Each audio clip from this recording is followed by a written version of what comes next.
Hi, everyone. Oh, Thy Heavenly, you're here early. You usually don't hop in this early.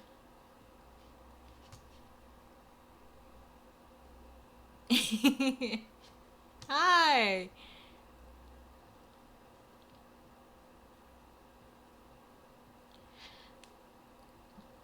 So today I am playing Dream Daddy and I'm very excited to open Dream Daddy. I actually need to shut off Chill Hop.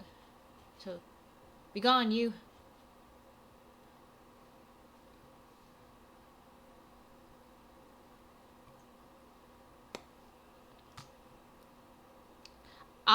I remember. Ah.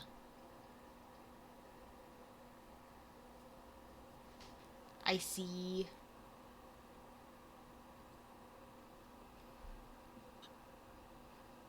Well, I'm glad that you're here. I'm always glad that you're here. There it goes. For some reason, my OBS has been lagging like shit, so things are like popping up way too late.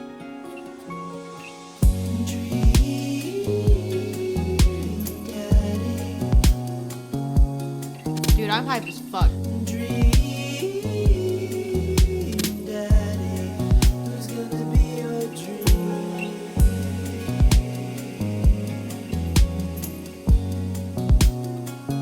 I'm so goddamn hyped.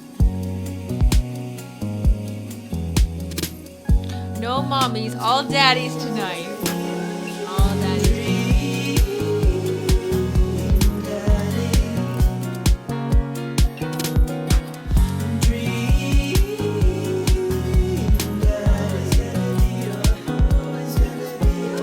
I'm pulling up a fucking diet real quick, just to have it up, 'cause I know it's gonna happen. I know I'm gonna do it later.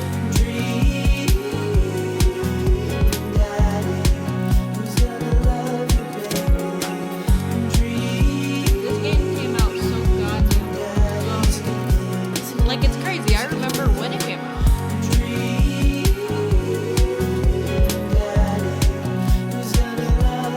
I'm gonna go against what I usually do, and I'm going to like go with the flow and whatever happens happens. I say that and then I won't, knowing myself.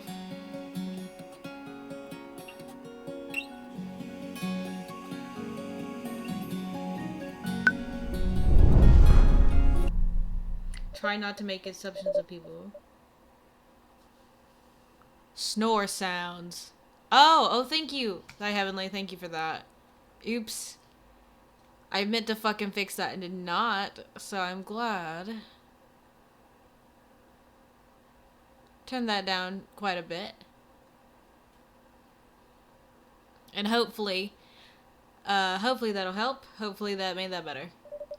Because I've noticed I'll overcompensate when I'll try to fix the audio, and then the audio will be quiet as shit for the game and loud for me. You can hear it in any of my clips, especially. Hopefully that'll be okay.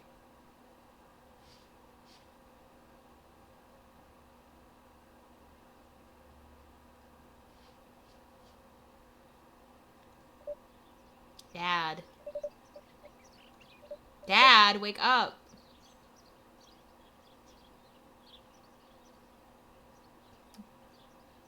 Pretend to be dead. I let my tongue roll out of my mouth and stop breathing. I mean, it shakes me. Come on, Dad. This hasn't worked on me since I was 6. I'm sorry, Amanda. This is the end for me. Dad, I swear to God. Amanda, I bequeath to you all of my earthly possessions. Spread my ashes over my recliner. Okay, well, your chorus better get into the moving van because it's leaving soon. I love her. I finally opened my eyes and sit up. I'm lying in the middle of the living room, spooning a mooning box. I yawn and stretch. Morning, Manda Panda. Ugh. Yikes, Dad. Yikes. Dad breath. Go brush your teeth. If the police are driving behind you, don't give a probable cause to poop. pull you over. Build that dad. Build that dad.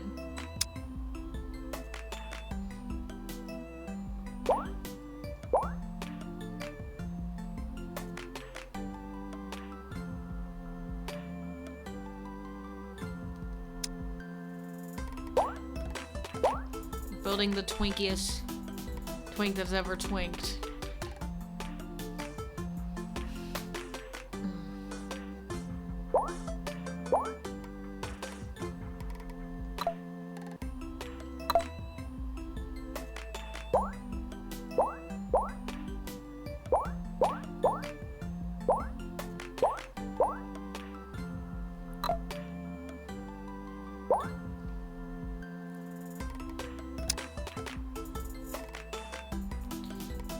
By the way, Thy Heavenly, hopefully the audio is better.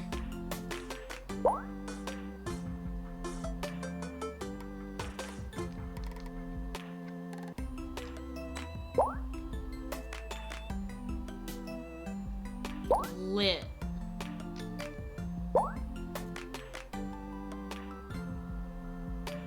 The face looks so dumb. Not... Space Warrior, huh?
Not the anime eyes.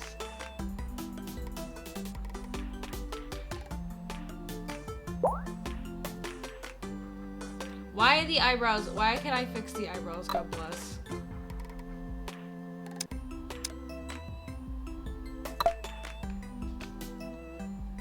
Okay, I can. It's just down the line for some reason. I'm making Twink, the twinkiest twink to have ever twinked.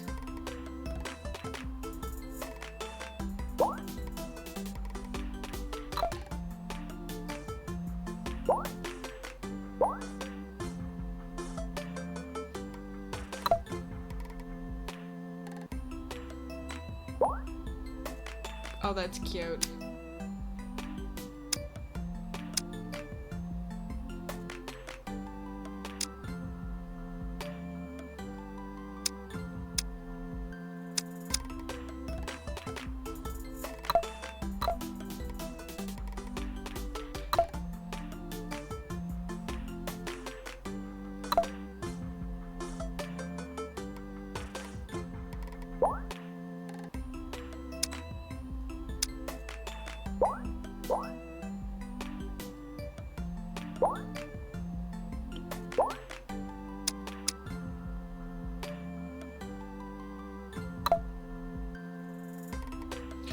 Okay, the egg titty shirt is so funny to me. Oh, it's Danny! It's Danny Clothes!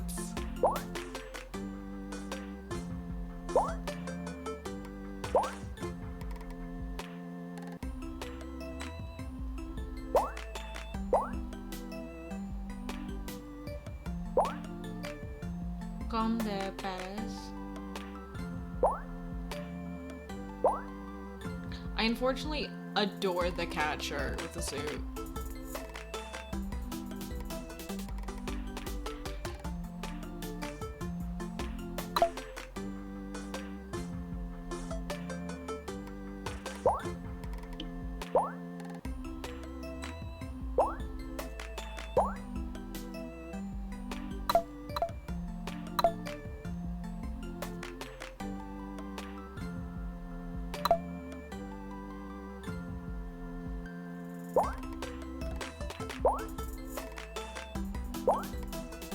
got hamburger mouth.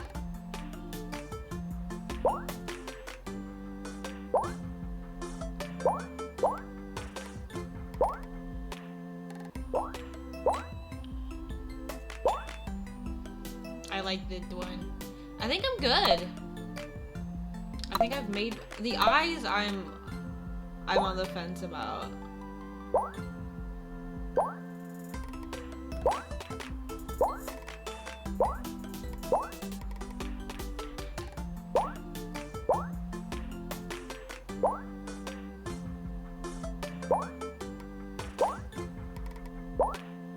Oh yeah, oh yes, the Goku.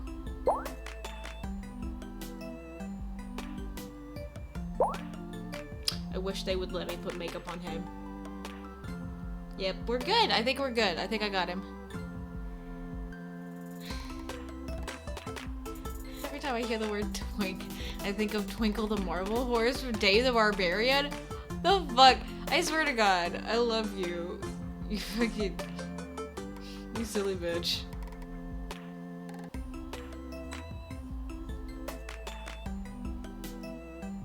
Fucking Krista. Oh, wow. I didn't know it was fucking voiced by Krista. I don't even remember.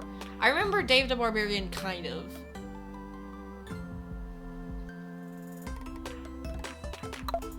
Name that dad.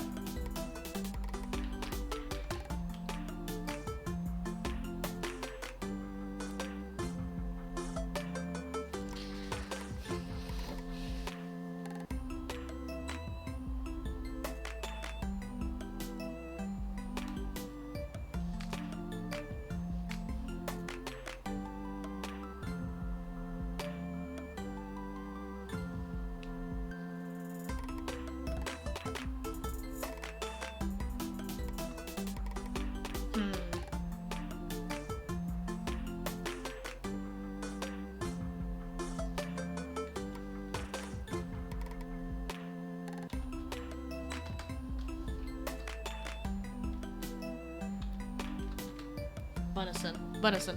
I almost made like some type of twink pun, but I did not want to. I was like, cause then if I make a twink pun as my last name, it's gonna be my daughter's last name too, and I don't want that. Yeah, so Ash Bunnison. Oh, hi! Hello.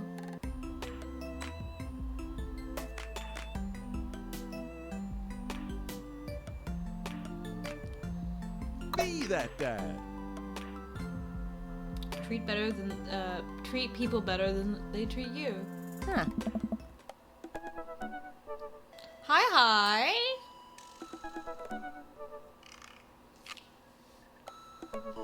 Crazy. Did you fall asleep packing? Got most of it done, I think.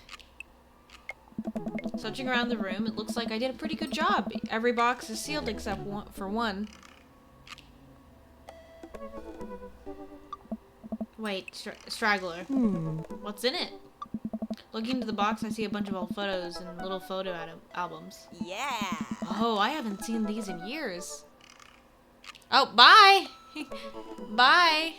Have a good day, the rest of your day. Thanks for popping in for a sec.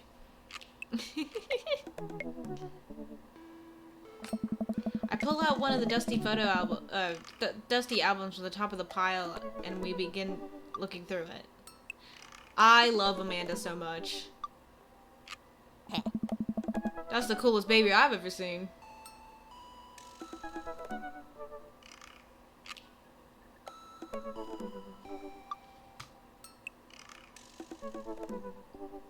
Huh.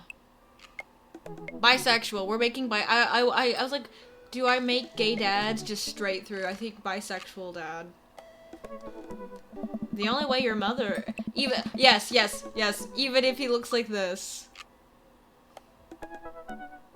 But again, this man gets pegged, so it's fine. The only way your mother and I could get you to stop crying was to put the sunglasses on you. But whenever we try to take them off, you start crying again. No, yeah, I kind of love it, like, a lot. With, like, the blazer. Like the cat button up with the blazer, lit, and the like definitely lipstick. But whenever we try to take them off, you start crying again. You spent the first 2 years of your life with sunglasses on. Nice. Halloween when you were maybe 4? My god, that dragon costume. You couldn't decide between being a princess or a dragon, so you went with both. Princess dragon. Hmm? Why do I remember crying in that dragon costume? You saw yourself in the mirror and realized you were afraid of dragons. Seeing yourself inside the dragon's mouth was a realization of your greatest fear, I think. Hmm? Right. Yep, definitely repress that memory. Ooh. You should. If you think you'd be confident in it and you want it, you should. And this was in your horse phase. I love that she had a horse girl phase, as most children do. Most girly girls do. I did not have a horse phase, but I think that's just I just didn't. I just wasn't one of those girls. But like a lot of like, you had like a few avenues as a girl child, like an AFAB child, on what phases you'd go through. I just skipped the horse girl. Just never was my thing. Ah. She looks so cute though. I believe you named that plus horse Sir Horsington the Brave. Don't think that was his Amanda lunges for the photo, but I quickly snatch it away and hold it above my head with my superior dad arms. Yes, coming from the twinkiest twink that has ever twinked. Nice try, but this is important blackmail for later down the road. Nah. Go ahead and try me. I've seen pictures of you in your ska band. This twink in a ska band is hilarious to me. Ouch, kid. The oh my god, Communist Manifesto had a chance back in the day. I look off in the distance and reminisce about that rad horn section. Hey, it's Emma P. Oh. No, Dad, that's Emma R. I didn't meet Emma P until high school. Honey, I promise you, wholeheartedly, that I will never stop mixing those two up. Dad, Emma R has been my best friend since I was 7. Give it, like, a little bit of effort. Oh, right, Emma P was the one who...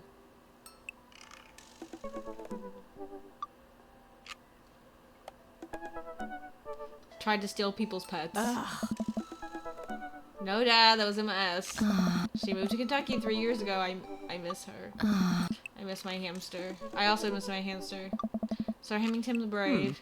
Anyway, I gotta show this to Emma R later. She'll get a kick out of it. The first photography award you ever won. Yeah, and it got us a $20 gift card to McFridays. And then you have food poisoning from the cheesy tostada blast. I think you mean food poisoning. Poisoning, you know, with a Z. Dad. Still can't drive past McFridays without gagging. So proud of you, though. Amanda reaches down into the box and pulls out one last photo. Neither of us say a word. We stare at the photo for a moment.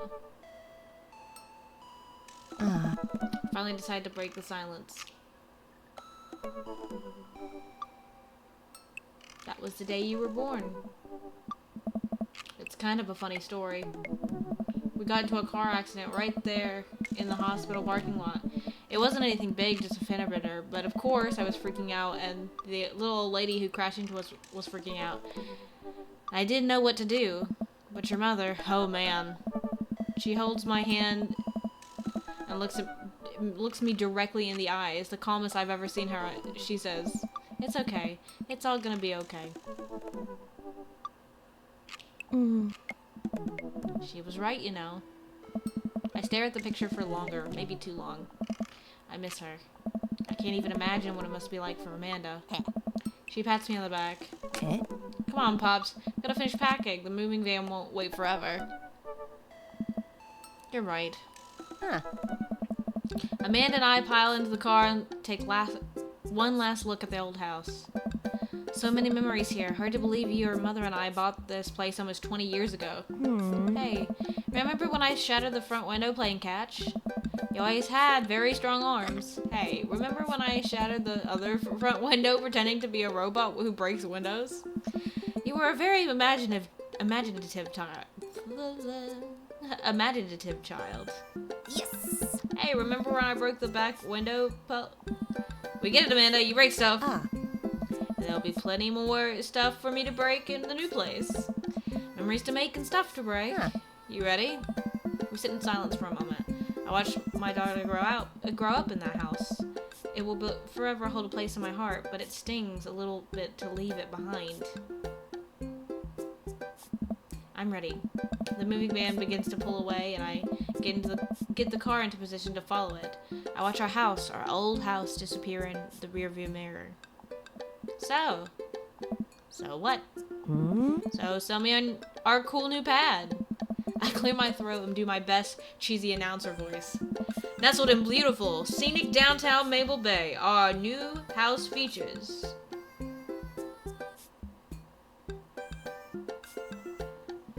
Not only are there bedrooms for sleeping pleasure, but couches and floor space where you can, yes, catch a wink.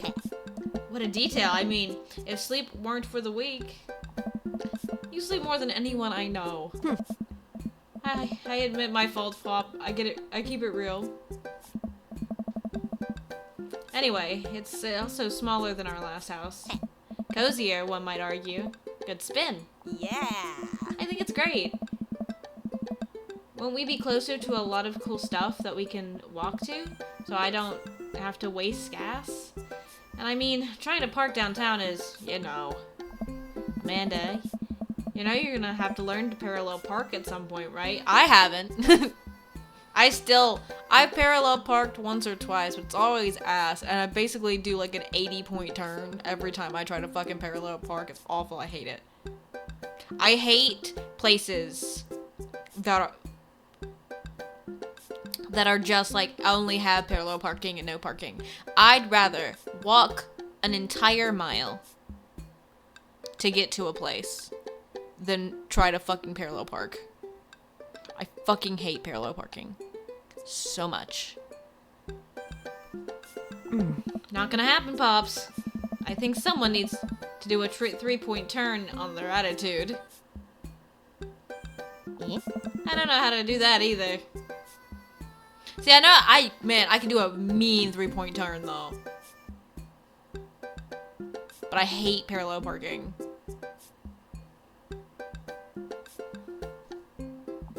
Have you met the neighbors yet? Not yet, but the neighborhood seems pretty quiet. So you won't have to chase any rowdy teens off your lawn? You're the very team you mock when you say that, honey. Oh. And I'm in my last year of high school. I'm practically dust. Yeah, you're a real... Don't you dare. Senior. Dad, I know where this is going. Citizen. I'm just gonna ignore that. But I won't forget it. So what's item number 1 on our new house agenda? Well, first we need to forge a path through the solid wall of boxes that's blocking the living room. I still have to install the washer and dryer. We need to go grocery shopping. Pops, cool your jets. You have to promise me that we're gonna take a break and explore the neighborhood. Okay, you're right. We'll get some work done and then check the area out. We pull up to the new house and step inside. The lawn is freshly mowed, and the for sale sign is still in the yard. Hi-ya! And with a swift kick from Amanda, the for sale sign is no more. Nice form, Sweet Pea. I got a problem with authority. I'm so proud. Man, all that karate chopping tucking me out. I could really go for a sandwich. An ice cream sandwich. Sweetie, it's 10 a.m.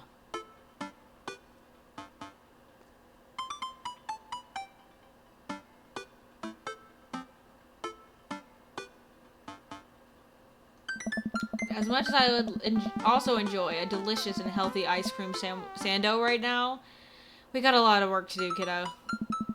And we need to make it snappy because there are at least 5 sealed crates of DVD box sets blocking off the bathroom, and I gotta pee real bad. Well, don't let the entire cast of all 13 seasons of Shark Tank, but with actual sharks standing in your way, let's get to it.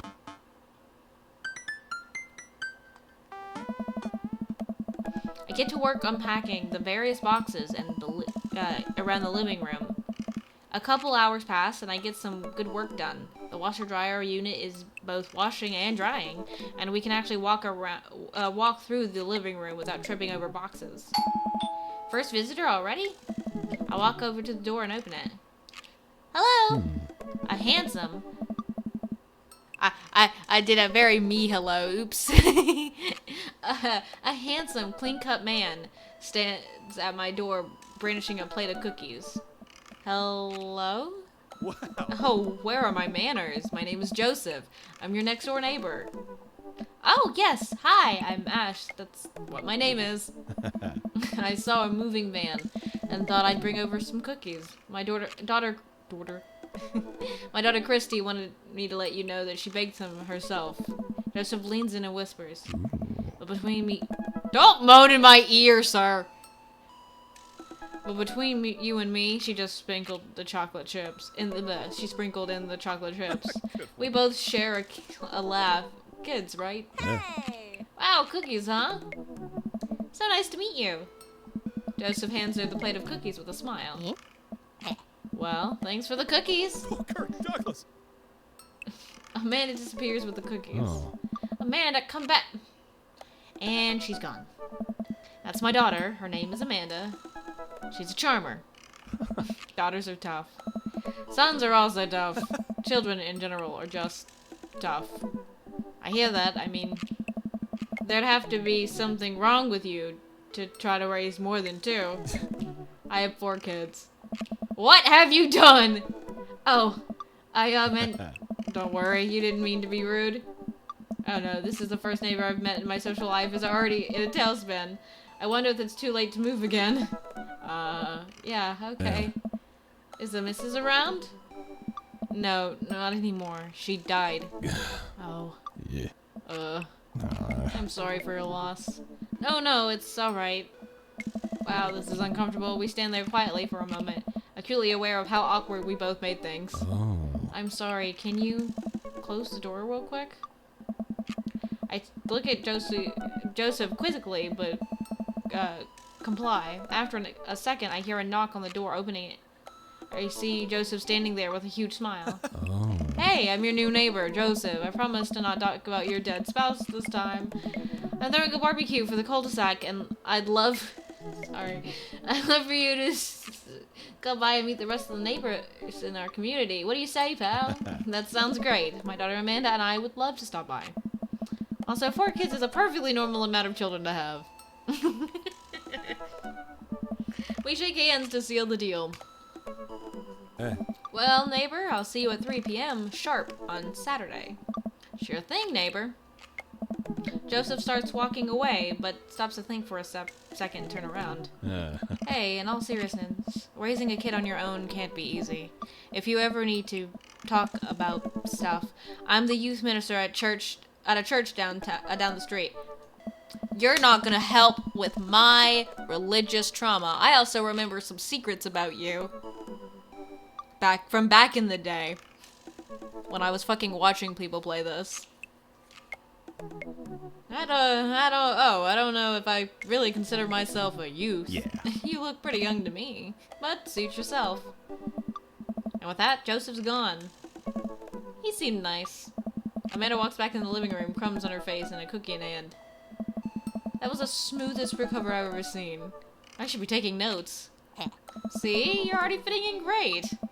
Where'd those cookies go? They're gone. I'm sorry. If it makes you feel any better, they weren't very good. So you ate all of them anyway? I guess that means that makes it break time. Any ideas?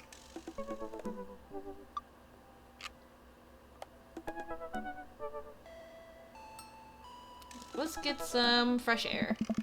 Let's hit that park down the road. I saw a ton of dogs there when we drove past. I think I know who we're seeing next, but I'll keep my mouth shut.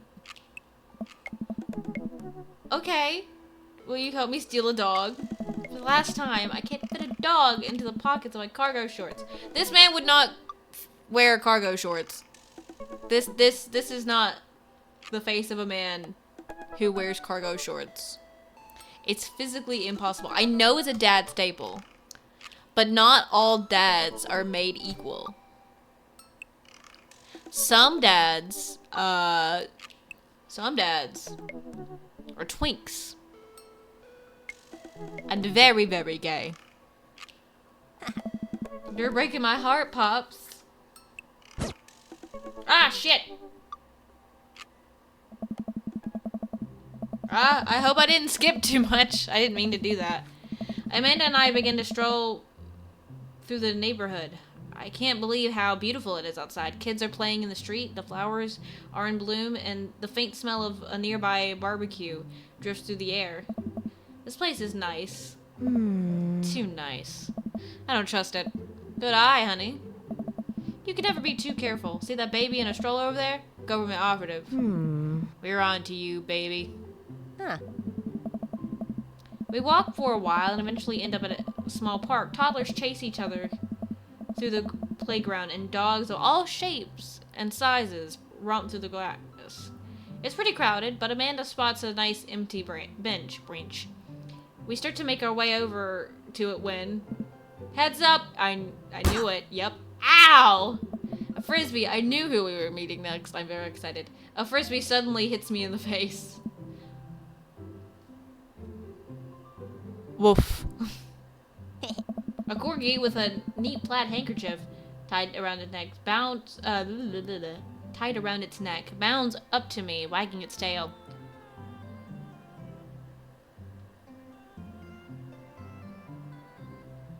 I like your necktie. Hello. Arf, arf. I feel like sometimes when we do fucking like animal noises, I just want to deadpan. I just want to go arf, arf. Just deadpan every time. Wolf.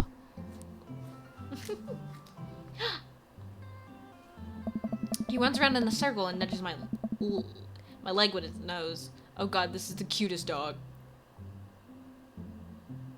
Impart upon me your wisdom, tiny dog. Woof, woof. How did you know? Borf. My god, this dog knows more than he lets on. You definitely could have got that. I'm sorry, have you seen me? A guy in a Hawaiian shirt jogs over to us and takes the frisbee from me. Hey. You know, frisbees are traditionally caught with your hands, not your face.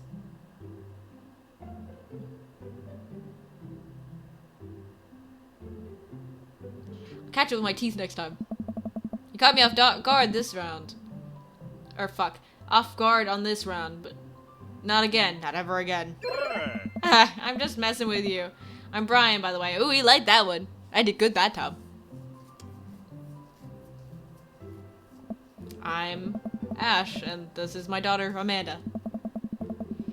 I look over at Amanda, only to find her sitting on the ground rubbing the dog's tummy.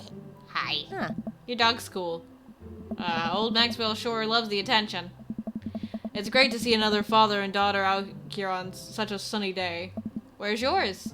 Ryan gestures over to a grassy knoll, where a young girl sits on a checkered blanket. She's reading a book bigger than our head.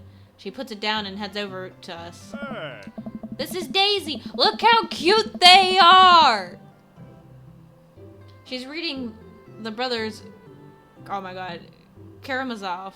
Her teacher tells me that she has the reading comprehension skills of a high schooler. How old is she? Hey. 10! She's a precious little youngster. Whoa. My natural dad instincts kick in. I must brag about my child's accomplishments. Oh no, it's happening. Go on, Daisy, tell him about yourself. Daisy, That's my girl. Amanda, get in there! Okay, okay.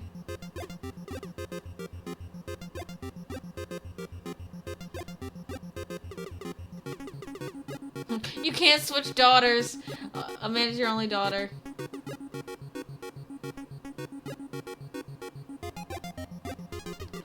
Amanda here just recently won a local photography. Wow, congratulations. Daisy actually just won a statewide poetry contest.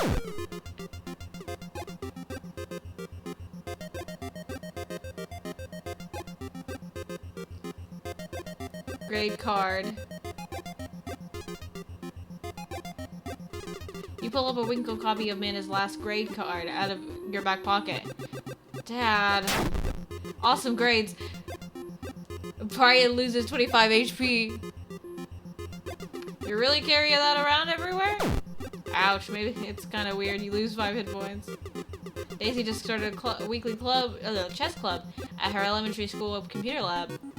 She's the president too, of course. Dang, my high school doesn't have a class chess club or a computer lab. You lose 10 HP.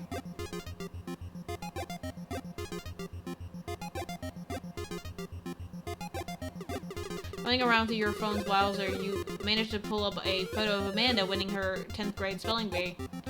Wow, congratulations, Amanda. Daisy is great, getting prepped for her annual spelling bee right now. Hopefully this will be her 3rd win in a row. Yikes, you lose 5 hit points. Daisy sold enough candy bars this year to get the top prize, a canoe. I am struggling.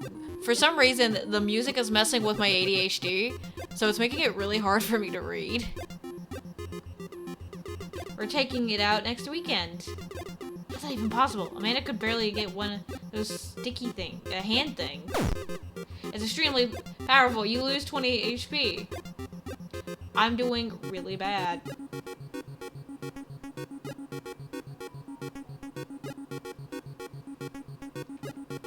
Oh, I can't go back. You unfurl your wallet to reveal a tiny copy of a drawing of the cornucopia Amanda did in the 1st grade. Cute! It isn't very impressive, but Amanda generally appreciates you holding on to it. Oh, Brian loses 10, you regain 20. Did I mention Daisy said her first word at 10 months? Daddy. Amanda's was potty. Still cute, but maybe this isn't the time to bring it up. You lose 10 hit points. Oh, we're even. Last week, unprompted, Amanda helped an old woman with her grocery bags. It's extra powerful. Brian loses 20 HP. Daisy here has all of her adult teeth, never had a cavity either. Amanda self-consciously pushes her lips together to hide her teeth. It's extra powerful, you lose 20. I have a feeling it's gonna be a tie. Amanda's in all honors classes this semester. Loses 10. Oh, really? I'm actually talking to Daisy's teacher about having her skip a grade. Even Amanda had to, kind of, even Amanda kind of crystals at that one. You lose 20. Dang, he's really good. Got us beat. Boy, it's been such a treat getting to meet you two. Ugh, why does he have to add insult to interest? Oh my god, this fucking music is fucking with my brain. Did he have to add insult to injury by being such a gracious winner? So I take it you guys are new to the neighborhood? We just moved in. Do you live around here? Yeah, we live in the cul-de-sac down next to the coffee shop. What a coincidence, that's where we live too.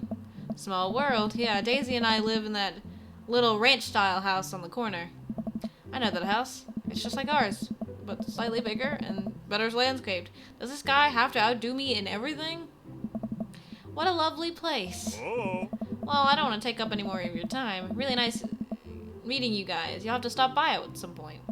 Yeah, definitely. Bye. Brian and Daisy walk further into the park with Maxwell happily trotting along in tow.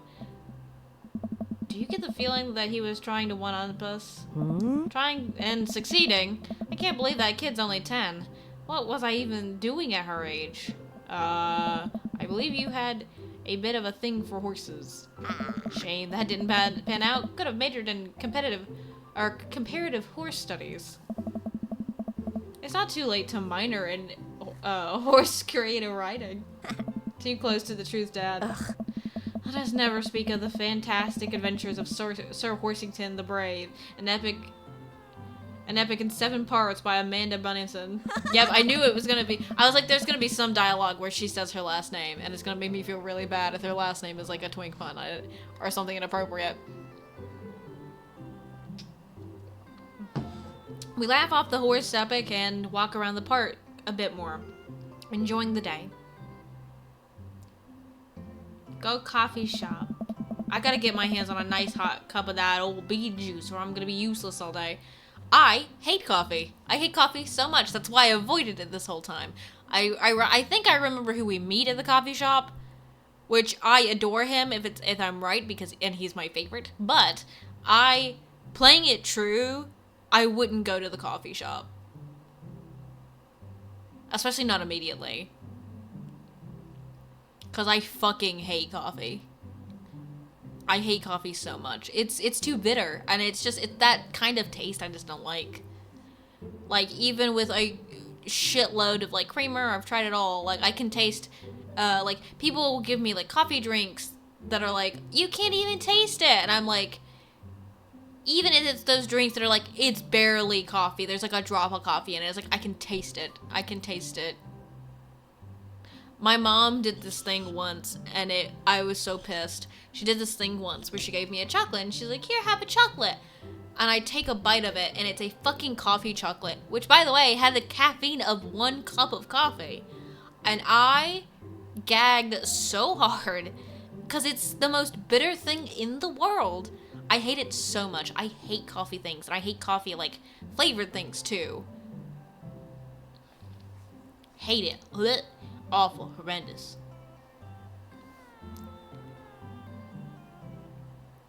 And a lot of my bitches like coffee. A lot. And I'm like, no.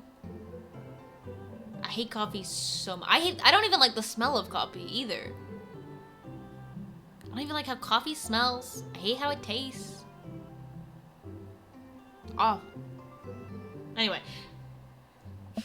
I think we passed a coffee shop on the way here. Maybe we could check it out. Check that out. I tried the white chocolate coffee Starbucks drink and didn't like it. Lol. How dare it make me not like something white chocolate. I also like white chocolate.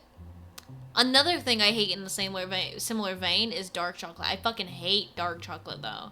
I hate anything that's bitter. I think bitter is just one taste I do not like. Even if it's a little bit.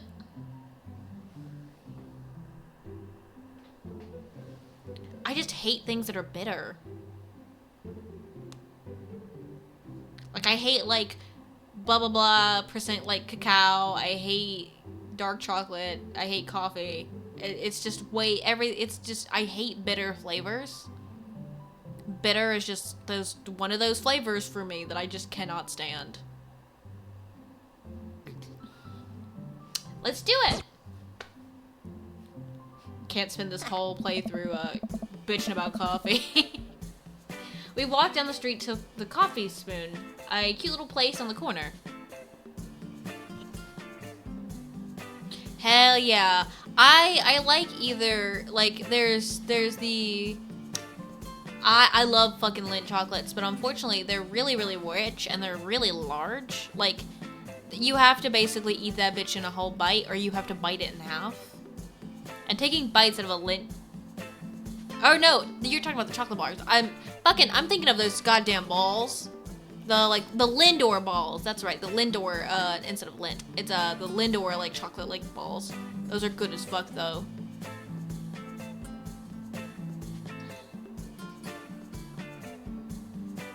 Yeah. I don't like dark chocolate in any sense. Even when it's like half dark chocolate or it's dark chocolate in something, cannot stand it.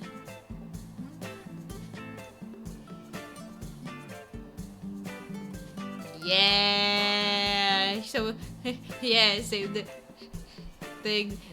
those white balls make me not the white balls.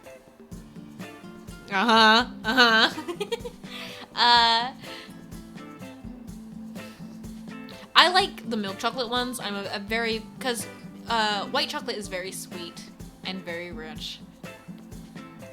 I'm not big on sweets in general. which is a very funny thing because I look the way that I do and I dress the way that I do and I have my vibe. I'm not big on sweets. I'm a very big sour girly. I love sour shit. I love like most things that are specifically like the sour type of blue raspberry, because there are some blue raspberry shit I'm like, this is sweet. This is sweet. That's not blue raspberry is sour. It's not supposed to be sweet. I mean, it's all fake, but it's supposed to be sweet. Or not, goddamn. It's supposed to be sour. Yeah, like my favorite monster is the watermelon one. I love that shit. I love the watermelon monster so much. I just can't drink monsters very often, because, especially if I'm not medicated, because they make me sleepy. Because of my ADHD, they make me eepy. I have drank a whole can of Monster and then passed the fuck out. Like at a D&D session, I'm like on the couch just eeping. Sleeping. Yep. Yeah, that's the thing with caffeine in me. I don't really get much of a kick from caffeine at all. Even a high amount of it. A lot of the time, if it's too much of it, a lot of the time it'll just make me feel normal. Especially if I'm unmedicated. But if it's too much of it, then I get sleepy. Alright. Man, this is such a convenient walking distance from our place. I mean, I guess. Huh? What's wrong? Why would I go somewhere else to drink coffee on a couch when I could just drink better coffee at home on my own couch, and I have to make awkward eye contact with other people?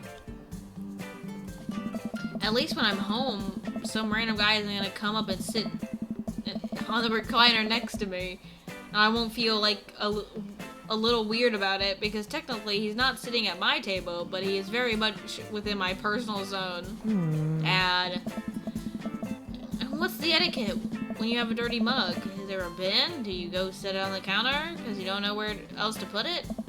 Or you leave it there and feel your face flush hot with shame as you consider the possibility that there was in fact a bin somewhere just out of sight, and now you're the jerk who left their mug. Oh. And are you just afraid to meet new people? Yes, Amanda, yes! Relatable. We walk inside. Hey. Oh, I forgot! He is one of my favorites. I forgot that you specifically meet him in the coffee shop. I can't remember where. The one I'm talking about that I was very excited to see, but he is actually my favorite over Craig. The one I was talking about, it's my favorite, is Craig, but I forgot about him, and I'm very upset about it because he is my favorite. I love this man. The inside of the coffee shop is incredibly warm and inviting. Vinyl records line the walls, and patrons lounge around on well-worn couches. Some cool tunes spin on a record player next to a little stage. Hey. Fucking Matt! I forgot about him and I'm so pissed. To be fair, a lot of the things I remember about Dream Daddy is specifically from Mark and Jack playing Dream Daddy. And Matt is my favorite, but I remember Craig because of how thirsty Mark was for fucking Markiplier was fucking for Craig. He was so thirsty for Craig.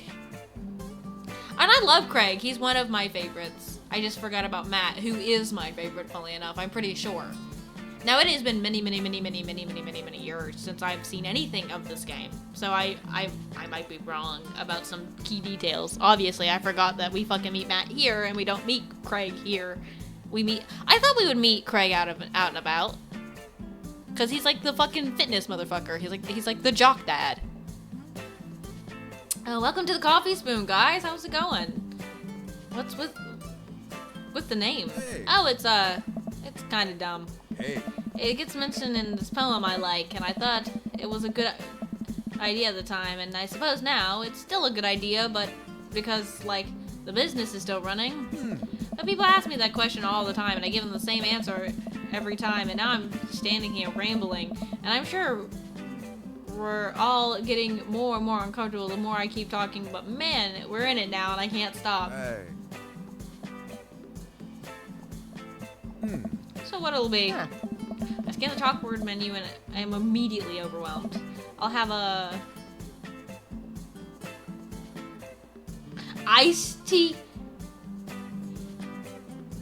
Iced Tegan and Sarah is so funny.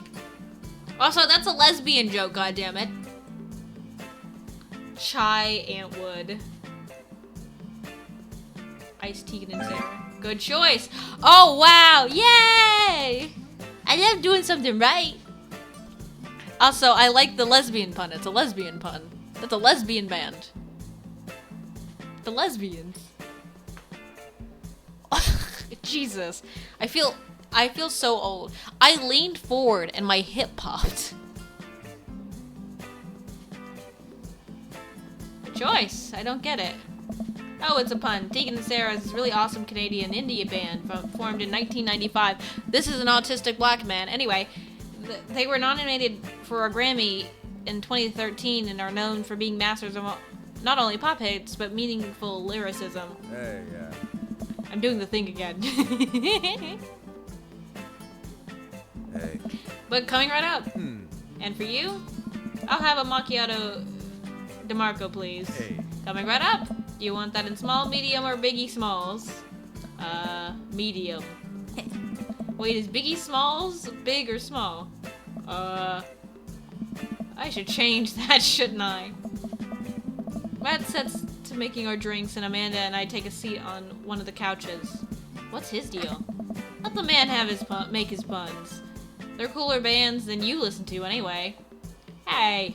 Hey! Scott was cool once. This couch is actually pretty comfy. Maybe not comfier than our couch, but it's alright. Good lumbar support. You sink right into it.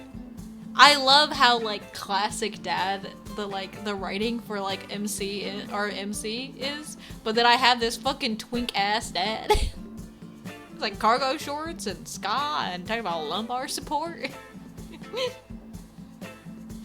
Couches. Okay, it's comfier than our couch. Amanda nudges me. This place is right next to our house. That guy seems not only cool, but also just as uncomfortable with talking to other people as you are. You should totally become friends with him. I don't know. Yeah. Come on. What do we say about needing new people? I can't meet new people if I always stay inside, and also don't go outside, and also don't talk to people. Ah. See? We're making progress.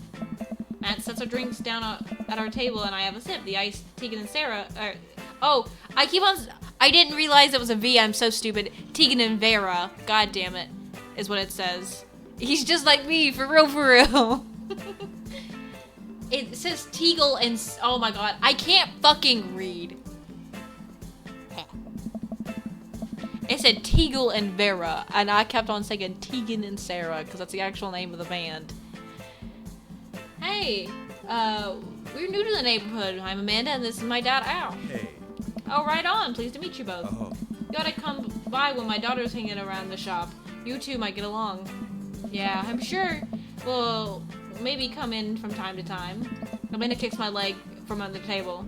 I'm sure we'll be in here a lot. Hey. You know what? Let me give you guys... Get your guys' opinion on something. Matt goes into the back and comes out with a fresh plate of something that smells amazing. Hey, yeah. I'm working on a new banana bread recipe, and I need help coming up with a name for it. Well, I think we're gonna have to taste test it first, so we can get the full flavor profile of, you know, and really appreciate the flavor sensations of. Amanda nods vigorously. She knows this game. Yeah, we need to give that nana bread a taste if you want us to do it free creatively. I love Amanda so much. That nana bread a taste if you want us doing free creative labor. I think that would be commensurate with a oh my god, words? Commensurate with a... I've taught her well. We have trained for this day. I was just gonna give you guys free banana bread anyway. Right, yes, that. Matt serves us each a plate.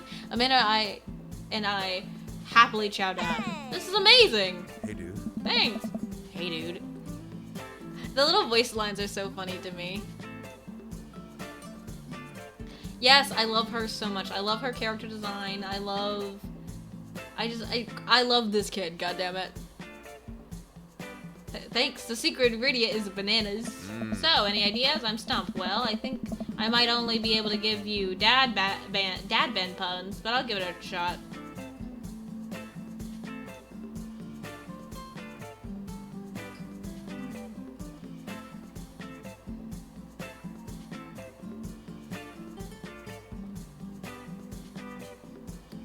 Grateful bread is awesome. No! I made a mistake! I'm sorry! Like that jam rock band fronted by Jerry Garcia. Huh? That actually has a nice ring to it. Really? Hey. Yeah, Grateful Bread, strong decisions. That's art, baby. No! I made a mistake! I also did not save it all today. Oh, there's fucking... Thank God. We just gotta go, baby. We just gotta go. Hey. I wanted to say baby because I thought it would sound cool, but once I said it, I realized that it doesn't sound good coming out of my mouth. And maybe I should just leave the baby to the professionals. Hey. Hey. Enjoy your coffee. Thanks, Hey. baby. See, it sounds good when you say, "Aw." Across the... Oh! It's the man. Across the way, a man catches my eye. He sits by himself brooding over a cup of coffee, or eyes me just for a moment. I hasten to look away, hoping he didn't catch me staring. Who is that? We finish up our drinks and head out. Who is that? An alcoholic. That's who. Oh. Thanks for stopping in. Take care. Okay, now we're full of caffeine. Where to? I need a nap. We just had coffee. Have you ever known me to play by the rules? Your father was a rebel, sweetie. Now all aboard the train to Sleepy Time Junction. As we're walking home, I hear heavy footsteps come up behind us. Ash, bro! I turn around. It's Craig! And his little fucking baby. Look at him. It's Craig. It's Craig. I turn around and am greeted by a familiar face jogging up to us. Craig? Oh. Bro. Oh. Holy wow. I haven't seen Craig in forever. Oh. It's been too... Stop moaning my ear, sir. It's been too long, dude. Yeah, wow, you look great. Hey. Yeah, I cleaned up my act. Cleaned up his act? Are you kidding me? He's ripped. Amanda, this is my friend Craig. We went to college together. We were roommates for a while, too. Amanda, dude, you probably don't remember me, but you're so big now. Hello, and hello, cute baby. Aw, thank you. The last time I saw you, you were about her size. This is River. Say hi, River. She picks up her tiny wrist and waves it around. River gurgles happily. Are you babysitter? Oh. Nah, dude. River's my kid. Man, it has been a long time. Feels like 1 minute we're rolling up to exams with bad hangovers, and the next we're both fathers. Where have you been, man? Oh. I was working out in California. I just relocated the business back to Maple Bay. No kidding. Man and I just moved to this side of town. How's Smashley doing? Oh, man. I mean Ashley. Ashley is her name. I don't know. She actually still goes by Smashley, and we got divorced last year. Oh, dude, I'm so sorry. Oh. It's old news. We take turns taking care of River and the twins. It's all, Kopaytik? Twins? You have 3 kids? Oh. Ain't life something, bro, right? Kegstan Craig is a father of 3? Kegstan Craig? Oh. Oh, yeah. It was my old college nickname. He got it because he did a lot of keg stands. Oh. It's that thing where you do a handstand on a keg and you drink from the keg, right? He's very good at it. He was very good at it. Oh, bro, I hate to be that guy, but I'm in the middle of my daily jog and I really gotta keep up my heart rate. Brought River along for, resistance training. You jog daily? I jog yearly on January 1st, when I promise myself that I'm gonna jog daily for the rest of the year, but give up after 30 minutes and just walk home. Oh.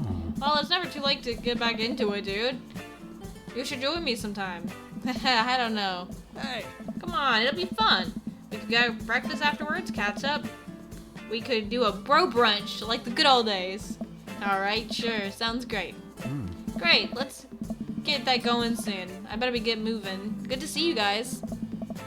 Brett gives a little wave, puts his earbuds back in, and jogs off. I can't believe Greg is ripped and has kids. I'm reeling. Why is that? The Craig I knew is not fit to be responsible for any living thing, including and especially himself. One time I watched him drink an entire jar of marinara sauce for dinner.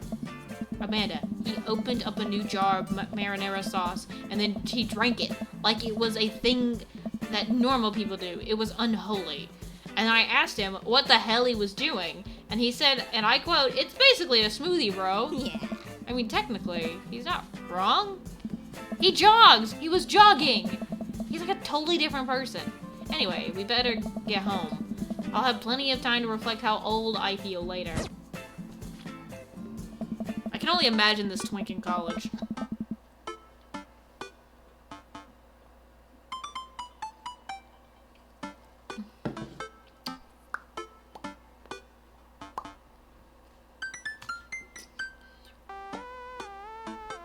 God, I love the soundtrack for this fucking game.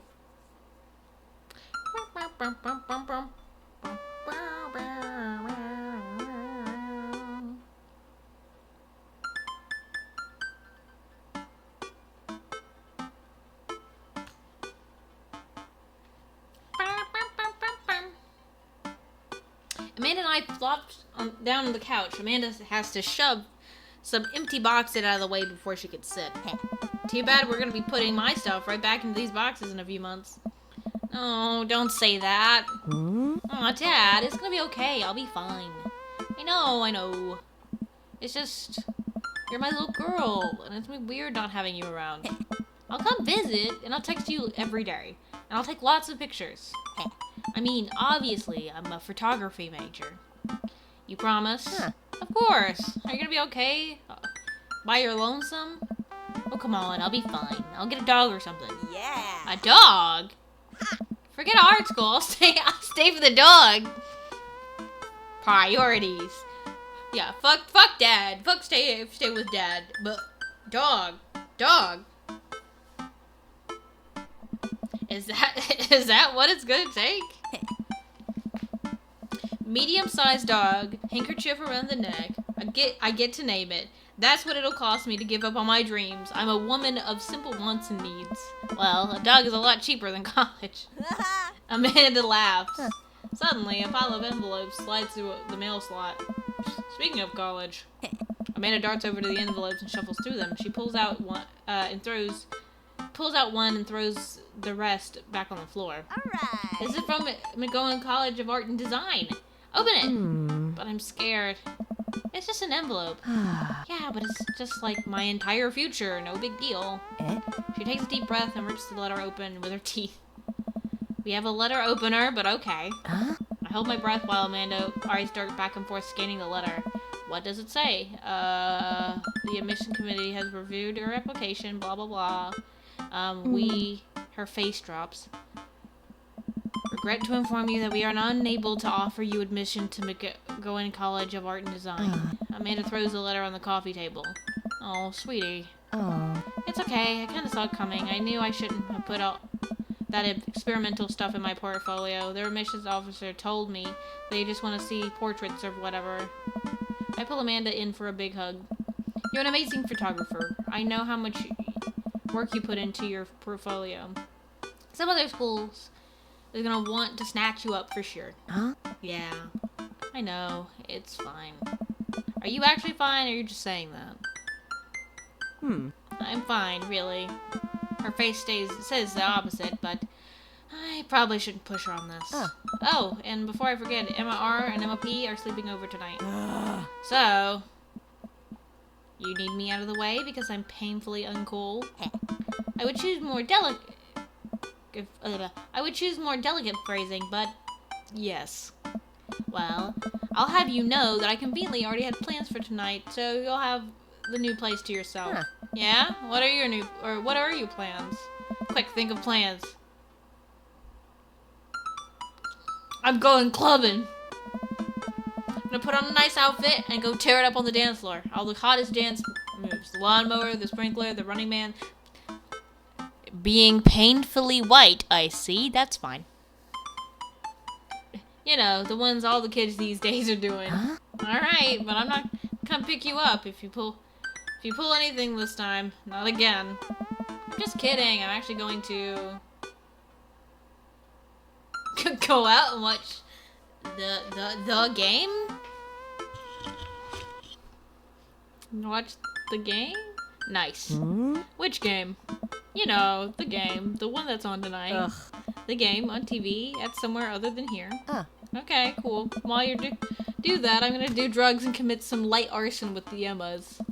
I'm concerned you're hanging out with the wrong crowd. Amanda shrugs.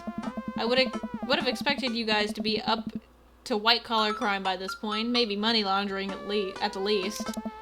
I'm a street rat, Pops. You're kidding about doing drugs and crime, right? Oh. Yes, Dad. Just making sure. I give her a pat on the head. Have fun with your sports. Are you being sarcastic? No. Making fun of sports is played out. Alrighty then.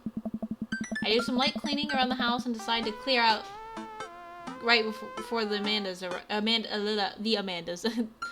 before Amanda's friends arrive. Before I leave, Amanda stops me. Hey, don't forget that you have a meeting with my English teacher tomorrow. Oh, right, Mr. Vega.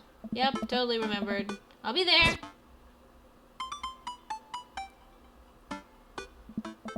Wow, guess I didn't think this plan too. I'm not entirely sure where the closest bar is, and Amanda still hasn't shown me how to use the GPS on my phone. So I guess I'm gonna pick a direction and walk in it. Let's go this way.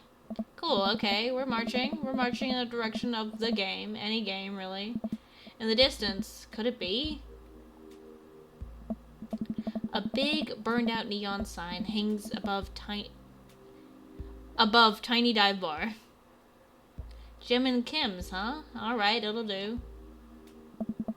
The bar is small and dimly lit. The crack of pool balls sounds in the back as patrons laugh and joke. A string of multicolored Christmas lights hang over the bar.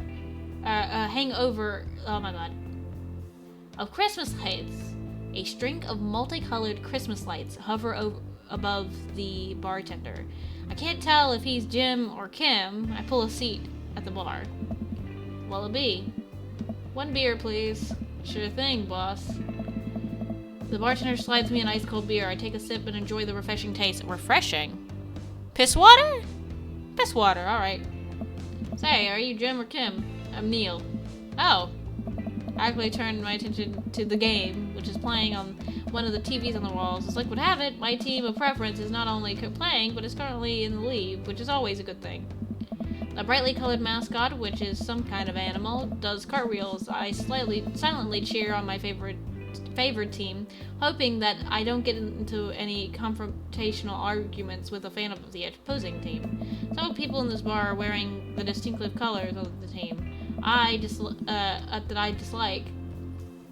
Although I believe from their demeanor that, like me, the passion for their team is all in good fun. Hey. A middle-aged woman...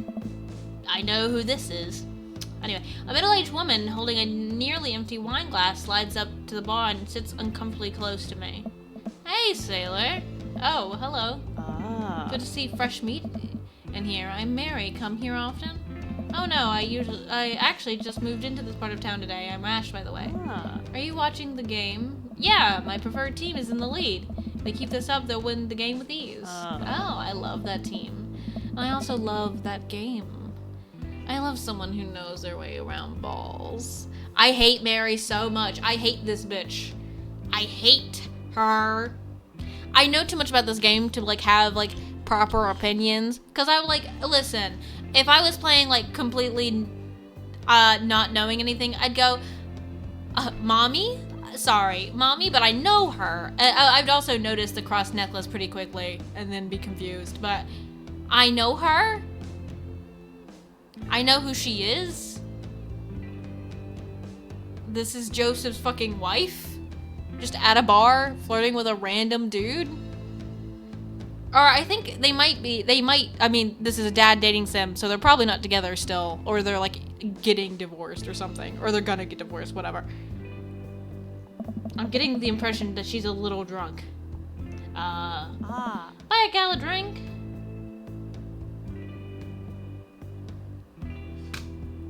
I'm like, I have to think. I'm like, what would I do if I knew nothing about this game and also would like to see what would happen? I almost reluctantly signaled the bartender in order to marry another glass of wine. Neil jokes back and forth with Mary. They're clearly friends, and this clearly isn't her first time doing this. She tips her glass at me. Suppose I gotta keep you company now. Hey. So, what do you want to know? What's your deal? What's the latest gossip around here? You came to the right broad. I'm an observer. I watch people. I see everything. I know everyone. Nothing gets past me. So? So what? I thought you were gonna... I forgot what we were talking about. About the gossip? You said nothing gets past you? Oh, right. I'm also a steel trap, confidential to a fault. So what else can you tell me about this part of town? It's quiet, for sure. If you enjoy an idyllic little life with white picket fences, this is the place to do it, but every town has its secrets, you know. She takes a sip of her drink. That was a little too ominous for my taste. She leans closer. Hey. Would you like to learn some of my secrets? Oh boy. Maybe some other time. Suit yourself, sailor. She saunters off, sighting her sights on the newest bar patron to enter. I happily watch the game over another beer. The game has gotten close, in terms of points, a little too close than what I'm comfortable with. After a particularly skilled player scores a number of points for the other team, putting them in the lead, I hear an affirmative grunt from another man at the bar. Go team. It's the brooding man from the coffee spoon. He sits alone, sipping whiskey and watching the game as well. Enjoying the game? I am now that we're winning. Oh, we must be rooting for different teams. In my opinion, my team is far superior. I have to disagree with that. Based upon our win-loss record, I'd say that my team is superior. That's where you're wrong. Since as it stands right now, my team is beating yours. The conversation ends there, and we go back to silently rooting for our respective teams. The game was close. The game is close, with both sides playing their hardest to win, but in the end, my team prevails. Quiet cheers ripple throughout the bar. I raise a respectful glass at the man drinking whiskey. He raises his in response. An unspoken truce is formed between us, based on mutual love for the game. He motions to the bartender, who pours 2 glasses of whiskey. The man slides one over to me. The name's Robert. Thanks, I'm Ash. Oh. You must be new here. Mary already hit on you? Yeah. Robert chuckles. She's a peach. Well, you picked the best bar in town, as slimy as it is. You'll never find a better spot than Jim and Ken's. Is there actually a Jim or Kim that runs this place? Oh. No, that'll be Neil. Neil waves from across the bar. Hey. Good guy, Neil. Not enough Neils in this world. Okay. You're a whiskey fella or a beer fella? Beer, but I'll drink most things. I am a vodka bitch. That's what I am. Beer tastes like piss. And I've never had whiskey, actually. I've never had any type of dark liquor. You like shots? I love shots. Thank God! Robert nods to Neil, who serves up 2 shots of whiskey. He hands one to me. Here's to your health. We take the shots, the whiskey burns going down, but I try my hardest to look tough. Wait, I think this is what making friends is, especially for socially awkward dad autistic dads. Okay, Ash, this guy is out of my friend league, but I think if I play my cards right, we'll be pals in no time. You don't pick out a tough guy's tattoo because a lot of the time, especially if it's a weirdly obvious tattoo, because half the time there's gonna be a bad story with it. Unless it's an obviously like cool looking tattoo, like could not mean something nefarious. Compliment his cool leather jacket. I like your jacket. Thanks. Been in my family a long time. Passed down from the firstborn to the firstborn. Or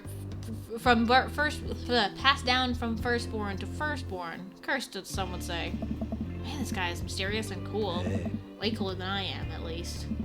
Robert signals the bartender for another round. What are you doing here tonight?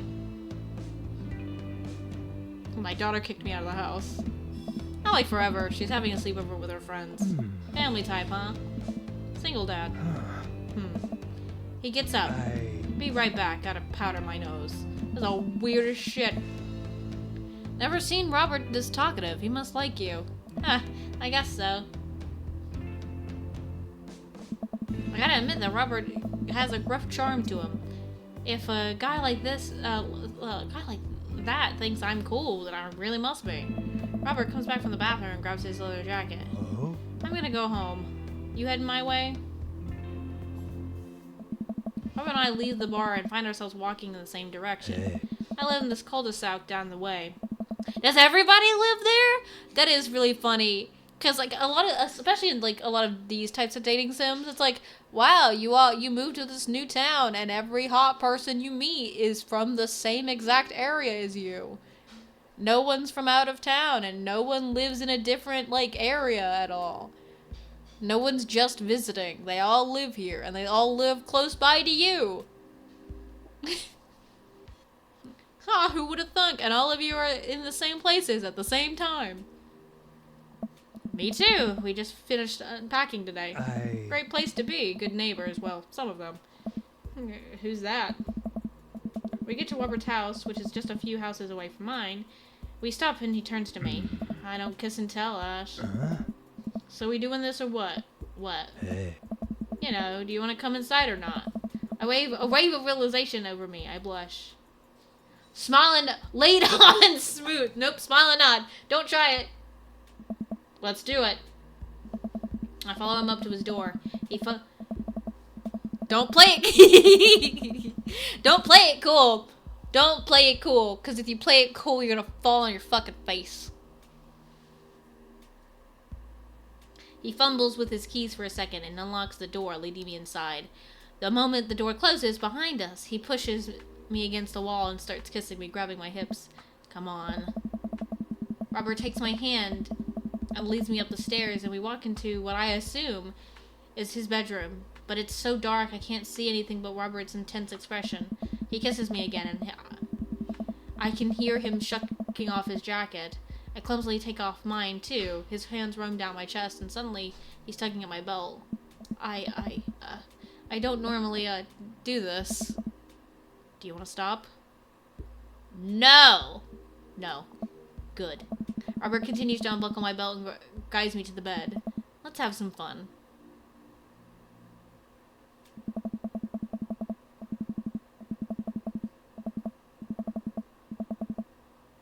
Sunlight streams in between the slats of the blinds. My head is pounding. I really overdid it last night. Wait a minute. This isn't my old house. Or my new house. Oh, right. I look around for Robert, but I find myself alone. Hello? There's a clatter from the bathroom, and the door opens. Robert is fully dressed and grabs his keys. That was fun. Yeah, it was. You should go. That's certainly not what I was expecting. Talk to you later? Robert cracks a smile. Sure. Your clothes are over there. I hastily get dressed and show myself out. The sun is unbearably bright. I need to lay down. I start to make my way back home when I suddenly remember Amanda! Bad. I got an achievement. It says bad dad. It says slept with Robert on the first night. I'm not a bad dad! I rush back home and throw the door open. Something smells delicious. Amanda? Amanda runs out of the kitchen and looks slightly disappointed. Aw, man, I was kind of hoping you got kidnapped and I was going to have to come rescue you. No, Made a friend at the bar last night and ended up sleeping over at his place. Where are the Emmas? They left a little while ago. Oh, you guys had fun? Yeah, watched some movies, ate snacks, stole a car, you know, usual sleepover stuff. You teens and your larceny. So, this breakfast that's cooking, what's that all about? Well, there's hash browns and eggs and bacon. Can I... Ugh. Yes, you can have some breakfast. Bless you, sweet child. My head throbs. Ugh. I gotta do something about this hangover. Amanda, your loving father might have overdone it last night. Oh, somebody's hungover. Father of the year? You wouldn't happen to have any aspirin or... Yeah. I've got just the thing. Hold on. Amanda runs to the fridge and pulls out a jar of pickles. Amanda, what? Drink this. A pickle juice? Ah. Yep. It's what I use, would assume someone would use. I would also assume that it works pretty well. Naughty daddy, nutty daddy. Ooh. Huh? Although I've never tried it before and won't try it, obviously. Give her a stern yet resigned. Who raised you? You dummy. Give her a stern yet resigned side eye. Oh. I eye her suspiciously. I eye the jars of pickles even more suspiciously. This better work. I down a sip of the tart juice. Huh. No, more than that. Way more than that. Ah. I mean, I assume. Huh. Watch it, you. I drink more pickle juice, and it helps. And help myself to the delicious breakfast that Amanda has graciously allowed me to partake in. After inhaling some hash browns and drinking several drinking and dunking, drink the bacon. Gotta drink the bacon. Put it in the blender. And dunking several pieces of bacon into runny egg yolk, I'm starting to feel a little better. Amanda grabs her backpack and keys. Ah. Well, gotta get to class. Don't forget the meeting with Mr. Vega, okay? He said it was important. Love you. I'll be there. Knock him dead, kiddo. Nah. Always do. We do our secret handshake and she's off. I get a little work done at home before I glance at my watch and see it's almost time for the meeting. I have in the shower, change clothes, and head on my way. Still a little hungover. Girly Pop, I hate this thing that some men that I know done. Well, they're like, oh yeah, it's an hour before I gotta leave. I'm gonna take a shower. Like, what? What in the fucking girl math? No. No. You know, an hour. Like, this, like, you better be, like, at least getting, like, dressed at an hour. A shower? Like a full shower? An hour before we leave? And half the time, those motherfuckers that take a shower, like, less than an hour before we leave, are the reasons that we're late. It's like, yeah, he took a shower an hour before we fucking left.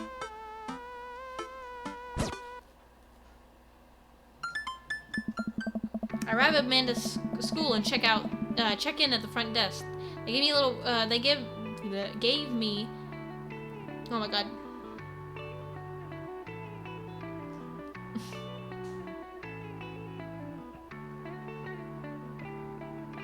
What are you doing that to? Why are you doing that?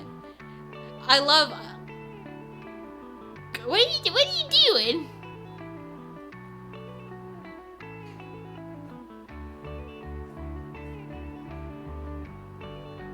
What are you doing?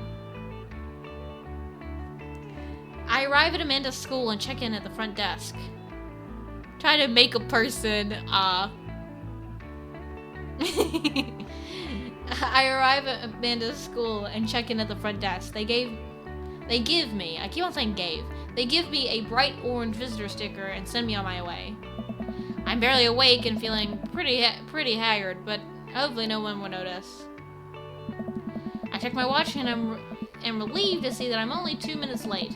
Wait, was it 103 or 108? I spot a youth standing at his locker and approach him for help. Excuse me, do you know where Mr. Vega's classroom is? The youth turns to me, and that's his kid. You really stumbled Man, this man is a man of like circumstantial like coincidences. The youth turns around and looks me up and down with heavily aligned eyes. Come on, kid. I'm late for a meeting. Mr. Who? Mr. Vega. I don't know. Have you tried the exit? Okay, wise guy. Are you gonna help me or not? Ugh. Fine. Up the stairs and to the left. Can't miss him.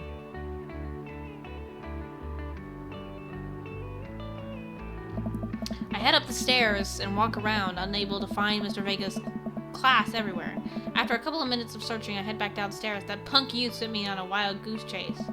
I get back down to where lower at Gerard Way is standing, fully ready to give him a piece of my mind, when suddenly a head pops out of the classroom next to his locker.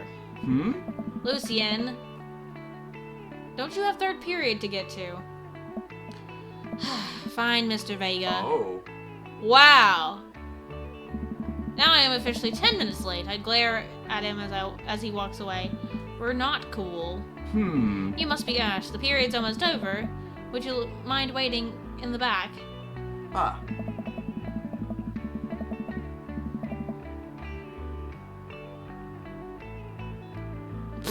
I miss Laurent, you little shit.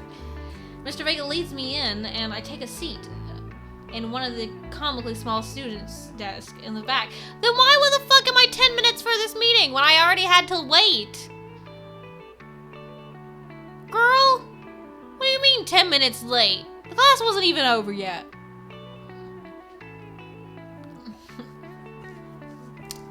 Mr. Vega leads me in, and I take a seat in one of the comically small students' desk in the back.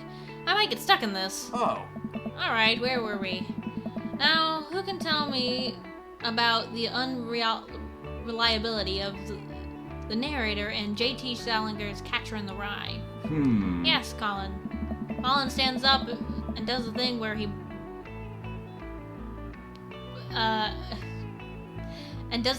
blows into the crook of his elbow to make a fart noise. Oh. The whole class erupts in laughter. Oh. Alright, everybody. Very funny, Colin. Please sit down. Oh.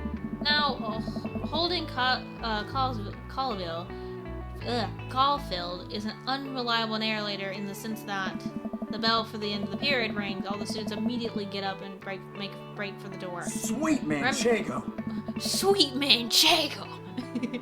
Remember to do the reading and answer the response questions on page 194 in your textbook. Nobody's listening. Ah. Or not, I guess. Mr. Vega turns to me in size. Oh. Middle schoolers, right? Don't you teach high schoolers? Both, you know. Budget cuts, right. Oh. Thanks so much for coming in. No problem, Mr. Vega. Oh. Please call me Hugo. I don't normally do these impromptu parent-teacher meetings, but as I'm sure you know, Amanda's a very bright student, and I'm concerned about her recent behavior. What's going on? Amanda has never been the most engaged student, but I know she cares. Recently, though, she's falling behind. She's not completing assignments and has been doing rather poorly on tests. I'd normally chalk it up to senioritis, but this is strange. I thought Amanda always shared everything with me. It hadn't even crossed my mind that something might be wrong. I just wanted to ask, is everything okay at home? We just moved. Well, we just moved recently, but it was only to the other side of town, and Amanda was more excited about it than I was. See if you can talk to her about it.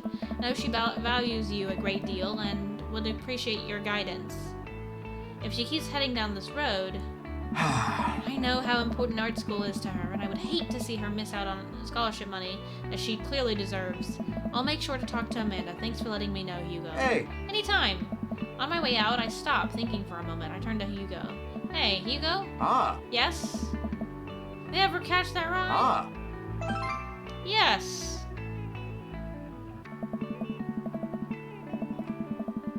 I leave the classroom and make my way out of the school. I'm still a little bit in shock that Amanda was able to hide this so well from me. She usually been such a force for positivity in my life, especially when we lost her mother. Amanda must be done with classes for the day by now. I'm sure she would appreciate a ride home, and maybe I can talk to her about what's going on. Oh. I pull up to the carpool and Amanda hops into the passenger seat. So, did you have fun gossiping about me? Mr. Vega and I actually just gossiped about our... Oh my god. Mr. Vega and I actually just gossiped about our celebrity crushes. So you talked about Mario Batali the whole time. It's a very productive meeting. I'm pretty hungry. Can we grab some dinner? Sure thing.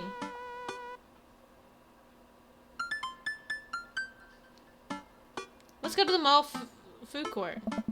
Does that sound good to you? Yeah, sure. By the mall. Geez, can a dad take his daughter to the mall? Will you buy me things? I will buy you a thing, singular. Sounds like a deal to me. We drive in silence for a short while. Amanda plays a game on her phone. I should say something. You know, sometimes when a kid gets older, they find that they have to keep things hidden from their parents. And that's okay, because sometimes that's what kids do. And that's okay, but sometimes it's good to have the parents' perspective, because, you know, maybe the parents have also dealt with similar situations. And maybe they're a little cooler than you give them credit for. Anyway, what I'm trying to say is that it's good to share. Love you. Have you been reading my tweets? You have a Twitter? What? Never mind. Look, sweetie, Mr. Vega said that you haven't been participating in class, and that you're not turning things in. Oh, I'm fine, Pops. Senioritis and all that. I thought you liked Mr. Vega's class. It's fine, he's fine. We pull up to a stoplight and I eye Amanda. She's texting. I want you to know that you can talk to me about anything. Uh-huh. I can tell that whatever it is, she doesn't want me knowing about it. That's frustrating.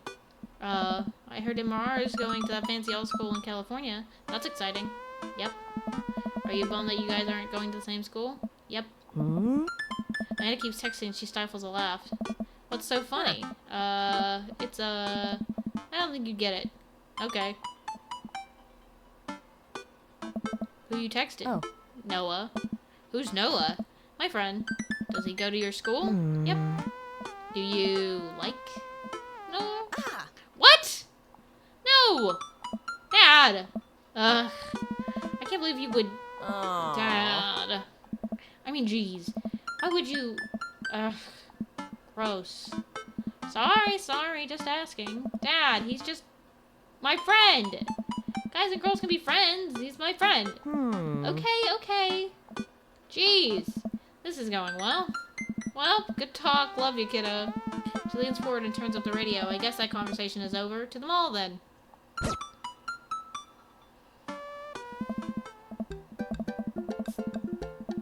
We arrive at the mall, a big indoor shopping center with a couple different floors. It's kind of dead, but that doesn't stop a mall security guard from yelling at a group of loitering teens. Let's eat something disgusting for dinner. Hell yeah. Language, Missy. Heck yeah? Better. I love them. We approach the food court and evaluate our options. There's greasy restaurant after greasy restaurant. My heart burns just looking at the menus. Nobody looks happy to be here. What are you in the mood for? Bread dipped in sugar, bread with cheese on it, or do you just want me to inject some fat directly into your bloodstream? I extend my hand to her. Would you like to do me the honor of sharing some nachos? She takes my hand with a grin. It would make me the happiest, cheesiest girl alive. I love them. I love them so much. We order a giant pile of chips and unnaturally orange cheese from a very unenthusiastic and possibly stoned teenager. We take a seat at a rickety table and dig in. These are bad. These are very bad. But also strangely delicious. We have to eat through the pain. We enjoy the fluorescent cheesy goodness together until we're all out of nachos. So, something's been bothering me for a while. Can you explain memes to me? No!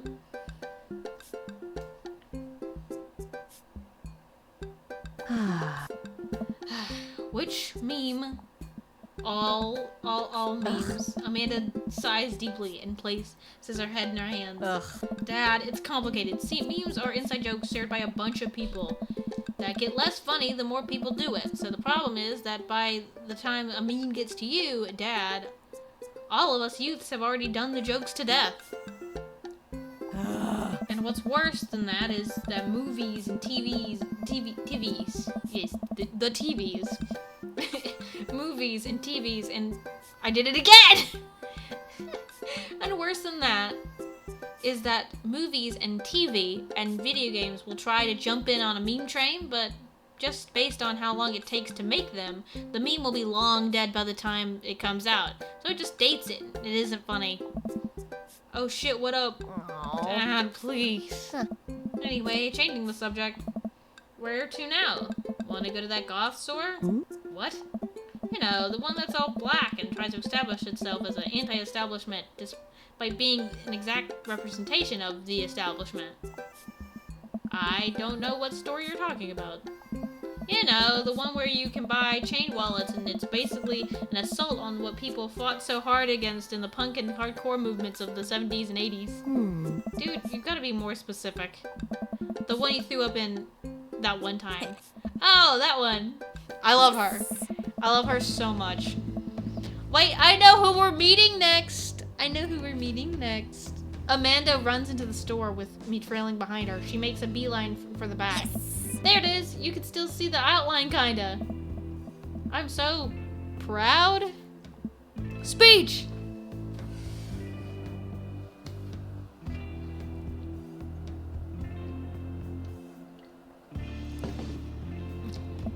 Amanda. Yeah. Speech! Alright, I'll do it if you stop chanting. Amanda stops immediately. I clear my throat.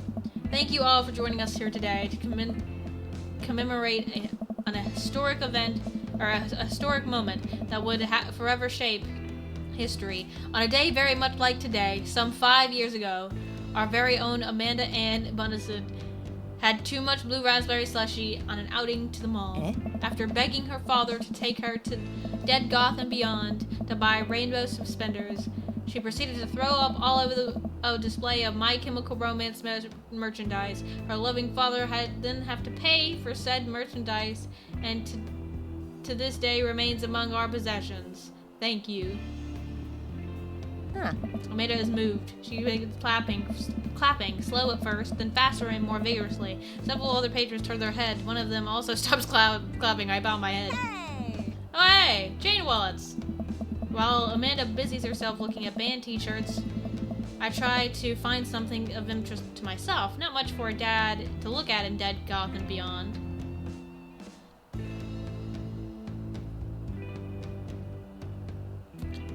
That would be great. I think it's supposed to be. It's very obviously supposed to be my Hot Topic, which is funny that they're using like actual band names, but then not the store names. Which I get. There's like copyright issues with that, but also like they're using the actual band names.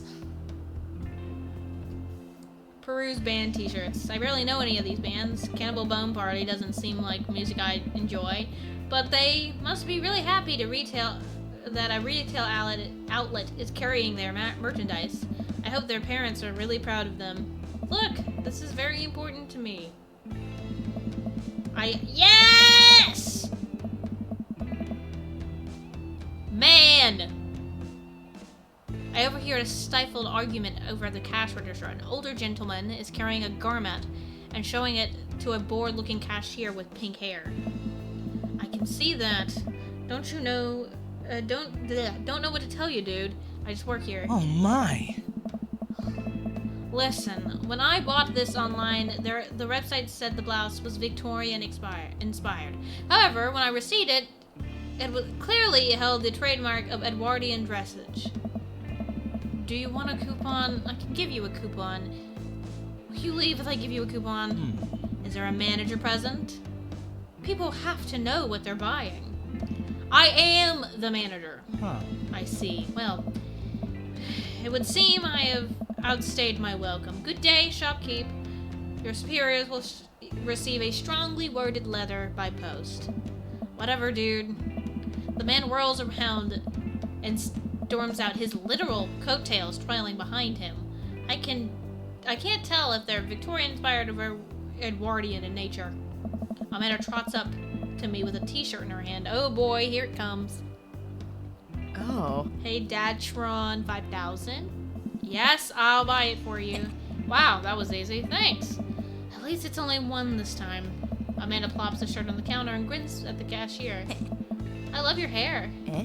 The cashier says nothing and rings up Amanda, radiating hatred.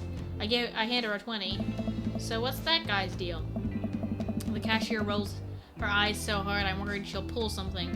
That's Damien. He's in here all the time. He's obsessed with Victorian fashion or whatever. She hands Amanda her bag and clear the conversation is over. We make our way out of the store and head home to get some rest. Amanda and I sit on the couch, trying to find something to watch over bowls of ice cream. Oh cool! Long Haul Paranormal Ice Road Ghost Truckers is on. Your favorite, right? Oh hell yes. They have to make it over the Canadian tundra before the ice road melts. But also they're hunting ghosts. Also their trucks are haunted. This is an episode I've already seen, but it's one of the best. Callum and Flint Dogbone, the twin brothers, oh my god. The twin brothers truck driving and ghost hunting duo find themselves in the greatest peril. I am so bad at reading today. I think I've gotten spoiled by too many visual novels that I've been playing recently being at least half voiced. So now that I'm having to read literally everything, I'm like... This is an episode I've already seen, but it's one of the best. Callum and Flint Dogbone, the twin brothers truck driving and ghost hunting duo, find themselves in the greatest peril yet. Oh no! The ghost done got control of the truck! I can't steer on them there damn ice roads! Let me use this EVP meter, try and communicate with the spirits. Flint, we're about to die! I almost got it. If you listen carefully, it sounds like it's saying you're gonna die. That's because we're about to die, you! This is art. The episode ends and Amanda excuses herself to go and start arguments on the internet. I stay up a little longer, curious about the exploits of Callum and Flynn Dogbone. I keep on trying to say it like that. Callum and Flynn Dogbone. After their disastrous ice road accident, afterward, I crawl into bed and get a good night's sleep.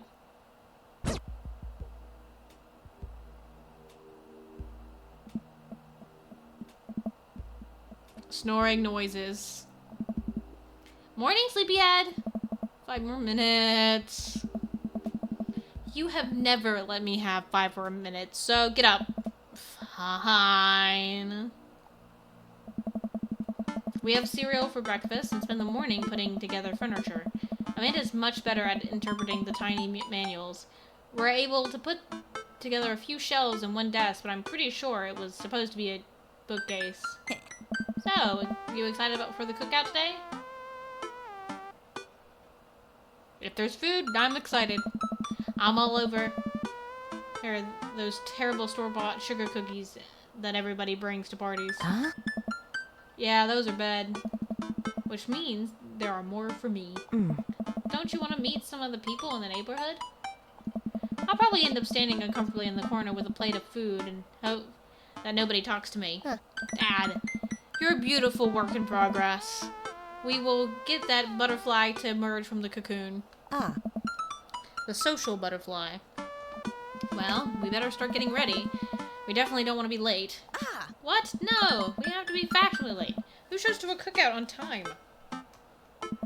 You know what? We're going early just because you said that. I out the door and Amanda reluctantly follows.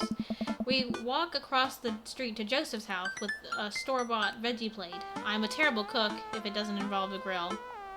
Huh? I guess we're not as early as we thought we were. Joseph's backyard is already packed with people and the smell of hot dogs wafts through the air. Small children run through a sprinkler and adults chat in small clusters. I set out our veggie plate down on the table next to 2 other veggie plates. Hey, there's Joseph! I wave to get his attention. The moment he sees us, he jogs over, arms open wide. Welcome! I'm so glad you 2 were here. And you brought veggies! Let me introduce you to my family. Kids, come over here. This is Chris, my eldest. Hi. This is Christina and Christy. They're twins. Whoa! They stare creepily and say nothing. Oh. Then, of course, there's our youngest, Krish. Wait, where's Krish? Maybe Mary put him in his crib. Oh no. Though it's the woman from the bar the other night. What is she doing here? Oh. Oh, and how could I forget my lovely wife, Mary? Hey. Joseph pecks her on the cheek. She smiles. Ah, Mary, sweetheart. Did you put Krish to bed? Hmm. I'll have to go look for him. Hmm. What? You'll have to. Joseph takes a moment to regain his composure. Mary, this is our new neighbor Ash and his daughter Amanda. Ah. I'd shake your hand, but I have a glass of wine I need to tend to.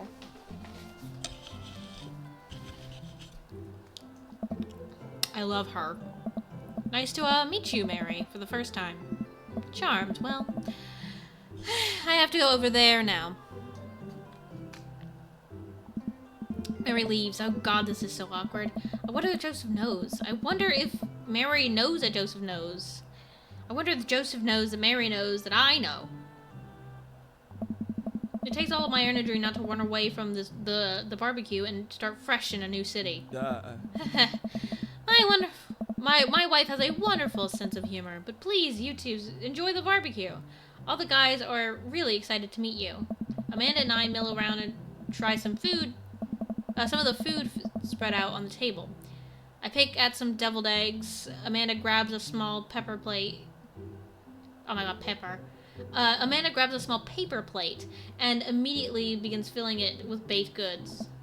Ugh, I don't want to have to make friends. Come on, Dad. Who are you going to party with when I go off to school? I don't want to have to do pleasantries. Dad. Ugh, they're going to talk about the weather. Oh, do it. Make a friend. But how could I possibly abandon my only child at a social function? That's bad parenting. This plate of cookies is my new dad. Bye. Amanda shoves me into the center of the yard. Well, here goes nothing. I look around at the party, and I'm surprised to see some familiar faces. Isn't that the barista from the coffee spoon? Oh, dang, Robert's here? Didn't that guy throw a frisbee at my head? Isn't that the guy that was throwing a fit in Dead Gotham Beyond? Isn't that Amanda's teacher? Yeah, I know, Craig. But wait a second, all these people live in the cul-de-sac. That can't be right. I better investigate.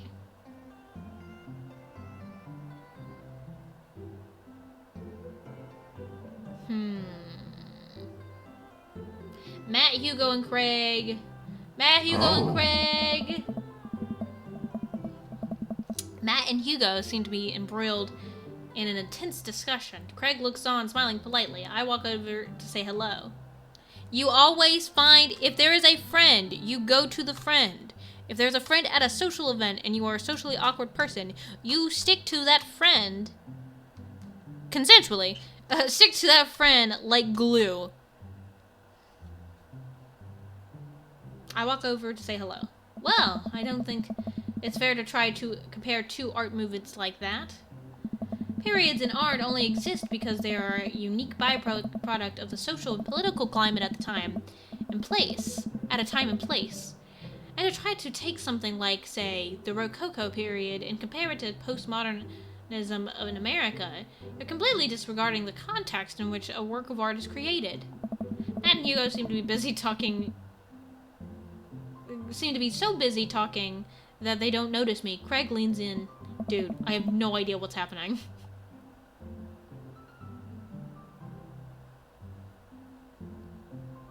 Talk to Craig. I turn my attention to Craig, who seems a little more attentive to my existence. How'd resistance training go the other day? Oh. Great! Little River is a great cheerleader. Ain't you, Chani, bro? Craig grabs River's arms and waves them around. Oh. You can do it, Dad. I'm so proud of you. I'm sorry for pooping on you. She must be a handful at that age. Oh, they always are. Hey! But it's so worth it. Craig grabs River's arms again and waves them around. Also, I'm sorry for throwing up on you, Dad. How are you settling in?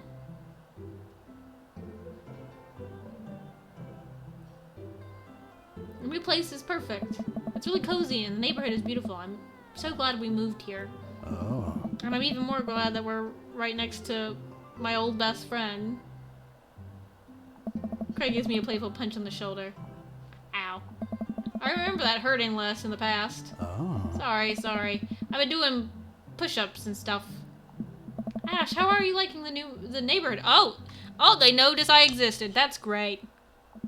It's pretty nice. Everybody's been super friendly. Hey. Seems like your daughter is fitting in just fine. Matt points across the yard to where Amanda, Daisy, and another young girl are playing.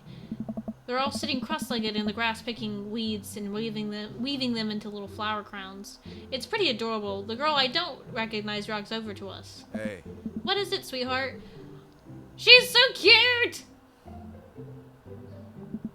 It's a flower crown. I thought you looked cute in it. Hey. Well, there's only one way to find out.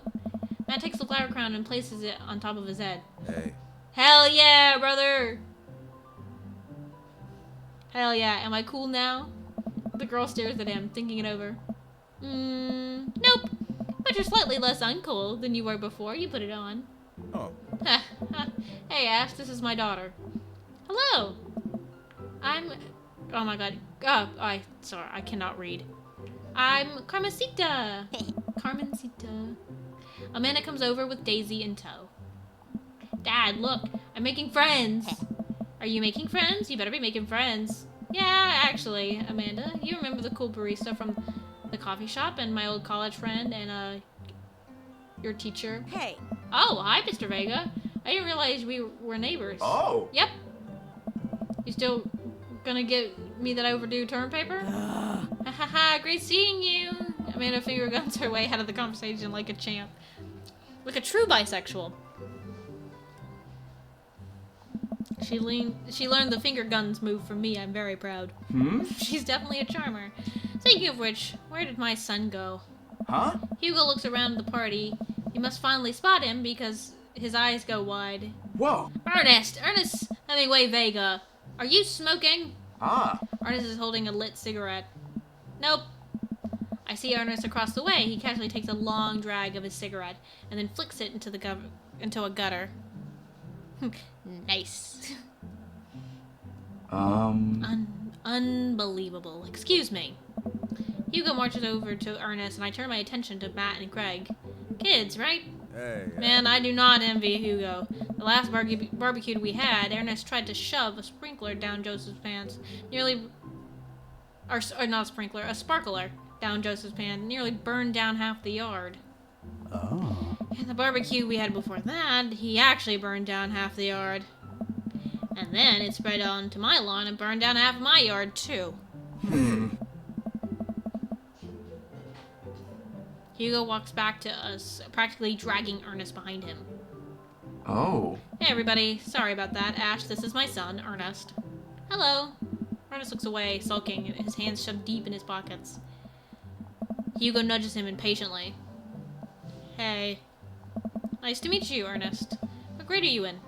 Doesn't matter. Oh. Ernest. Okay, I'm in 8th grade. God, are you happy now? I'm sure you were just dying to know. Girl, 8th graders, God bless.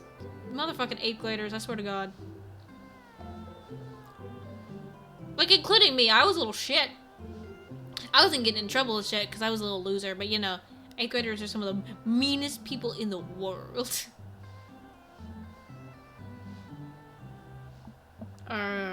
Yeah, good for you. Can I go now? I'm tired of talking to old dudes who blame my generation for the failing economy. Ouch. Ernest! Yeah, because I'm totally embarrassing you. Ernest puts earbuds in and storms off to stand in the corner. Well, that was certainly something. He seems nice. Nico puts his head in his hand and sighed. Oh. I am so sorry. He's having a really rough time. As much as I want to be the cool dad, I have to be the authoritarian dad, and he clearly resents me for it. I mean, I think as a dad and a teacher, that's about as authoritarian as you can get. Honestly, are any of us cool dads? Is it even possible to be a cool dad? Well, I'm cool as a cucumber. Hey. See? That right there. You can't say that. Oh. My kids think I'm cool. But for how long, Craig? How long do we get to be cool dads? Oh. I don't know. Yeah, sounds great. I think we just have to accept that the fact that as dads, we've become the machine we once raged against, and accept our fate to unironically wear socks with sandals. Your kids may think you're cool now, but the moment they hit puberty, you're doomed. Amanda's 18 and she still thinks I'm cool. Oh. I yell across the yard to my daughter, Amanda, I'm cool, right? Amanda just laughs. She keeps laughing. I see your point. As much as we all want it, I don't think it's as important to be a cool dad as it is to be a good dad. We can't all be best friends with our kids. It just doesn't work. I mean, look at me and Ernest. Oh. Our job as parents is to make sure our kids turn out okay. Yeah, you're right, but it'd be nice to have it both ways. It'd be nice. Hearing these guys talk about this makes me think of my relationship with Amanda. We get along so well, but there might come a time when it won't be like that. Is college when that happens? Don't let us eat up your time, Ash. Go meet some of the other people around the neighborhood. Joseph and Damien. I spot Joseph chatting with the guy from Dead Goth and Beyond by the grill. I wonder what they're talking about. I walk over to them. Oh. So I'm curious. Can you walk me through why you had your house painted black? Huh. Where do I even start? The house stays warmer in the winter. It provides an artistic contrast to the rest of the neighborhood, and it complements the crimson interior perfectly. It's definitely, interesting choice. Thank you. I'm very proud of my abode. Ash, I was just in a conversation with Damien here about his aesthetic design decisions. Damien regards me up and down with a warm but critical eye. How do you do? I don't believe I've had the pleasure. I think I saw you at Dead Goth and Beyond the other day. Damien's face turns bright red. I must apologize for my behavior on that day. You see, I take the goth lifestyle very seriously, and to be caught in a ruse by such a corporation as Dead Goth and Beyond was profoundly frustrating indeed. I hope you know that while my anger may have been justified, it was no such way for a gentleman to act. It's okay, man. Do tell me about yourself. Are you new to this area? Yes, my daughter and I just moved in the other day. She was the one I took to Dead Goth and Beyond. Oops, Dead Goth and Beyond. Very good taste on her part. Does she partake in the goth lifestyle? I think for a second. I look over at Amanda, who's hanging out with some of the older kids in the neighborhood. Hey, Amanda, would you consider yourself goth? Amanda yells back, I wouldn't necessarily try to fall under any specific label, but I had to...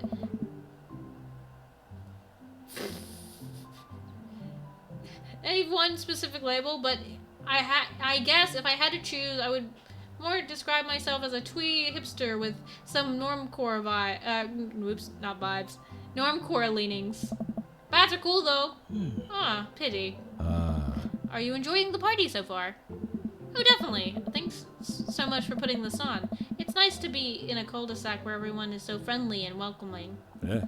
Amanda walks out to the conversation. I also like The Lost Boys a lot. Really good movie. Does that count as golf? That would, my dear. I don't believe we've had the pleasure of meeting. Damien Bloodmarsh, at your service. Damien finished the sentence with a flourish and a bow, producing a single rose and offering it to Amanda. Where the fuck was he keeping that? Amanda blushes and returns the gesture with a curtsy. My, you do know how to treat a lady. Hello, Amanda. Seemingly out of nowhere, Joseph's twins appear. Are they speaking in unison? Hey. Hey. Won't you come play with us? Come play with us. Huh? Like the fucking twins from The Shining. Which is a movie I have not seen. Come play with us forever. Oh. Guys, enough with the creepy twins chick. We talked about this. Oh. Christian and Christy slowly back away. Where do you think they got that from? Mary pops into the conversation, wine in hand. I don't know. Mary takes a long sip of wine. I think it might have might have taped over a VeggieTales VHS with The Shining. Who knows? She takes another sip of her wine. Oh. Where's Krish? Wasn't he with you? Okay. You had him a moment ago. He's probably stuffing dirt into his mouth. He'll be alright. Toddlers are pretty resilient. So much. He does! Damien does serve so much cunt. So much. A severe layer of cunt, if you will. I hate Mary. I really do. I hate her, like, just because... I hate her fucking attitude. I hate her attitude. I hate that she's a bad mom. I hate that she's a bad wife. I hate her. And she's a bitch. Mary tips her glass to me. Ain't my first time to the rodeo. It's my fourth. I have squeezed four little... Sweetheart, could you do me a favor and please find Krish? That will be great. I'm sure he's fine. Mary. Okay, jeez. Also, it is very funny that they're a Christian couple and they're named Mary and Joseph. Anyway. Mary Mary finishes her wine and wanders off. Dad, can we go now? Lucian. Lucian, have I introduced you to Ash yet? Hey, it's that punk from Amanda's school. I remember you. Whatever. That's no way for a young man to speak to his elders. Be polite. God damn it, you! She's trailer trash, but I'd spend the night with her anyways. You're just a MILF lover, okay? To like a fault, Vi Heavenly. You're just a fucking MILF lover and you cannot help yourself, can you? Lucian bows. Whatever, sir. Lucian bows again. Mr. Christian, may I have a veggie burger, sir? You know me so well. Uh-huh. Well, fucking anytime there's a fucking MILF on the screen, you start losing your shit. Which, like, understandable. I do the same shit, but... Fucking anytime there's a MILF on screen, you lose your mind. Oh. Coming right up, bud. Are you vegetarian? Yep. Make the 2 veggie burgers. Did you know that some people in the Victorian era were vegetarians? It describes carnivorous type people as bloodlappers. This is an autistic man. This is the most autistic man. Dad. Oh, yeah. That's really interesting, Damien. Joseph turns to the grill. Just a hint of a tattoo peeks. Woo! Woo! From underneath his sleeve. I can't believe I didn't notice it before. It looked like the bottom of an anchor. That's not in the Bible. Whoa, is that a tattoo? Hey. Yep, I wasn't always a youth pastor, you know. That's so cool. Want to see mine? What? What? Lucian pulls back some rubber bracelets. Pulls back some rubber bracelets, revealing a lopsided 666 in black ink. My buddy gave me a stick and poke tattoo last week. I think it's healing up pretty good. Lucian! We'll talk about this later. That's pretty cool. What's the significance of the tattoo? I don't know. Just thought it looked sick. Yeah, I love that you show your devil tattoo to the youth pastor. Well, in my opinion, the only reason you need to get a tattoo is because you want one. Careful, though. That number carries weight.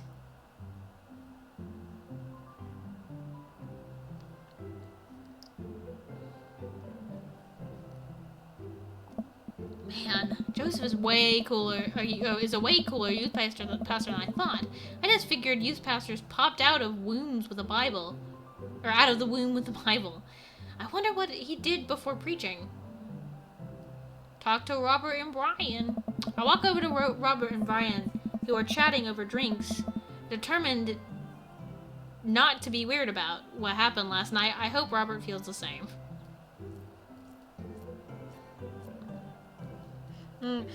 We're not gonna bring out that we fucked. Hey, guys. Gosh. How the are ya? Settling into the neighborhood alright? Oh, you betcha. Got the living room in order at least. Hey. That's great to hear. I've been doing some living room work as well. Finally got the 50-inch in there. The game looks great in high def. Oh boy. Ash, have you met Robert yet? Yes, I believe we met. Briefly. Hey! Robert takes a long sip of whiskey. Robert robotically extends a hand. I shake it as he stares unblinkingly into my eyes. Oh god, what is that? What does it mean? How's it going? It's good. Robert focuses on the whiskey he's holding. He takes a long sip. Great, look at my friends becoming friends. Us dads gotta stick together, you know. Us dads? Robert has a kid? Oh, I didn't know you had kids. Hey. Robert continues to stare at me. Jesus, does that guy ever blink? Yep. Cool. That's cool. We stand in an incredibly uncomfortable silence for several moments until we gotta get off this haunted truck. Oh no! Oh no! The ghosts locked the doors. Daisy and Amanda run up to us. Thank God. Hey! Quick! Hit the emergency escape button. But trucks don't have emergency escape buttons. Then hit the brake, I guess. And then we'll get out of the truck. Oh. The imaginary truck. Anyway, we're safe from the ghost, but how will we ever survive this Arctic tundra? Daisy, you might have to eat me. Are you prepared to do that? I'm prepared to do anything to survive. Ah. That's cold-blooded. I like that. Although, I'm not sure I have the materials required to properly cook you. Wait a second, are you guys playing Long Haul Ice Road Paranormal Ghost Truckers? Yeah! I mean, I love that show. It's the best, especially the episode where Calaman hides Flint's keys and Flint retaliates by breaking an ancient cursed urn and sending the spirit after him. Yeah, it's such quality reality television. Alright, Daisy, I found us a couple of bugs. They're gonna make a great meal. Lots of protein. Gonna keep us from starving out here in this harsh, icy wasteland. But there's a whole table of food over there. Daisy, it's a game. We're playing pretend. It's what kids do. Live a little. Amanda gives Daisy a hand of gummy worms from the snack table. They eat them with mock disgust. Let's go find kindling for a fire. Right. Okay, but not an actual fire. Because we're playing pretend? Yes. Now you're getting it. Daisy and Amanda run off. What a cute couple of kids. I turn my attention back to the conversation, but wait, where did Robert go? I skim the party and finally find him in the corner, talking to Mary. Does he not want to talk? Man, I've never seen her get along with anyone so quickly. I snap out of my Robert-induced haze. I guess Amanda just sort of has a way with kids. That's kind of amazing. Daisy doesn't really get along with kids her age. It's nice that he's not trying to one-up me this time. Maybe we can have a regular friendship after all. Really? She just kind of keeps to herself. Her teacher says she spends every recess in the library. I think the other kids are intimidated by her intelligence. There it is. I wouldn't worry about it too much. Amanda was shy at Daisy's age, too. She used to have a habit of crawling under tables and crying every time we took her to a restaurant. She bit people, too. Kids, right? Gotta love them. You're required to by law. Well, since they're getting along so well, maybe we should try to put together a little play date for them. Yeah, that'd be nice. Well, I don't want to take up too much of your time. Go meet some of the other fellas. And without further ado, let's work some magic. Joseph closes his eyes, takes a deep breath, and gets to work. With the greatest of ease, he sets patties on the grill, flourishing as he flips his spatula in the air. It's easily some of the best grill work I've ever seen. You guys think this is my first time in front of a grill? He's working faster now, effortlessly tossing cheese onto patties and perfectly grilling onions on the side. One after another, the dads take notice and crowd around Joseph to admire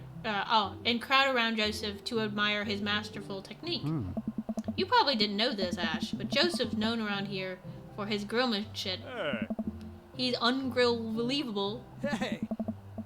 I've tried to get on his level, but I just can't catch up. Hey. Let us keep studying. He has a rare quality about him. Oh. Mustard. We keep talking about this. Can't we just appreciate the artist? I... I've never seen him make a mistake. Let's fucking go! I love the dads. I love the dads. I don't even remember what Robert's kid looks like. Oh. Okay, we need to stop. This is getting too cheesy. Please stop. All of the children at the party boo. The glorious display of puns in unison. Yeah. Alright guys, the food's ready. Please form a orderly barbecue. Amanda groans. We all grab our food and hang out, enjoying perfectly cooked cheeseburgers. Eh. Man, it's so wild how all of us dads live in the same cul-de-sac. Yeah, it's a bunch of single dads, or single adjacent dads. Crazy.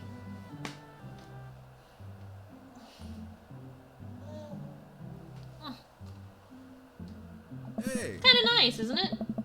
It feels like there's a real community here. Totally helps when you're just a single dad trying to raise a kid. We're happy to have you here, man.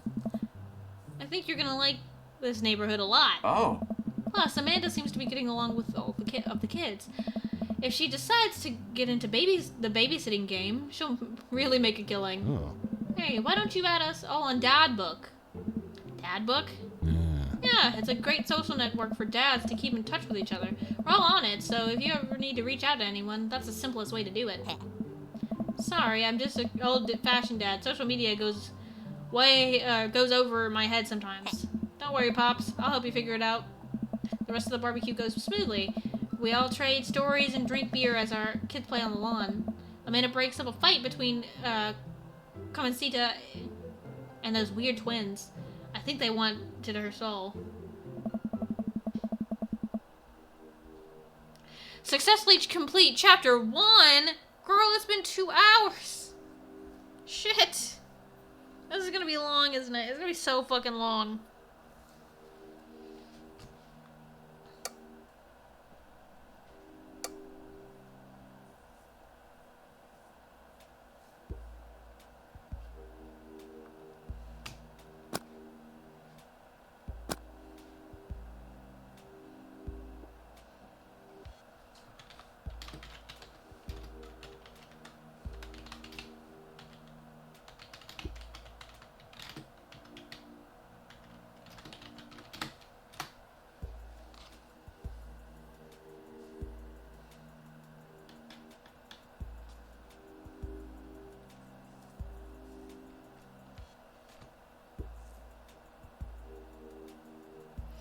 Oh, it's about 4.5 hours in length, but it won't tell me how many fucking chapters the game has.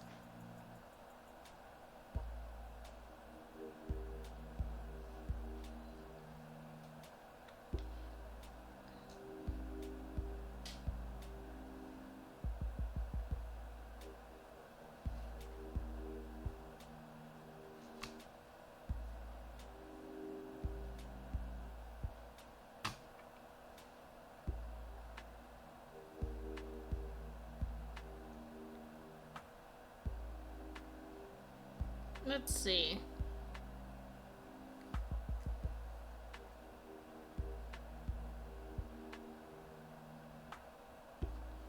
Town day 1, town day 2, cookout, dad book. Oh, we'll see. Oh well. Ah shit, I didn't change back to my Steam shit. You're not Steam stream. Bop, bop, bop, bop. Amanda and I walk back to our place as the sun sets over the neighborhood. Pretty fun party, don't you think? I mean, I got a burger in me.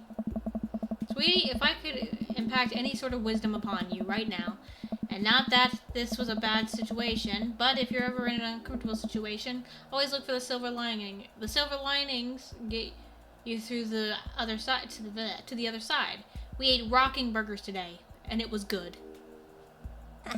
Amen. Well, hey, at least you got to meet some other cool dads. You should hit them up on Dad Book. Maybe I will, if I ever figure out how social media works. I have a good feeling about this place. Me too, Dad.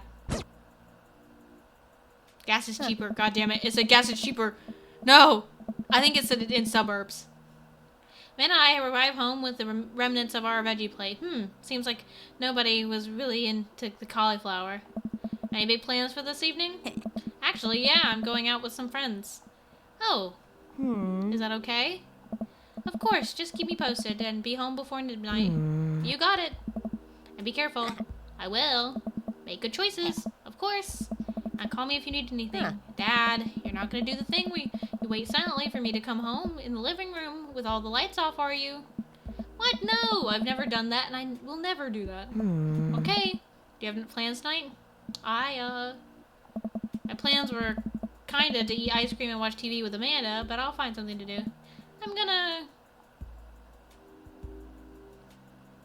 work on some stuff. You know, dad stuff.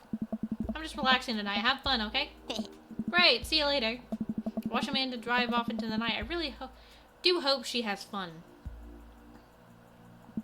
I plop down in front of the TV and turn on some Wine and Dine Mastermind with celebrity chef Gavin Chapman. Looks like Gavin's making a roasted rack of lamb with rosemary mashed potatoes.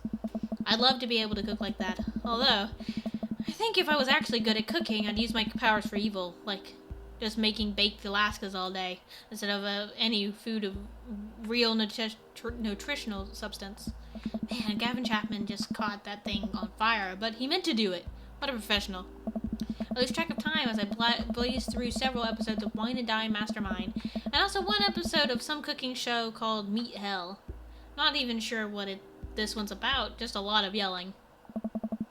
I look at my watch. Man, it's almost midnight. I should check in with Amanda. I send a text. Hey kiddo, you good? I wander in the kitchen as I wait for a reply. Amanda's phone is almost always in her hand, so I'm sure she'll respond soon. Unless she's driving home now. In that case, I hope she doesn't respond soon. Because I definitely taught her better than to text and drive. I reach into the freezer and grab an ice cream sandwich. It's a little late for this, but I think I have earned it after a long day of socializing. I check my watch again, and then my phone. Nothing yet. Okay, see, now I'm worried. Do I call her? Do I call the cops? No, it's too soon for that. I'll send her a gentle reminder text. What's up? Half an hour passes. Now I'm really worried. The episodes of Gavin Chapman's Meat Hell are not only not assuaging my helping my anxiety, but possibly exacerbating it with all the yelling. So I keep pacing around the house waiting for her to come back. Why didn't I find out where she was going? Who was she even with? Why don't I know any of her friends' phone numbers? Why don't I even know all of her friends' full names? Who's Emma P? I decided to send her another text. Amanda, please text me and let me know that you're okay. I can't help but think all the awful things that could have happened to her. Oh, thank God it's her. Amanda opens the doors and shuffles in. Finally, she's back home. I'm glad she's okay. Sup? Sweetie, thank God you're safe. Yeah? But now I know she's okay. I'm really mad. Why didn't you answer my text? Amanda pulls out her phone out of her pocket. Oh, whoops. Guess I didn't see those. She starts to walk to her room. Amanda Ann! Whoa, we're pulling out the middle name now. Amanda, you came home an hour and a half after your curfew, and you didn't respond to any of my texts. You really freaked me out. I was about to call the cops. Dad, you're seriously overreacting. You're not gonna be like this when I go off to school, are you? You weren't responding. It was just like when your mom. I have to stop myself from tearing up. Oh, Dad, I didn't mean to. I sit down on the couch and put my head in my hands. I feel very tired all of a sudden.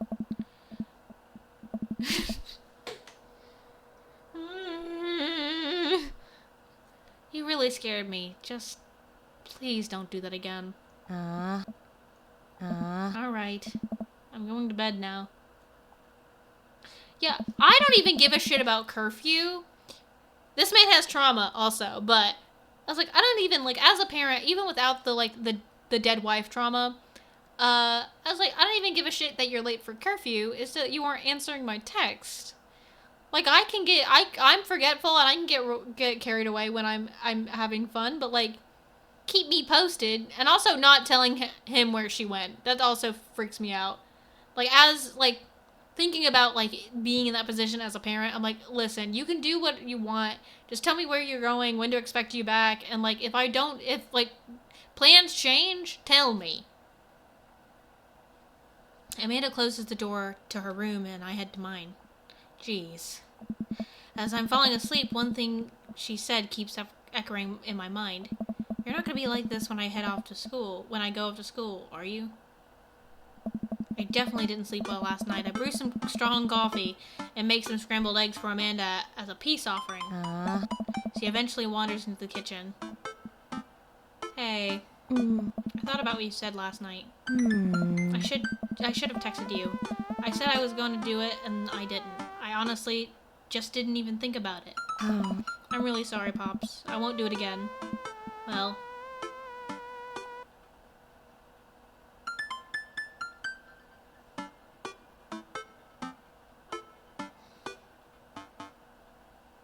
I'm sorry for freaking you out.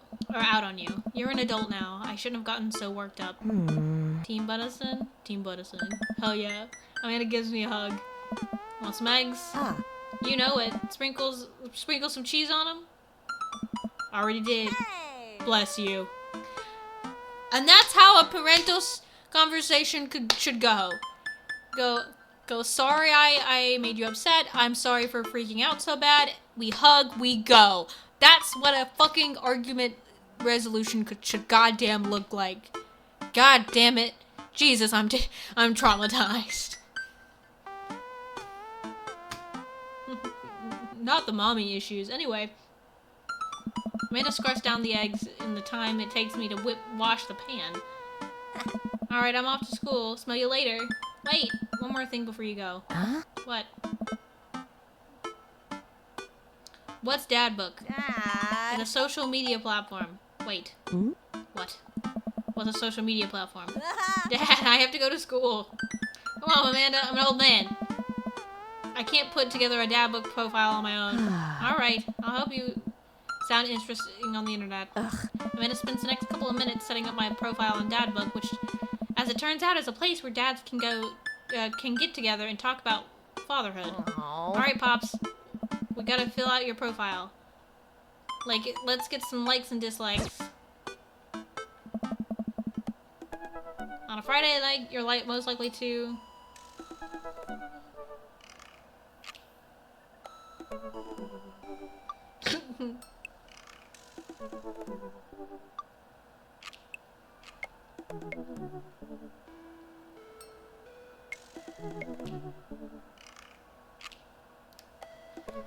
Netflix and grill, baby. I honestly love that too much to not put it.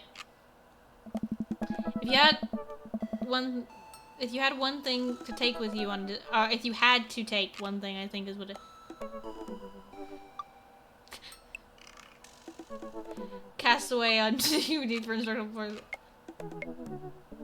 a boat, obviously.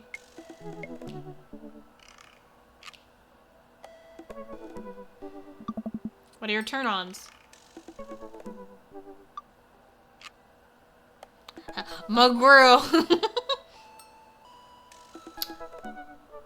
Strong dad arms. What did you want to be when you grew up? The president of space.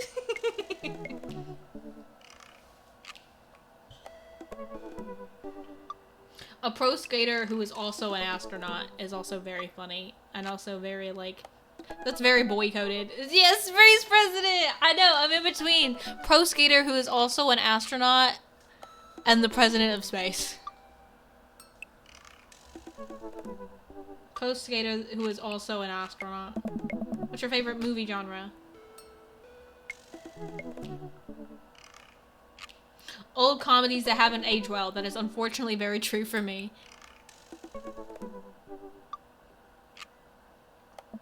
What's your ideal date?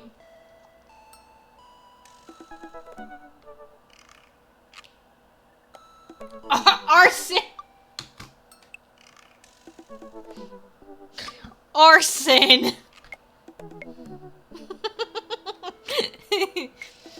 Arson. What I do today? Arson.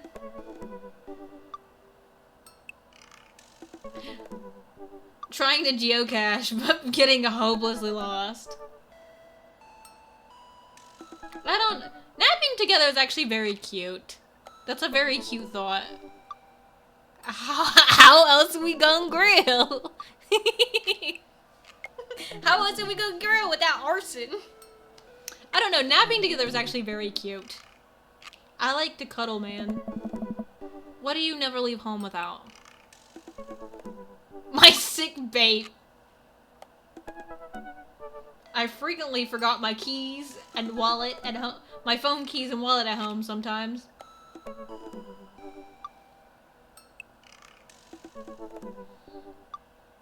A cool knife is so funny though. I spent a lot of time thinking about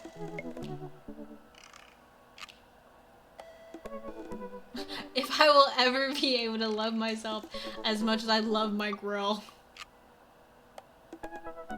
How proud I am of my child. Profile complete! my vape cool as fuck. As fuck. See, that wasn't so bad. Yeah, that was actually kind of fun. I could totally spend all day on here just looking at people's profiles. Alright. You should message one of them. Or more than one of them. All of these dads seem pretty interesting. Okay. I promise I'll make some friends. Ah. Amanda gives me a hug. Go get him, Dad. I love her. Welcome. You've got dads. I don't remember this. Also, Amanda.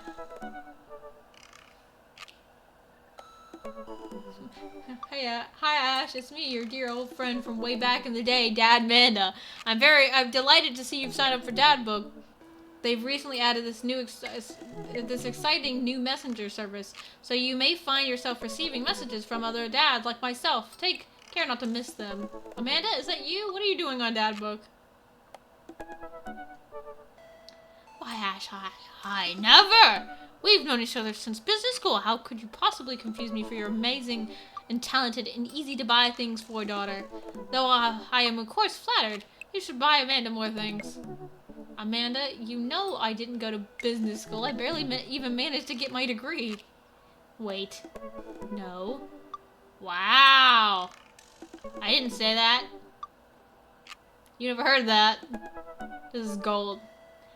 I was a great student, I swear. I graduated at the top of my class because I worked very hard and ate all my vegetables. Totally holding on to this for later. Wait, do you even remember what I majored in? I declined to comment. Cool.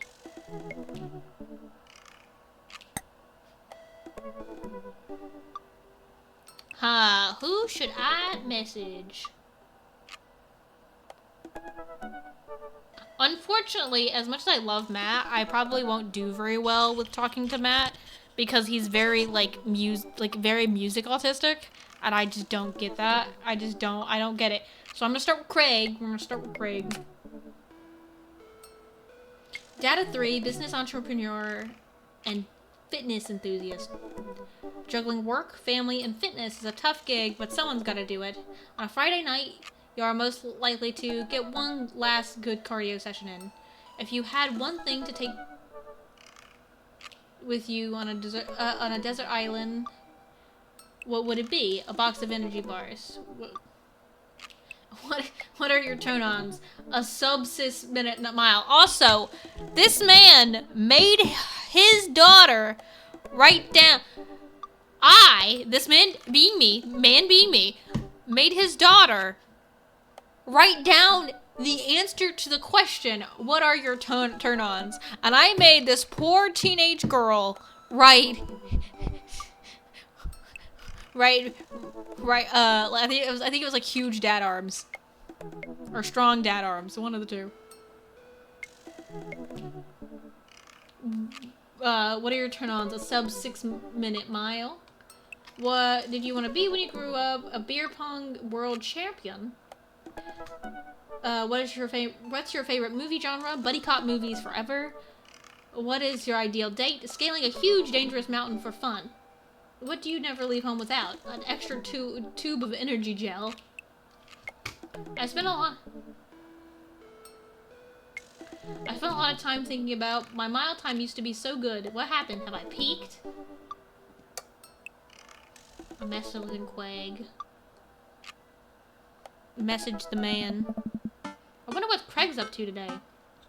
I navigate to Craig's dad book page and type out a message. Hey bro, or should I say neighbor, let's catch up like old times. A couple minutes pass before I hear a ding on the computer. It's a message from Craig. That was quick. Bro, my man, let's definitely hang soon. Might be a little different from our old weekend-long benders, but it'll still be fun. I think for a moment, this could be a fun opportunity to see how my old buddy in his new element. We exchanged a couple of messages and he logged off to prep for the game. I should see if Amanda wants to join me. I walk over to Amanda's room, knock on the door. Yo, Amanda Panda. Eh? I open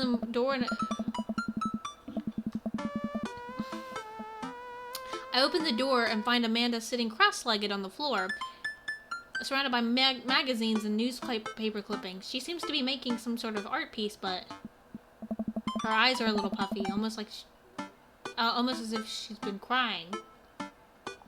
Hey, are you alright? Oh yeah, Fine. I'm fine. Huh.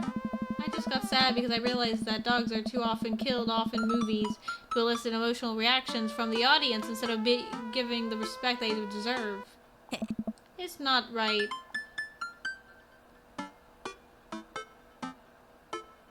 Are you sure that's all you're upset about? If there's, anything going on, I just want you to know that I'm here for you, and I'll always be here for you. Whether you need a shoulder to cry on, or a strong dad to kick someone's butt, I'm only a phone call away. Eh? Thanks, Popsicle. I appreciate that. Ah. But I'm fine, really.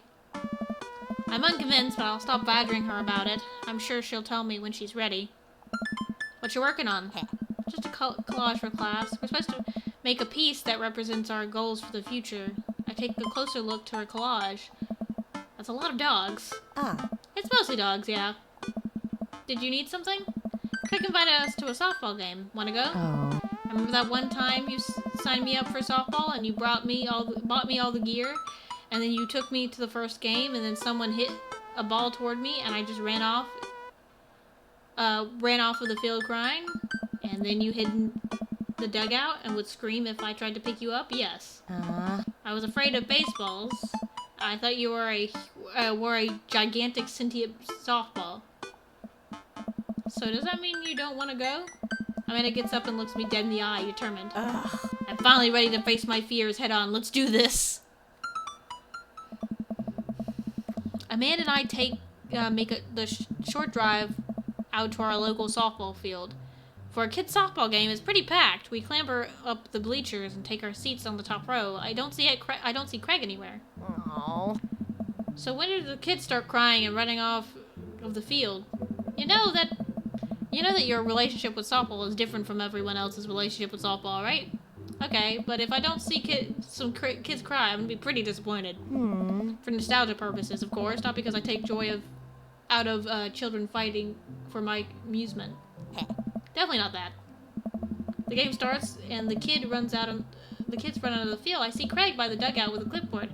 He has ribbons strapped to his chest, and as per usual, there's a guy in a pancake costume doing jumping jacks across the field. I guess that's the mascot. Reading the kid's brightly colored jersey, I see that it's the Maple Bay Flapjacks against the Pinewood Ocelots. Go Flapjacks! Oh. Check up on the bat, Miranda.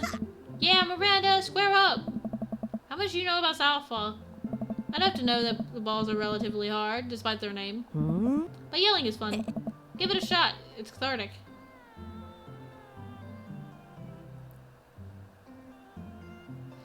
What's important is that you're having fun! Go friendship and kindness! Dad, could you kick it up a notch? Maybe throw in some spice on that papaya? Sure thing, honey. I believe in you, Miranda! We watched a couple of innings of softball. They aren't ready for the major leagues yet, but Craig's trained his team pretty well. It seems like he's really good with kids. Kexton Craig is good with children. Whoa. Eh? It's amazing how hard they're hitting the ball and how no one has run off of the field crying yet. Amanda, dear, you have to let it go. Let what go? I'm perfectly fine.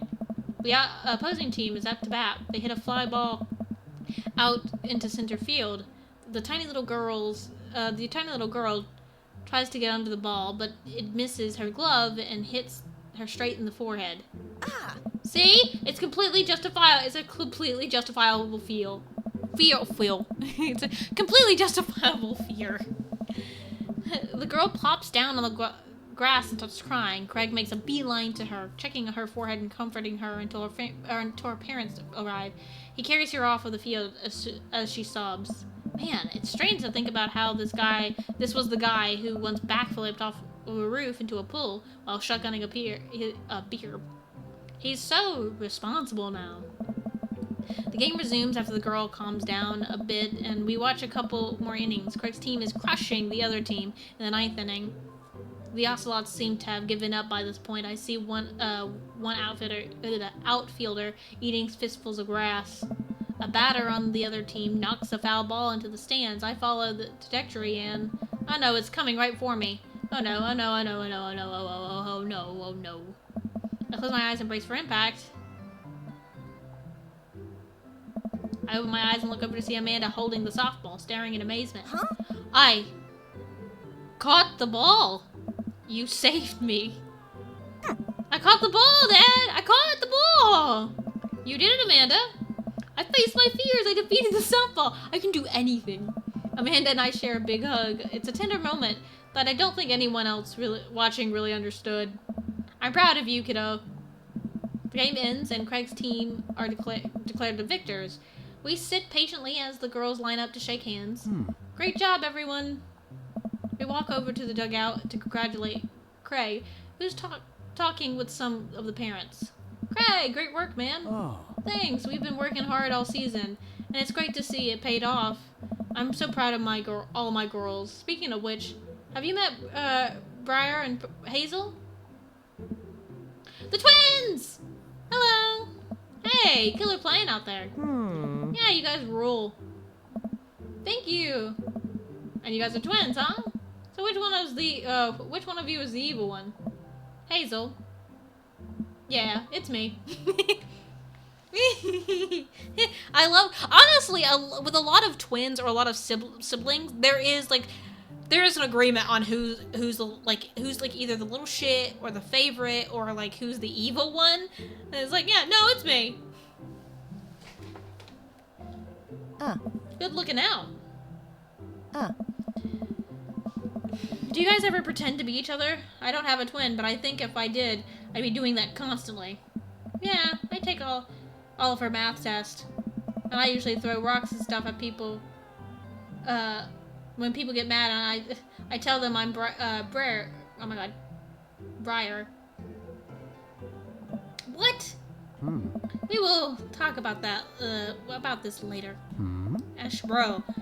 I got a couple more things to clean up, then we can hang. Sounds good. Just then, one of the moms jumps into the conversation. Not so fast. We have to celebrate our win, Craig. I'm taking the whole team out to get pizza. Oh, I don't know if I can. Nonsense. The girls won. What sort of celebration could we have without our fearless leader? She lays her hand on his shoulder and gives him goo-goo eyes. Man, this mom is laying it on thick. Amanda and I share a look. Alright. Is it cool if my bro comes along? The mom looks slightly put off, but covers it with a smile. Of course! Where are we going? Thirsty's Pizza? What? What? It's a real place. Oh, where are we going? Thirsty's Pizza? She was making fun of him. That was funny. Or making fun of her. Oops.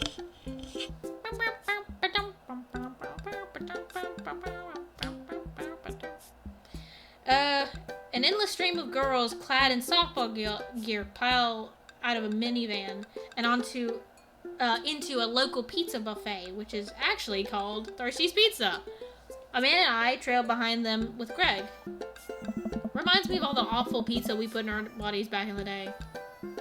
Remember how we used to just fold whole pies in half and then put taco fillings inside? Pizzicos. I could never forget. Pizzacos. Yeah. How do we survive college? Oh. Our bodies were younger back then, more elastic, more able to handle the toxic waste we put inside of us. The good old days.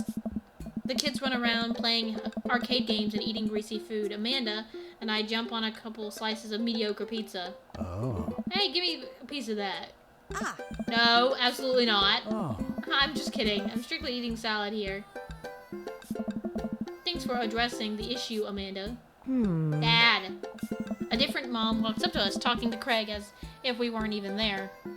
Craig, thank you so much for looking after our kids. My daughter tells me every day about how great you are.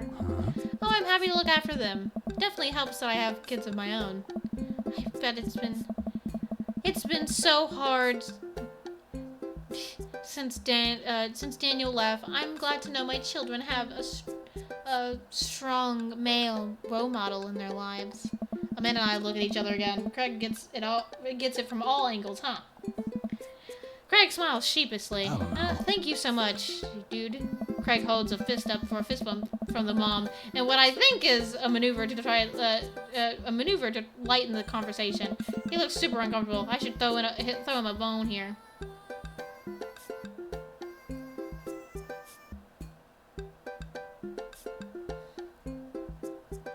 Tag team with Amanda.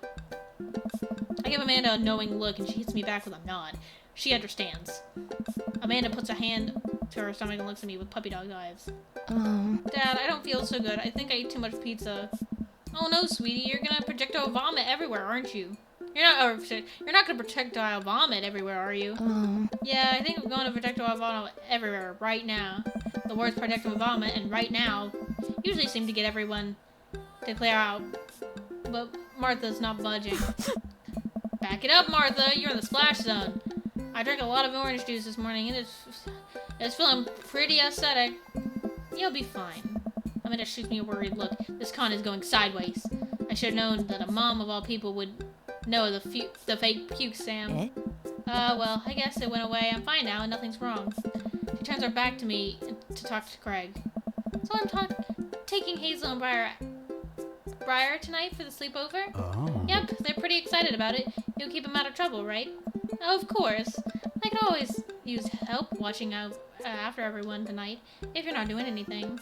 Wow, this lady is really going for the gold. Hey! Ha! It'd actually be nice to have the night to myself in River, but thanks for the invite. Martha, you might want to grab your child. She's stuffing pizza into a coin slot. Martha angrily turns her attention towards her daughter. Tiffany, not another arcade machine, I swear, if we have to buy it. Martha storms off towards her kid. She seems nice. Oh. Yeah, the team is one big, weird family. Takes all sorts, right? Tiffany, don't eat the tokens! Oh. Tiffany's a stellar hitter. Phew. I finally think I have time to talk to Craig now. Man, you're a busy guy, huh? Only on days like today, I hope. Dad! Hey, girls. Dad, can you help us beat our record on DDR? We told Ariana's dad that you could destroy him on the dance mat. Please help. Oh. Girls, you know I don't have my jukes anymore. But Dad! Craig looks at me like a hurt puppy. I don't know. Sorry, dudes. Duty calls. I promise we'll catch up in a bit. It's all good, buddy. Craig runs off with his daughters and I'm left alone with mine. Man, I was really hoping to hang out with Craig more today, but it seems like he's getting dragged in every direction. It definitely wasn't like this in college. I feel like we might be a third reel here. There's worse places than an arcade to be left to your own devices. You're right. Want to drop some coin on pinball? You know it. Amanda and I pull up to a machine that's feeling pretty hot and get to work. I'm a little rusty, but the pinball wizard within me will never die. I pull out a decent score and then challenge Amanda to top mine. And immediately she gets a multi-ball. Looks like she takes after her father. You're pretty good. Don't patronize me. Hey, just trying to pay a compliment. Amanda shushes me. She's in her zen zone. She fights violently, racking up points by the millions. She's this close to beating my score, but I feel honored just being able to watch. You're friends with Craig, right? Janet from earlier walks up and leans on the pinball machine. Yeah, we went to college together. Oh. Please don't lean on my thing. Huh? That's interesting. So do you know if he's, like, available? Oh, honestly, I don't know if I could say. Seriously, you're gonna make it tilt. Because seems like so much work to watch after his kids. Don't you think it would be great if he... Lady, I swear to God. All of a sudden, a buzzer sounds and the game is over. Janet made the pinball machine tilt. What? You stone harpy. What? Oh. I said I have to go over there now and put pizza in my mouth so I don't say anything that will hurt your feelings. Amanda. Nice. Bro, what's going on? Huh? Now's our chance. If we don't get out of here now, we're stuck for the rest of the night. I wrangle Amanda and say some quick goodbyes with Craig. We head out of the pizza place. Finally. Amanda promises that she'll keep the couch warm for me and heads for home. Fucking hell yeah, bitch.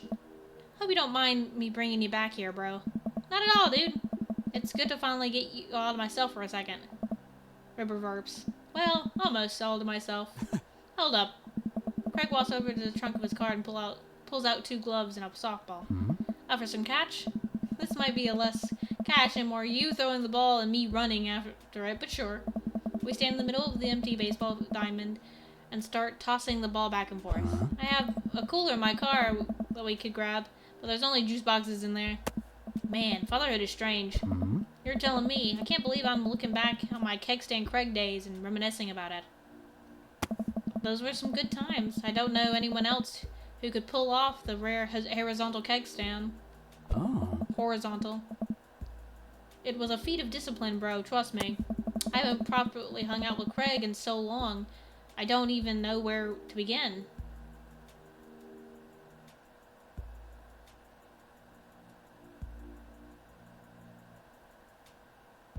It's about the kids. I can't believe you're a father of 3. Neither can I. You know me. I'm an indecisive person. You switched your major 4 times. Oh. Yeah, I had no idea what I wanted to do with my life, but raising kids, when Brow and Hazel were born, it all finally made sense. It was like all the time I'd spent trying to figure things out led to them. I couldn't be happier about it. I don't think I even cared about anything as much as I care about them. I had the exact same feeling when Amanda was born. It was the best thing that ever happened to me. It could be the only thing that ever happened to me, and I'd still be proud of the life I lived.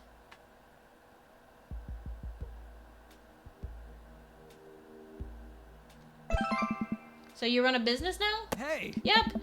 We sell fitness gear, imports, exports mostly, but we're coming up with our own line of leisure wear soon. I nod. I mostly use my sweatpants for watching TV and not, sweating. Sounds like he'd make a killing. Oh. If you ever... Stop moaning in my ear, sir. If you ever need athletic gear, I've got your back. You can sponsor me. I'll rep your athleisure wear brand while I mow my lawn. Oh. That is the glamorous lifestyle we're catering to, yes. Stop. I'm like, stop moaning in my ear, sir. I'm trying to read. That is the glamorous lifestyle we are catering to, yes. Ask about coaching softball. So, is softball coach the life you wanted, or was it the life that was thrust upon you? Oh. Ha! I'll admit I was hesitant at first. Briar and Hazel had so much energy that we just had to get them into sports, but no one was there to run the team. The more I did it, the more I saw how much it meant to all the girls. I'm worried that there'd be a riot if I quit. Jesus Christ. Blah, blah, blah. I would also be afraid of a bunch of tiny children with metal bats. Oh. They're quick and they work as a team. I've trained them too well. They take you down like a pack of velociraptors on a T-Rex. Exactly. Oh. Quit! He keeps moaning in my ear. It's making me uncomfortable. It's nice out here, quiet. Must be good to get away from the softball moms for a bit, huh? Oh. Christ, Janet. Yeah, that was a lot. Are they always like that? Actually, it wasn't nearly as bad. Yikes. I don't know. I'm just so not interested. Well, what are you interested in? I don't know. Oh, Peace and quiet. That hot silence. bro. My ultimate sexual fantasy is sleeping in on a Saturday. But more seriously, I just can't get back into dating right now. I couldn't even if I wanted to. Blood moaning mid-combo. I kinda respect the hustle. Dude, he keeps going. I'm like, shush. Shush you. Have another voice line. Please. Oh. Stop. I love that it was a different moan as soon as I said that.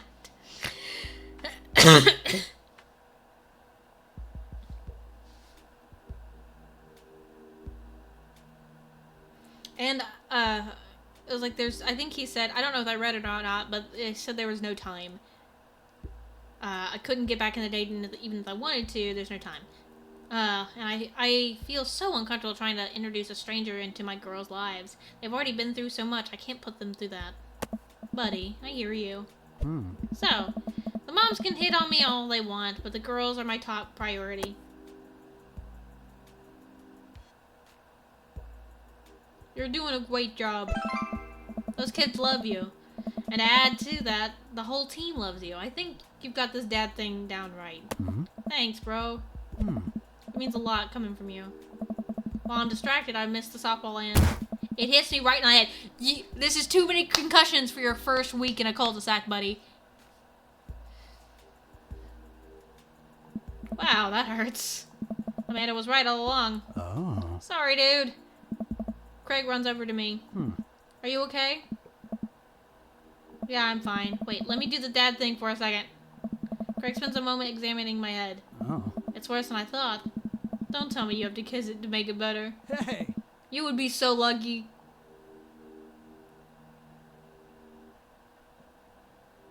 I mean, I feel like I've earned it at this point. Waiting all day to hang out with you. Well. Yes, let's fucking go!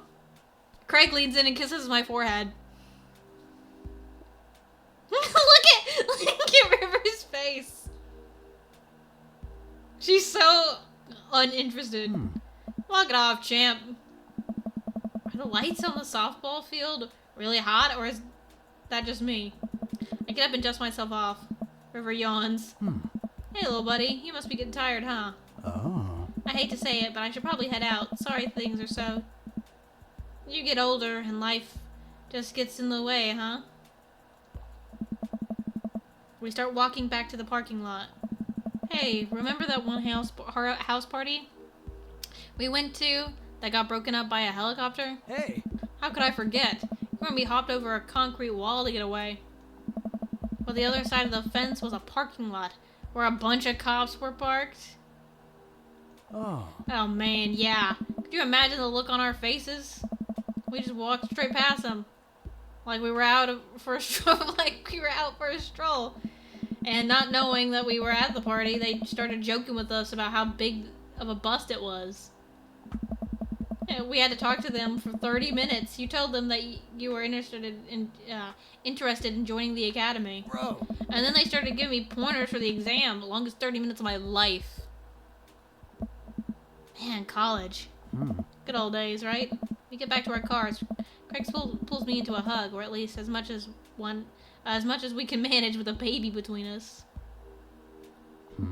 Never enough time, huh? Guess not.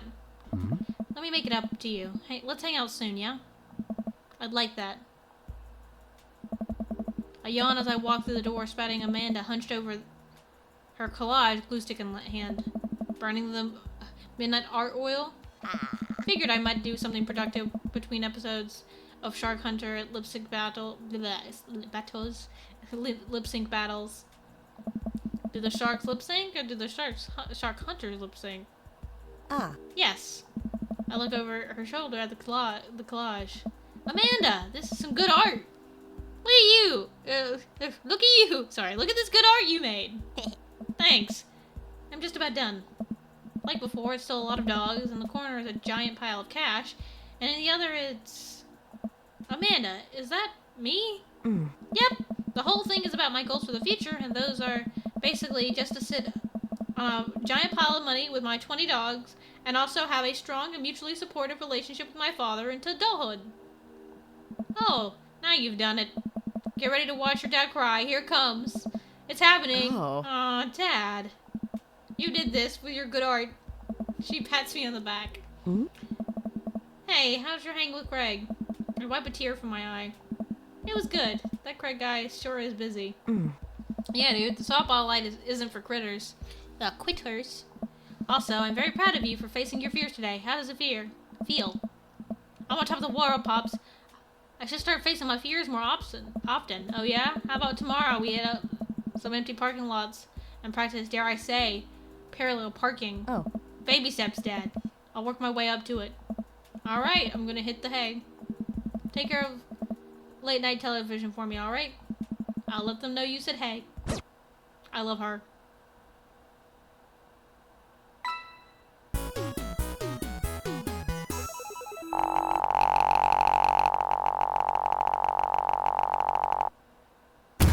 Wow.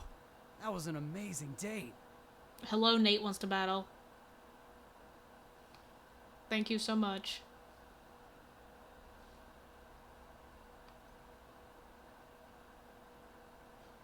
Keg stand champion.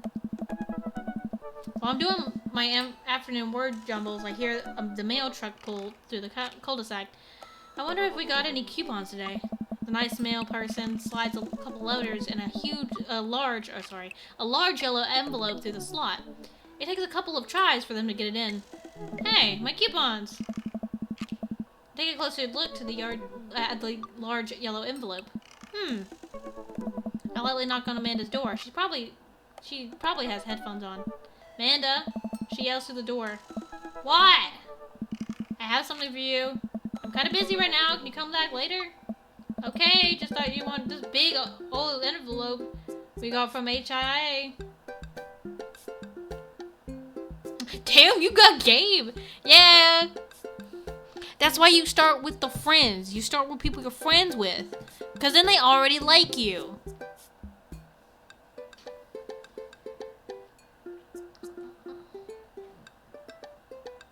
You start being friends with a person, and then the transition from friends to dating is so much easier from acquaintance to dating, or like barely know to dating. It's such an easier transition.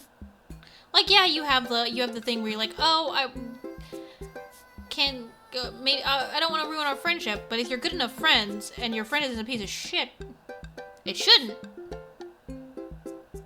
As long as communication is pretty like is really good about how you're feeling, and like it's very understood, like you care about each other, and like what you care about is each other, regardless if you're dating or not. That should be how it is. I'm really a strong advocate. It's like, be friends with the person you're dating first. Believe me, you will save yourself a lot of fucking struggle.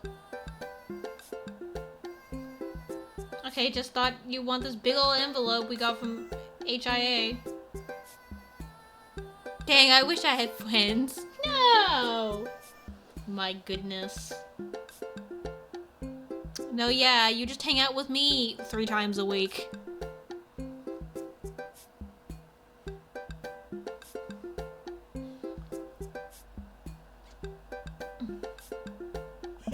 Immediately, Amanda pushes her door open. Horn Institute for the Arts? I mean, if you're busy, I can come back. Father, please. I hand her the envelope, which she tears open with her teeth. That's probably bad for your teeth. She doesn't seem to hear me and spits out a piece of the envelope. She pulls out a letter and unfolds it. And the suspense is killing me. This is her dream school. Amanda's face is unreadable. I can't believe this. Oh, honey, it's okay if you didn't. I got in! Oh! I got in! Amanda tosses the letter aside and gives me a big hug. Congrats, sweetie. That's amazing. I'm so proud of you. She pulls away and looks at the letter again. Yeah, the baby got in! Baby! A baby! my god, I really can't believe I got in. Well, of course you got in. You're a great student. You nailed that interview and your photography is incredible. Oh. Wait, Dad. I know this one's really expensive and it's so far away. I think for a moment, HIA was one of the more expensive schools that Amanda applied to. But I know she had her heart set on it for the longest time. It'll be tough, but we'll make it work. Really? Of course. Amanda hugs me again. Thanks, Dad. Okay, sweetie, we're celebrating tonight. Dinner, your choice. Wherever you want. Wherever? Amanda and I walk along the bayside, tearing into our foil-wrapped burritos from a nearby food truck. You could have chosen anywhere in Maple Bay. Cost was not a determining factor. Please, Dad. You know I'm a simple gal. Just give me a burrito with a view. I can't say I'm mad. Amanda and I sit on a patch of grass and watch ships sail lazily through the bay. And the dorms are right near a bunch of cafes, and there are all these galleries nearby, and there's a discount if you bring your student ID. And Amanda, slow down. You're gonna choke on your burrito. I know, I'm just excited. I mentioned the students get their own studio space once they're seniors. And we get all the professional photo editing software for free. It's nice to see Amanda so enthusiastic about HIA. But I wish she wouldn't do it in between bites of her burrito. I thought I taught her to chew with her mouth closed. I wonder who my roommate's gonna be. You take a survey online and they match you with someone who with a similar major and interest. I bet we're gonna be best friends. Craig and I were. A good roommate can be a lifelong friend. But don't get me started about bad roommates. Oh no. I'm just kidding. We didn't have a bad roommate. Our only other roommate was a puppy that Craig brought home one night. We spent a semester fabricating a story about our new foreign exchange student who had a really bad cough that sounded exactly like a dog's bark. Ah. Carl ruled. Yes. Oh, they let you have animals in the dorms? Oh, they let you have animals in the dorms if you get a note saying you need one. I bet I could forge one. I think I'd get a rabbit, or maybe a snake, maybe both. Would the snake eat a rabbit though? Oh boy, I think I'll leave all that up to you. She's just so excited, but I don't want to disappoint her, but I need to be real for a second. So you know that talk I had with Mr. Vega? He didn't tell you about the dumpster fire, did he? What? No.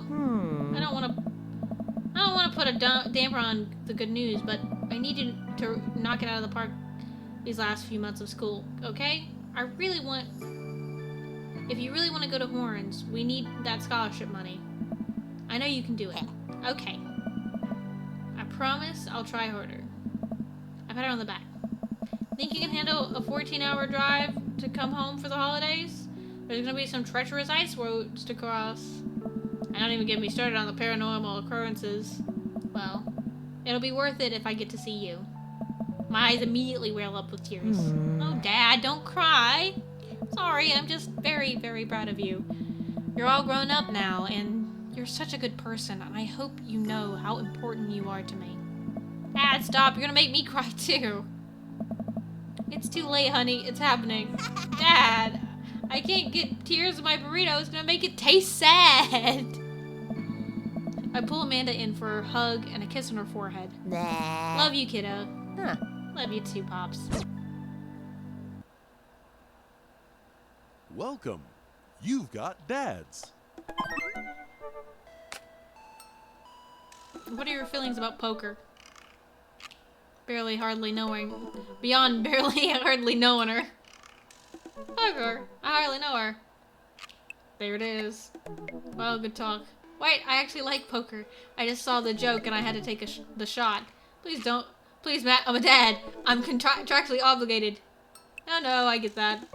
Anyway, we've been playing weekly poker games, and I figured I should send an invite your way. That sounds great. I love losing money. Cool, see you. Lose that money! Cool, dude, see you soon. Lose that money! Ugh. Oh shit, it's already been 3 hours. I guess we'll pull to 4. Hopefully I can get through a run in one stream. But I cannot do another like 5 to 6 hour stream. I think that might kill me. Especially since I try not to, like, piss during stream if I really don't have to. I usually get along fine enough with no pee-pee breaks. With 3 hours, but with 4 hours, it's... I'm just saying. I'm just saying. So I'm trying, but I also gotta pee really bad. So I might have to like BRB. Yeah, I stopped talking. I stopped reading. So give me like a secchi. I'm gonna go like BRB. You get to listen to the music for a little bit. I'll be so quick. I promise. I'll be so quick. I promise.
Hi. I have returned.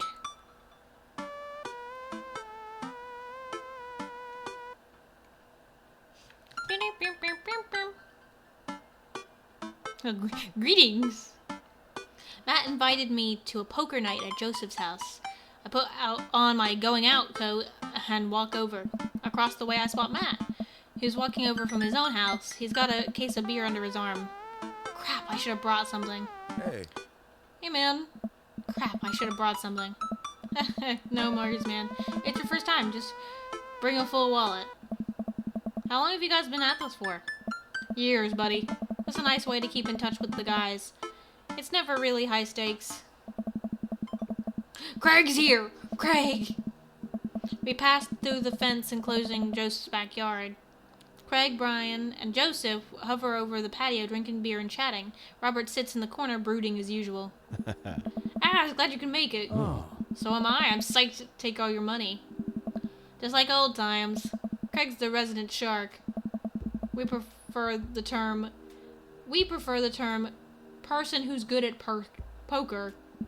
Well, I'm well aware. Craig's always been suspiciously good at poker. Are you still as terrible as you were in college?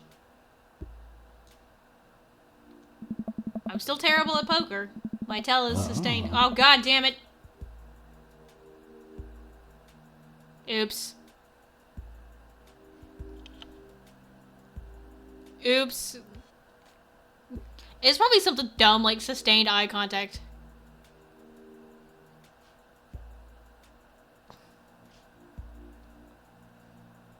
There's no way you're as bad as Joseph. Joseph shrugs. Yeah. This is basically my thing. I'm giving back to the community. Yeah. Plus, I'm happy to just sit here and eat all Brian's snacks. Guess who brought pigs in a blanket? Not Craig. Oh. Hey, my chia seeds and granola energy balls are just as delicious. Everybody laughs. Let's just get the game going. We all take a seat at the table and Matt starts dealing cards. The first couple rounds go easily as I'm getting the hang of things, but it's obvious that Craig is running the show here. Craig, how did you get so good at this? It's pretty easy. You just start getting a feel for everybody's tell. Like Matt will scratch his ear. Hey. Hey! Brian adjusts his pants when he's trying to lie. No, wait a second. And I think you just loudly announce to the whole room when you have a good hand. Yeah, that's me. Oh. What's Joseph's tell? Everything, literally everything. That man is an open book. He couldn't lie if he tried. It's a sin. It's a sin to lie. That's why he can't lie. It's a sin. Look at him. It's a sin. Also, Robert's eyes are yellow. Like, man, like, bro, are you alright? I think you got jaundice over there. I think your liver's failing, buddy. All that whiskey.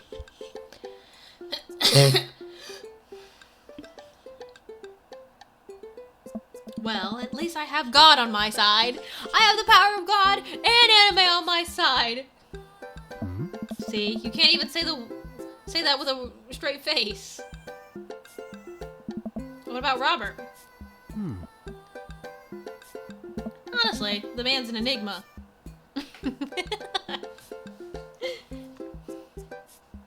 Robert raises his glass of whiskey to us in a solemn salute.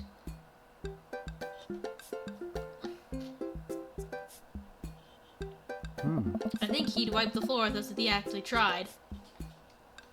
I gotta scoot. I'm just here because I enjoy the company. Robert pulls out his phone and stares at it. Robert, is that a flip phone? Yup. What are you doing? What are you, a drug dealer now? Hey. Yeah, what do you need? Horse, speed, Tawana Johnny's? I can get you the street stuff easy, but if you're looking for something exotic or a designer, that's probably maybe 72 hours and a favor called. Maybe I won't need you today, maybe I won't need you tomorrow, but someday. Oh, I don't really... I think I'm good. Right. But still, if you got the coin, I got the goods. You would be a drug dealer, huh? I dropped my phone in the toilet and this is my backup until I can get it replaced under warranty. Everyone murmurs their sympathies. We've all been there. We go back to playing. I really gotta stop eating these pigs and blankets. Pigs in blankets?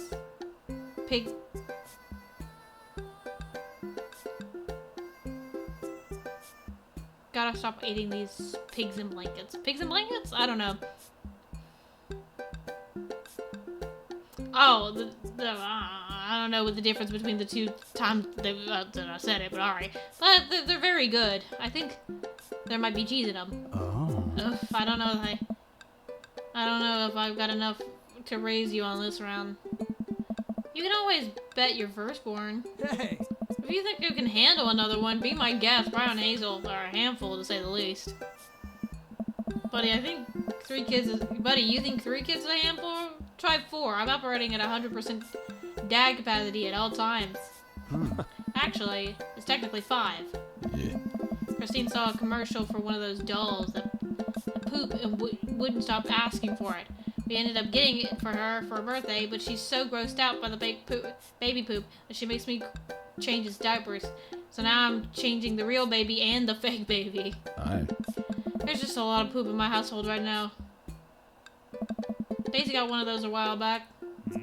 One night I walk in on her after she had tried to take the doll apart to see how the poop mechanism worked. But then she couldn't put it back together and started crying. Poop everywhere. Fake poop, but still. That reminds me of, wait, do we all have poop doll stories?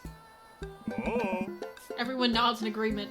Guys, I really don't need any more poop in my life than there already is. Can we just get back to poker and not talk about poop? Matt deals another hand and we quickly forget about the poop. We run out of pigs and blankets, so we switch over to Craig's healthy snack food. It actually isn't terrible. Hey, These kale chips are phenomenal.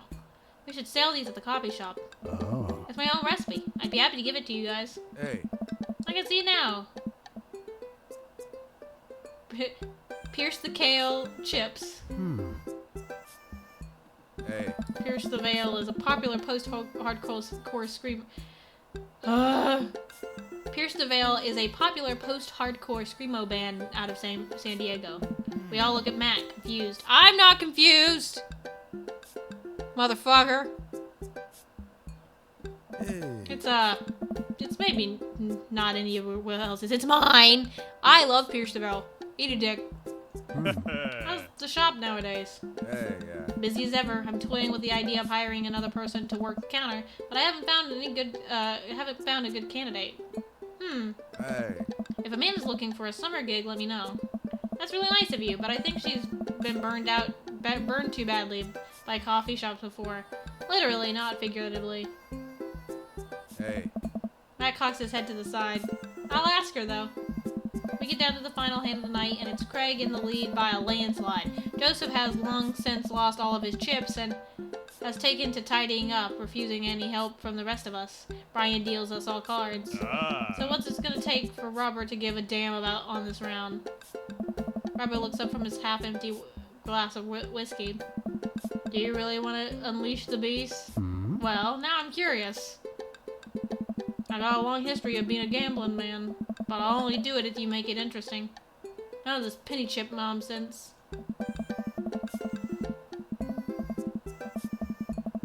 I got a Lily's 18-year-old single blend sitting in my closet right now. Was saving it for when River turns 21, but I'm willing to put it up as collateral. Now you're... Stop! Now you're talking my language. He throws the keys to his truck on the table. She's seen better days, but she can still pull a tree trunk out of the ground. Nope. Hey. Myself and everyone else at the table immediately folds. Cut the cards, bright guy. Are you sure you wanna? Hey. You heard the man. Deal. Brian deals the next round of cards. Craig stares daggers into Robert, who casually sips his whiskey. So I know you might, what you might be thinking. Robert puts his old workhorse up for grabs. His only mode of transportation at times in his life, his only home. How could he be so sure of his abilities in gambling? I'll tell you right now, Craig. I wasn't always like this. I was like you, smart, talented, cocksure of my own luck. Great biceps, but it didn't last long though. I lost everything in a game of Pai Gow in the back room of a Shenzhen tea house. What I thought was a 3-day business trip, everything gone, clothes, money, identification, you name it. I woke up in a ditch near Zanshu Park and had to make my life new from there. It took me 3 years to beg, borrow, and steal my way back to American soil. And in those 3 years, I saw the greatest depths of human fear, love deeper than I have ever had, and lost it all many more times over. I've seen my own death, Craig. I know how I die. It's not like this. Hey. So let's make this more interesting. Hey,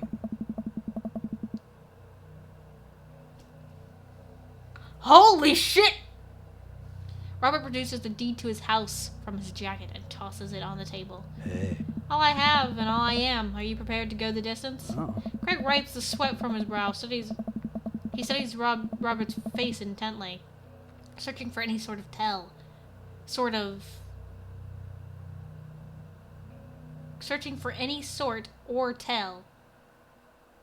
I think this is supposed to be sort of tell, but it's okay. This game's been out for years, but that's fine. He can find. Robert casually sips on his whiskey again. I fold. Oh. Everyone erupts. Fine. The whiskey is yours. And that's why you don't dance with the devil. Oh.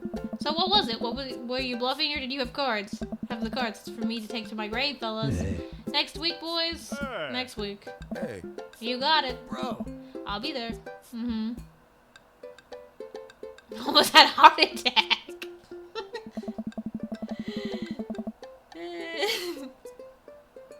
Welcome to the exclusive club of people who are a little terrified of Robert. We all say our goodbyes and head our separate ways. Welcome. You've got dads.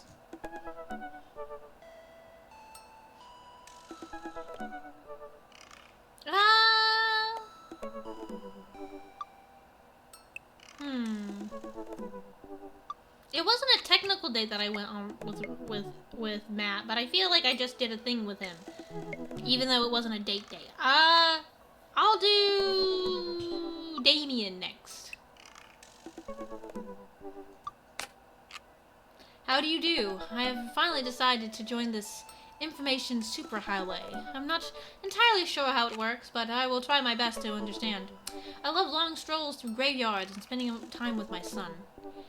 If you would ever like to chat about the latest in Victorian fashion, the inevitability of our own demise, or black cats, please send me a letter. On Friday night, you are most likely to listen to True Crime Podcast while I taxidermy my newest specimens. If you had to take something on with you to a desert island, what would it be? A coffin.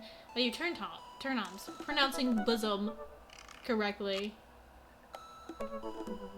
What did you want to be when you grew up? A bat. What is your favorite movie genre? Foreign art house horror. What's your ideal date? It's night. We are at an industrial dark wave club in Berlin. The music drums to the beat of our hearts. What do you never leave home without an upside down cross? I spent a lot of time thinking about mortality salience.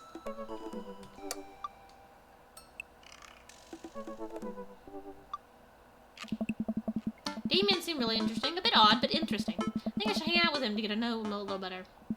I navigate to Damien's dad book page and type out a message. Hey dude, you seem cool. We should hang out sometime. I sit there for a minute before I see Damien's typing. But he keeps typing. And typing. Man, is this guy writing a novel? I leave the computer and to make some coffee. And he's still typing. I sip my coffee and the computer finally dings. Ash. Oh, whoa, there's more. I must confess my excitement to be receiving your kind letter for you. As you see, I do find myself available to enjoy your company. I must ask for your forgiveness, however, as I believe our first meeting did not paint me in as gentlemanly manner as I would have liked. I would be highly flattered to enjoy your companionship at my residence for an afternoon tea and a stroll around my garden, should it please you. Till then, adieu, yours humbled, D. Bloodmarch. I love this man. I adore this man so much. I love him so much. He's a little queenie, like he's a little bit too dramatic, but I love him. I love him so much. He's a little too much of a queen, but I love him so much. I love him. I stare at the screen and reread the letter several more times. Hey, Amanda, can you help me with something? Oh. Dad, for the last time, I'm not popping your back pimples. No, can you interpret this for me? Eh? I turn the computer to Amanda and she squints at Damien's message. I just don't understand NetSpeak. Like, Is this how you kids communicate with each other now? Oh, totally. This is the hot new thing. See, Dad, kids got over saying lol and lamal and whatever and decided that they need to... What they needed to do was bring it back to the 1800s. So what do I do? Where's your pen and quill? What? Yeah. Did you forget to pack the pen and quill? Dad, how will we address the nobleman in regards to your upcoming debutante ball? Okay, now I know you're messing with me. Father, without a proper chaperone, you'll never end up with a suitor worthy of our land, or our dowry, or... So you read Pride and Prejudice for school one time, and now you're reciting things you know about it back to me, aren't you? Like the first 5 pages that I read of your view of the movie. Still gotta be, though. Great. So what do I say to Damien? Yeah. I got this. Amanda reaches over me and types on the keyboard.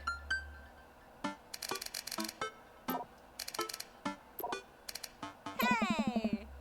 Amanda hits sends and smiles at me. Sure thing, dude. Regards, Ash. Well, I suppose that's that. Oh, look at his house! Look how fucking cool it is!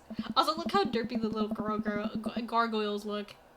I make the short walk over to Damien's house. Well, I guess you can't really call it a house. It's more of a manor, a state. The Gothic architecture looms above the other homes in the cul-de-sac. It is so silent. It got so quiet. I walk past a couple of gargoyles guarding the front door and look around for a doorbell. There doesn't seem to be one. Of course there's not. There's a knocker. This is a Victorian home. God damn it. God damn it, me? Do you not understand anything? I pull the large, ornately carved bat's head door knocker back, and a hollow sound echoes throughout the house as I strike it against the door. I wait several moments before the door slowly creeps open. Oh my god, creaks open. It's a little creepy, but I enter the home. It takes a few steps. Oh my god. But I enter the home and take a few steps into the foyer. Nothing. The oil. I can't read. This is fun. Noting the oil portraits of who I assume are dead relatives hanging on the wall. As I'm admiring them, the front door slams shut behind me. Hello? Silence. An oil lamp in the corner flickers dimly, casting ominous shadows against the wall. Why do I feel like all the people in these paintings are staring straight at me? Why is it so cold in here? Where's Damien? Ash, pleasure to have you in my home. I look up and see Damien standing on top of a majestic staircase with a walking candle holder. I love this man. I love how cunt this man is.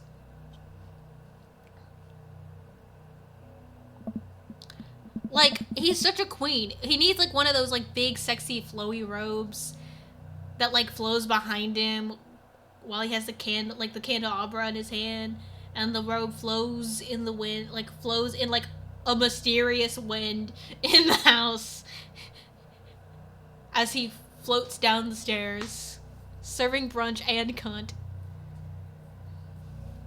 What's, with the door slamming shut? Oh, sorry, there was a draft. And the door creaking open when I knocked? I accidentally left the door unlocked. And the creepy oil paintings? I like oil paintings. Right. Right. Please, let me show you around. Okay. Damien leads me around his house, showcasing his parlor, sitting room, auxiliary sitting room, and the parlor again for some reason. Oh! This is one of the older homes on the block, yes. But nowhere near as old as the architecture might suggest. Through extensive renovations, I have been able to craft a residence that is both historically accurate to the Victorian period and equipped with the amenities of any modern dwelling. We walk past a door covered in bumper stickers, caution tape, and a black parade poster. Did they listen to My Chemical Romance in the Victorian era? That's my son's room. You know how the rebellious teenage years are. Onward, onward. There's more to... Or onward, onward. There's more to see. We reach a door at the end of the hall that Damien opens with a flourish. all these men be moaning in my ears. I'm getting upset. I'm just trying to read. And this is the library. Sunlight streams in from floor to ceiling arched windows. The walls are lined with packed bookshelves, and even more books are scattered over the period-appropriate furniture. Damien is clearly really proud of this room. Look at the butterflies. I walk up to the glass display of pinned bugs on the wall. It's pretty impressive. Nice bugs. I pinned them all myself. Maybe I could show you how sometime. I'm concerned I would stick the pin right through my finger. Ah, the pinner's gambit. Is that a thing? No. You know, Ash, in the Victorian era, there was some controversy surrounding reading. Many people thought it was more tawdry. Thought the more tawdry novels would encourage youth to a life of crime, and would cause too much of a distraction from work and school. I pull out a book at random and examine the worn cover. Opening it, I turn it to a random page and read aloud. Naruto struggled against the chains of Sasuke had bound him with, shirtless and out of breath. He looks up at Sasuke. Sasuke smirks, unbuttoning his ninja pants. What? Okay, I think that's enough. Damien snaps the book shut, puts it back onto the shelf. Not the Naruto fanfiction. That's a rare book from my private collection. Look out the window. I walk to the window and am greeted by a beautiful view of Damien's backyard. It showcases a beautiful view of the rest of the cul-de-sac. Hey, I can see Craig on his lawn. He's doing push-ups with his daughter on his back. With his daughters on his back. Damn. He sees me and waves happily, doing push-ups with one hand now. Damn! Did you know that Victorians spent at least 20 hours a week gazing longingly out of full-length windows? Wait, really? No, but Victorians did appreciate telling a good joke. Please, will you join me for tea? Hey, yo! I follow Damien to his sitting room, where finger foods have already been set out upon a beautiful tiered silver tray.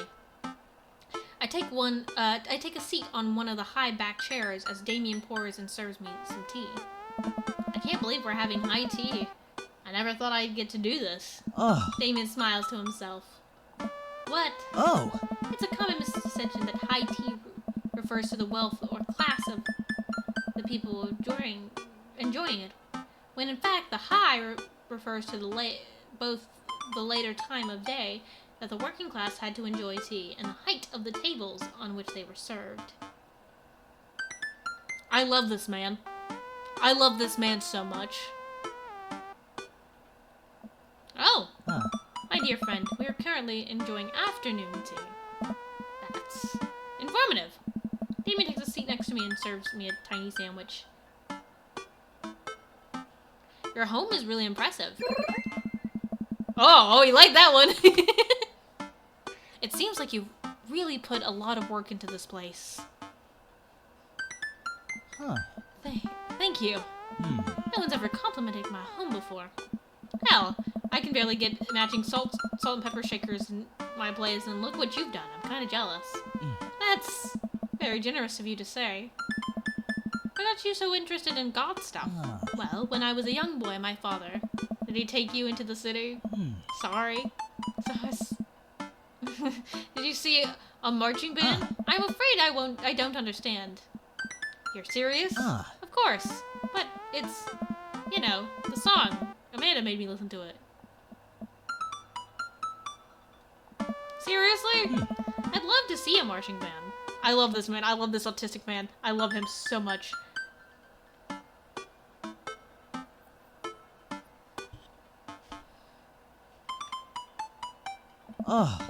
Nevertheless, I've always had a love for art, history, and fashion. What started out as a small hobby of collecting taxidermied animals grew into a sort of obsession. It's a privilege to be able to appreciate the lives and culture of those who came before us, I think. Why not go all the way? I don't like dying when I catch a cold. He takes a sip of tea. The can acknowledge that there were many very terrible things about the Victorian era, and to try to live a life that strictly aligns to those ideals would be admittedly horrid. But I think it takes a critical mind to truly appreciate something to the fullest, to be cognizant of its flaws and love it all the same. Tell me, Ash, do you have any hobbies? Oh man, I do, but I don't know if I care about anything the way you care about this stuff. Ugh. Well, I love to hear about your interest. Hearing someone talk about the things I'm passionate about is intriguing and, quite honestly, rather attractive. I love this man! He's just autistic. He's just an autistic man who wants to fucking info dump back and forth. And I love that. I love that. I love this. I love this man. Please, do tell me about your hobbies. Quick, sounds sophisticated. I hate these options! They're bad!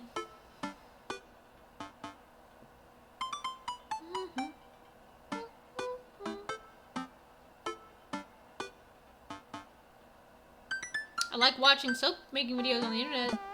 Soap is an important advancement in modern society, getting rid of germs and stuff. I would say the people who make soap are the true hero there. To watch them work is an honor.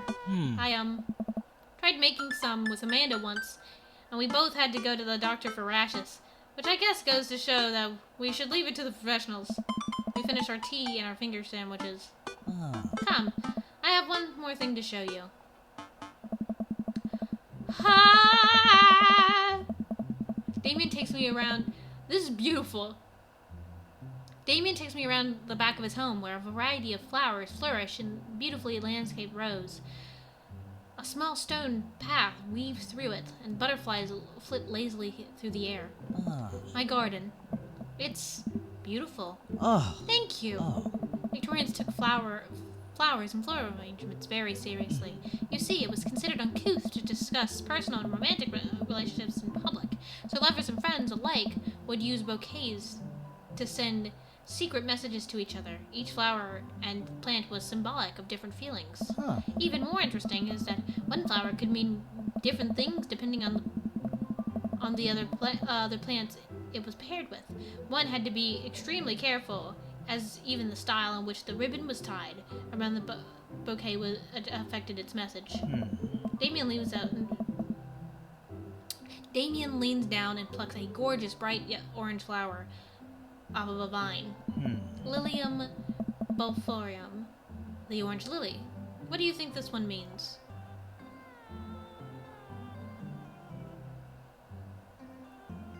I hate these options. I'm like, oh wow. I hate these options. I honestly wonder, I know he's gonna tell me, but I do.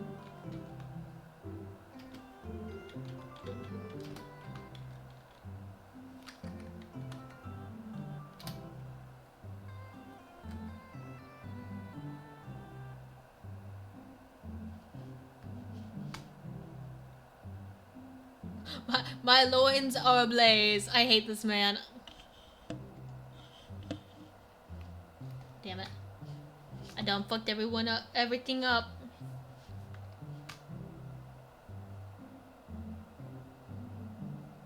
My loins are ablaze. The orange lily.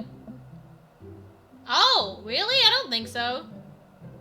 The orange lily is actually symbolic of pure hatred. Well, and that's precisely why floral arrangement is so challenging. What's your favorite type of flower?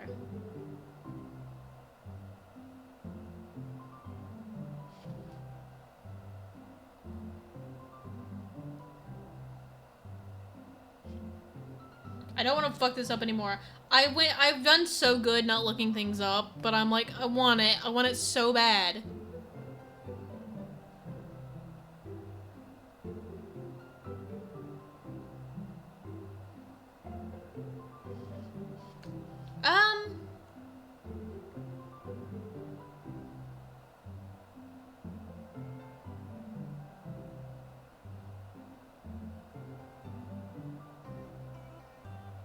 I'll do honeysuckles. They're very nostalgic for me. I used to have a honeysuckle bush in the back of my house, my childhood home. and my mom we would, because you can, with honeysuckles, you can, like, there's, like, I don't remember, it's been so long, but you can't eat them, but there's some type of, like, liquid inside of them that you can taste, and it's really good. Honeysuckle.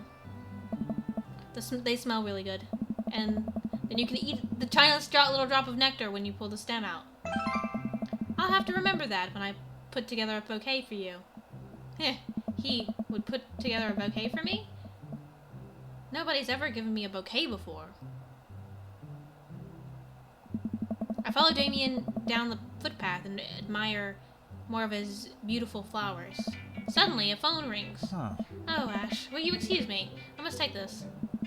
He pulls a cell phone out of his pocket. I'm a little surprised it's not a rotary phone. Hi! Hi, Disco. Hello. Go for it. Huh. Damien smiles and walks back to the house.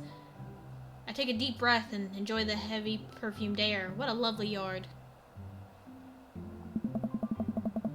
This makes me wish I put a little more effort into that garden Amanda and I tried to start one time. Our watermelons grew to the size of cherry tomatoes and then immediately died. Oh hey, a gargoyle. Oh no, I knocked over the gargoyle! Fix that guard.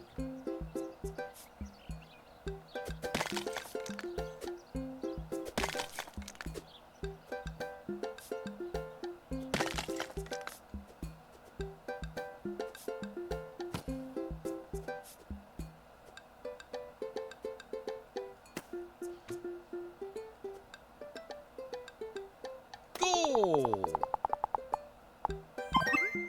Oh hell yeah! Let's fucking go! Yeah, that was close. That was a close one. Uh-oh, here comes Damien. He looks upset. My sincerest apologies to have kept you waiting. There was an urgent matter I must attend to, so I'm afraid I must take my leave. My leave. No problem, dude. Everything alright? Damien worries the hem of his coat with his fingers and looks away. Everything is perfectly fine, but it's Lucien. What's wrong? He's appeared to have, well, his teacher needs me to come to the stool post-haste. Do you need help? Oh no, you don't have to. Let me come with you. Us dad's gonna stick together. You're right. This is one of Lucien's more elaborate stunts. I would greatly treasure having another parent by my side. Let's go! Hello, Hugo. Hello, man. Damien and I walk into the school and are immediately greeted by an anxious-looking Hugo. Hey, Damien. You're here in record time. I wouldn't miss it for the world, dear friend. Wow, whatever it is, it doesn't seem like Hugo and Damien's first time to the "my kids are in trouble" radio. What is it this time? Oh. This, Damien, you have to see to believe. Damien and I fall into step behind Hugo, who leads us through the busy corridors of school. We pass by several classes in session, and I vaguely wonder if Amanda's around. Hugo eventually ushers us into a small boiler room with a flight of rickety stairs leading down into darkness. Watch your step. I can hear faint voices drifting up from the basement, and they don't sound happy. As I'm led into the depths of the school, I recall the antics I got into as an angsty middle schooler. At least I had enough sense to stay out of creepy basements. Oh, look who it is! We find another teacher in the boiler room, tucked away in the back of the basement. With him are Lucien and Ernest, Hugo's son. Lucien has a bloody nose. Oh no, they were fighting. Thanks for coming. I can't make heads or tails of this. I look around at the scene of the crime and see a bunch of bricks and some masonry tools scattered around. Huh. What happened here? Ernest punched me. Lucien tried to kill me. What? The room falls silent. I wasn't trying to kill you, dumbass. I was trying to build a brick wall around you and see what would happen. You promised me there was wine down here. You tricked me. Hmm. Whoa. Wait a second. Lucian, did you try to cast of Montillado, Ernest? I'm neither confirming nor denying that. I turn to Damien and whisper him, what's Casco of Montillado? Huh. It's a classic Edgar Allan Poe short story where a man gets his energy drunk. Gets his enemy. I cannot read. His enemy drunk, lures him down to his cellar, with the promise of wine and of fine vintage, of a fine vintage, then buries him alive behind a brick wall. It's a lovely story. So wait, Lucian, you were trying to do that to him? I was curious to see how it would turn out. I wasn't actually going to leave him here. What was the thought process here? That Ernest was just going to sit still as you slowly build a tomb around him? Well, it worked for like 20 minutes because he's an idiot. But then he realized that I had lied to him about the wine. And you were cackling maniacally. That sort of tipped me off. Ernest, 20 minutes. Dad! Huh? It took you 20 minutes, son! We just did an entire 2-week unit on the cask of Montillado. And it took you 20 minutes to realize Lucian was leading you into an elaborate ruse. Did you even read the story? No, he didn't. That's obvious, buddy. I read the first 5 pages and then read a review of the movie. What? It's only 5 pages long, and there is no movie. Yeah, you're right. I paid Lucian to read it for me. Actually, he didn't even pay me. So, when you think about it, this is me teaching him a lesson. Damien and Hugo both have their heads in their hands. You guys are always telling me to engage in the literatures, and I did. I don't see a problem here. Alright, I'm filing this under... What the hell? I'm filing this under... What the hell? Don't do whatever this was again. You two are both suspended for a week. Ernest and Lucian high five. The teacher starts to stomp up the stairs. Hugo, I'll cover your class. Take your son home, Mr. Bloodmarch. You too. Thank you for your meditation. We all head up the stairs and out of the school in tense silence. Lucian, Damien, and I pile into my car and begin driving home. Lucian immediately puts up his hood and stares at the window angrily. I'm not going to therapy again. I know, son. It's entirely up to you whether or not you want to go. But I care about you, and I can see that you're struggling. So if you do decide that you would like to speak to a professional about your feelings, we can do that too. Maybe you can spend this next week looking for a summer job, I know how much you want your own car. I can't believe Damien's keeping his cool. I'm impressed. He's an autistic dad who cares about his son. And he doesn't seem like he has the over-emotional, angry autism. He has, God damn it, I'm gonna have to deal with this. This is fine.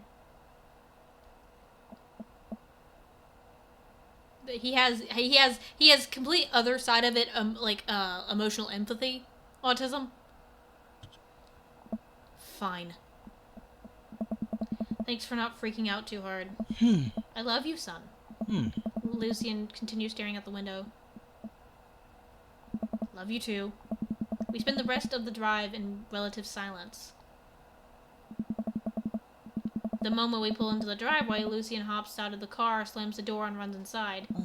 I didn't expect to have that conversation in front of you. He and I have a lot we need to work out. It's alright. And all things considered, Lucian's bricklaying was pretty good.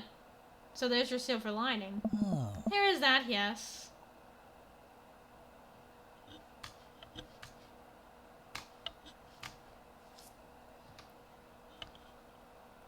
He's probably just going through a phase.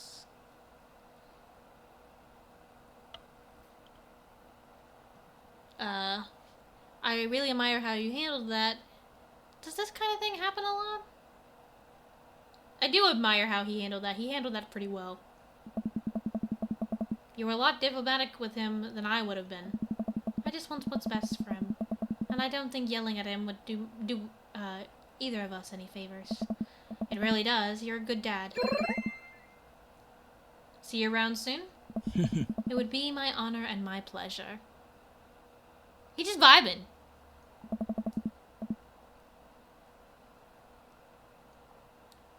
I didn't read the thing. Damien bows with a flourish. Classy, is what that said. Thankfully, I have my stream right next to me, so if I skip over something, if I'm quick enough, I can read whatever I missed. I come home to find Amanda curled up on the couch with a blanket watching TV. I plop down next to her. Yo, what you watching? Yeah. Tiny House to Hunting Brothers Extreme Edition. I hate this show.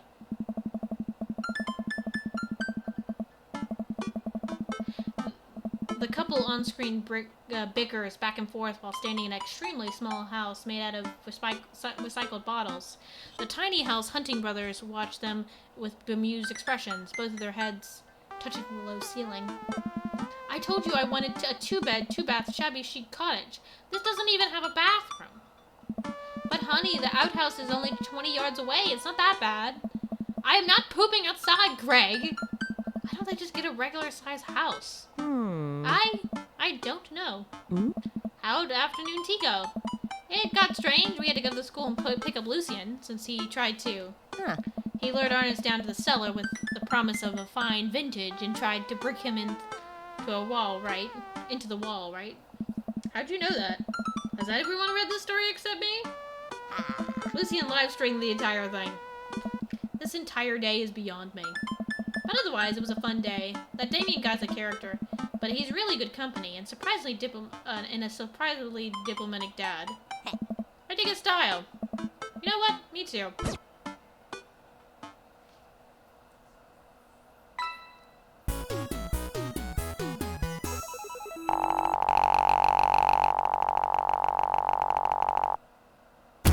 Simply marvelous. What did I fuck up?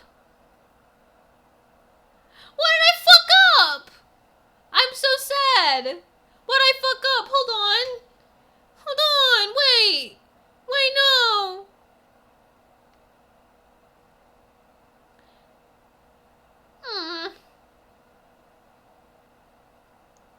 That makes me so sad. It was a soap thing, wasn't it? It was a soap. God damn it.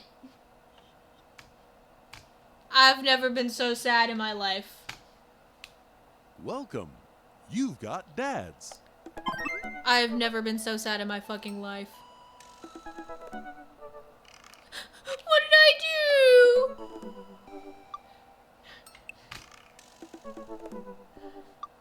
Oh! Hey, are you up to anything tonight? Hugh and I were planning to go to the art walk downtown, and we're wondering if you could care to accompany us. I would normally write a letter beforehand, I would normally write a letter longhand, but I've run out of distressed parchment paper. Whoa, why can't I see Damien and Hugo's chat? Am I a hacker? But I don't even have a hacker alias. The feds are gonna bust down my door any minute now. This man, I hate this man. Go back! No! No, I can't go back. It's fine. We're just gonna hope for the best. I gotta destroy this computer. Ash, this is a group chat. Oh, thank God, dude. Do either of you know how to destroy a computer? You can run Derek's boot and nuke it from a startup flash drive. But once you've done that, it's best to physically destroy the platters altogether. The Victorians were well versed in information security. I asked, do you want to go to see some art or not? Art is good. Let's go see some art. See that art. No, go back. Sorry. It made me upset. Motherfucker. Damien and Hugo invited me to the monthly art walk in downtown Maple Bay. I've never really been to one of these before, so I'm not quite sure what I'm in for. I I think I'm here a bit early. I don't see Damien and Hugo around anywhere. And I feel just a little uncomfortable standing among all these fancy art people. Ash? I turn around. It's Joseph. Joseph, what are you doing here? Ah. Joseph scoffs at me. What am I doing here? How could you ask me that? I'm obviously a huge art, Oh. appreciator? Appreciatus? Oh. Oh. Okay, fine. Damien invited me to this art walk thing, and I'm guessing he invited you too. Yep, admittedly, I'm a little out of my depth here. Yeah. Thank God. I thought I was gonna be the odd one out. Are you allowed to say that? Say what? You know. Thank God. Yep, I actually get double points when I say it, since I'm a minister. I don't like this man. But that's the trauma talking. That's the religious trauma talking. Oh. The point is to get you into heaven. That's how it works. Anyway, where are the guys? I look and spot Hugo and Damien, who seem to have just arrived at the gallery. Good eve. Oh. Evening, friends. Who's ready for smart?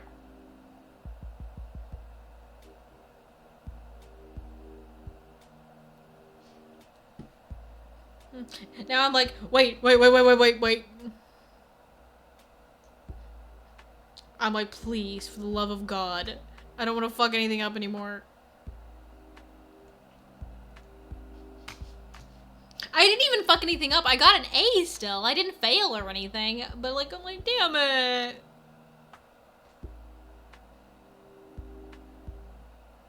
You know I am. I love looking at some paintings that are in frames, and also paintings that aren't in frames. Art is good and stuff. Oh, yeah. Well put, Hash. Hey! All you have to know is that if you're ever feeling overwhelmed, there's generally always a table that has free wine and cheese. I like art now! I've got the table in my sights. Now, if you excuse me, I'm going to go help myself to some tiny wines. No, we're gonna stay with the Menzies. Also, I don't like Joseph very much anyway. So what's this first place? This particular artist specializes in landscape paintings of various locales within the American Northeast. I like the art. It's rad. It is rad art. At the risk of sounding uninformed, do all these landscapes look like butts to you guys? I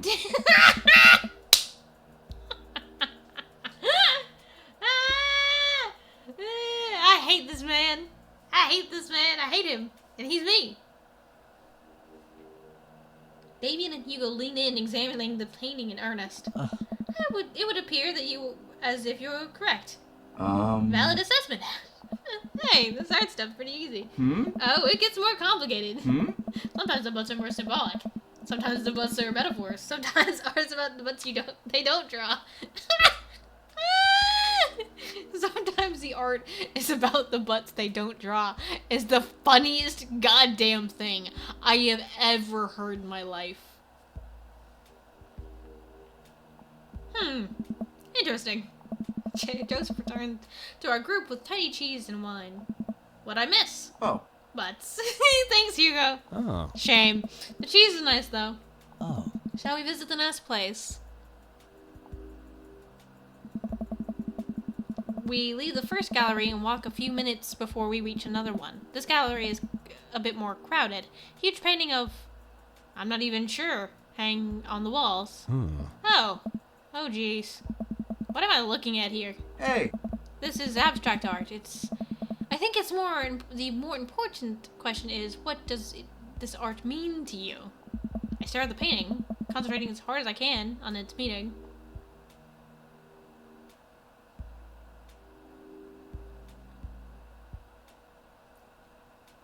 I'm not gonna say it's a but. I want to. It's a metaphor for the human condition.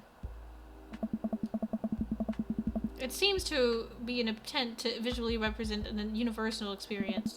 That's really powerful, Ash. Care to expound on it? With pleasure. These vivid, simple forms communicate a solemnity that is betrayed by the raw expressiveness of the brushwork, which in a way speaks to the essential nature of human experience. The scars left by the passage of time and the turmoil of contemporary life are both contextualized and deepened by the rose-colored echoes of pre-ortopedal consciousness. Slow down there, Ash. Do us a favor and keep it simple. It's a butt. Everyone else stares at the painting. Yeah, that's definitely a butt. While a valid assessment, I can't help feeling your initial judgment may be closer to the artist's intentions. Maybe you're underestimating how much the artist liked butts. You are a servant of the Lord. God. This is funny. Oh. We're all God's creatures, even butts. Comparing this piece to the daughter's body of work, I'm pretty sure this represents a sense of isolation he feels creating traditional abstract art in a field that's rapidly moving towards digitalization. Wow, how'd you figure that? That's what it says on the placard. Oh. Hey. Let's look at a few more of these. We walk around the gallery, sampling some more of the artist's work. I almost hate to say it, but abstract art is kind of growing on me. It's interesting that the artist chooses not to let their work be defined by, what's the word? Realism? Realism. As we're looking at one of the paintings, a patron scoffs loudly. Push. I could do that. Excuse me? Oh my. Hugo, not here. Oh. No, come back here. The patron walks away, not noticing Hugo fuming right after him. Oh. Right next to him. You could say you could do that, but you didn't. You say you could do that, but you didn't. You don't seem to have the intellectual depths or the artistic skill to execute a piece of even a fraction as impressive as this one. Art is the truest expression of the self, and it seems like your self is so bad. So your art would be bad. Hugo's insult game isn't the best, but there's no denying his passion. Damien is holding him back at this point. They're gay. These are gays. I don't make the rules. I'm going to fuck the emo twink, but I'm just saying these are homosexuals. Friend, he's not worth it. Hugo manages to cool down. He smooths his jacket. I'm sorry. I just love art very much. I'm gonna fuck this twink, but I'm just saying. Listen, Damien has two hands. I might go on one date with everyone and then speed through 2 more dates with Damien. That might be the move here. And then we'll go through everybody else's at a later date. I just love art very much. We know, buddy. I pat Hugo on the shoulder.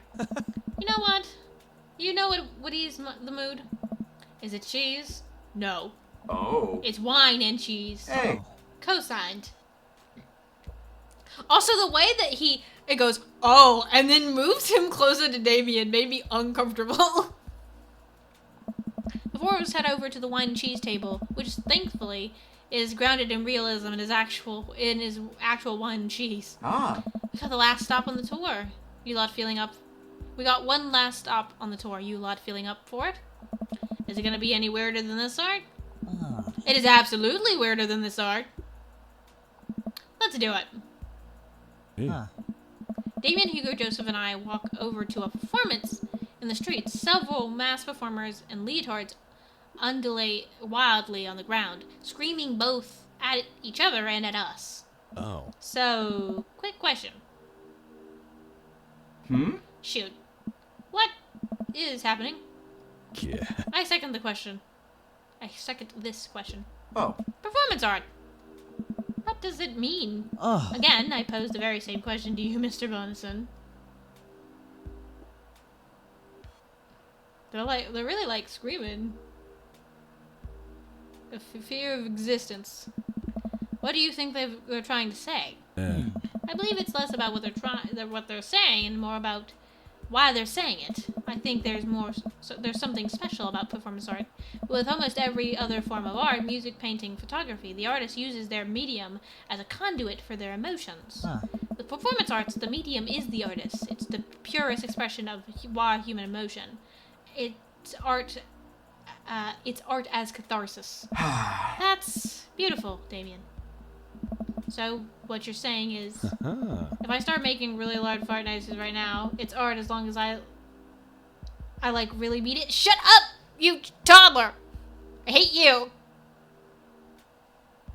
Damien fixes him with a hard stare. Eh. I was gonna start making fart noises, but based on the look on your face, that joke isn't gonna play well with this crowd. Ah. Wise. Hmm. We watch the rest of the performance as earnestly as we can and clap politely after the dancers scream their way off stage. Phew, I think I'm all arted out. Agreed. We all decide to walk home together. Ah. We make our way back to the cul-de-sac. Tiny cheese sloshing around in my stomach. I think what I've learned tonight, and not just what I've learned about art, which was nice and extremely informative, but what I learned tonight is that when you put a bunch of tiny wine and tiny cheese together, that it eventually becomes regular wine and regular cheese, followed by too much wine and too much cheese. The tiny cheese lulled me into a false sense of security. I felt safe with the tiny cheese. Why, wax wings too close to the sun. Oh. Cheese wings. Those would melt in the sun too. And I feel like it's more appropriate imagery. Oh. Plus it'd be delicious. A nice, Emmentaler? Possibly. Hey, if you guys were painters, what would you paint? I actually dabble in oils, so I mostly paint landscapes. I'm not very good, but it's a nice way to pass the time. Oh. I think I'd focus on personal portraits of people in unique professions, like, for example, luchadors. I think I'd paint boats, seascapes, maybe some lighthouses, mostly boats. Really? Yeah, I'm surprised you're choosing boats in favor of a long history of religious imagery in artwork. Oh. What? Boats are cool. What? Boats are cool. What about you, Ash? Tasteful nudes. Oh, dear. Probably landscapes as well, honestly. Tasteful nudes is funny. It's so funny, but I don't know if that joke would go over well. Oh. I think I could examine a lot of beautiful imagery and recapture it on a canvas. No! No! Don't take my very serious answer and make it butts. God damn it. I'm just kidding. It's gonna be butts. Tessa gives me a high five. We finally get to the cul-de-sac. Alright, boys. Good art. Good art. Agreed. Oh. See you guys around? Whenever you want to or not. We're all neighbors, after all. No! No, don't booty shake at me! The heavenly, don't booty shake at me. I head inside to deal with my inevitable cheese over. Welcome. You've got dads. Yeah, I think... Yeah, I think I'm just gonna go with doing Damien's dates. And then we'll get off stream. And then I can start doing other people later. Like finishing Craig.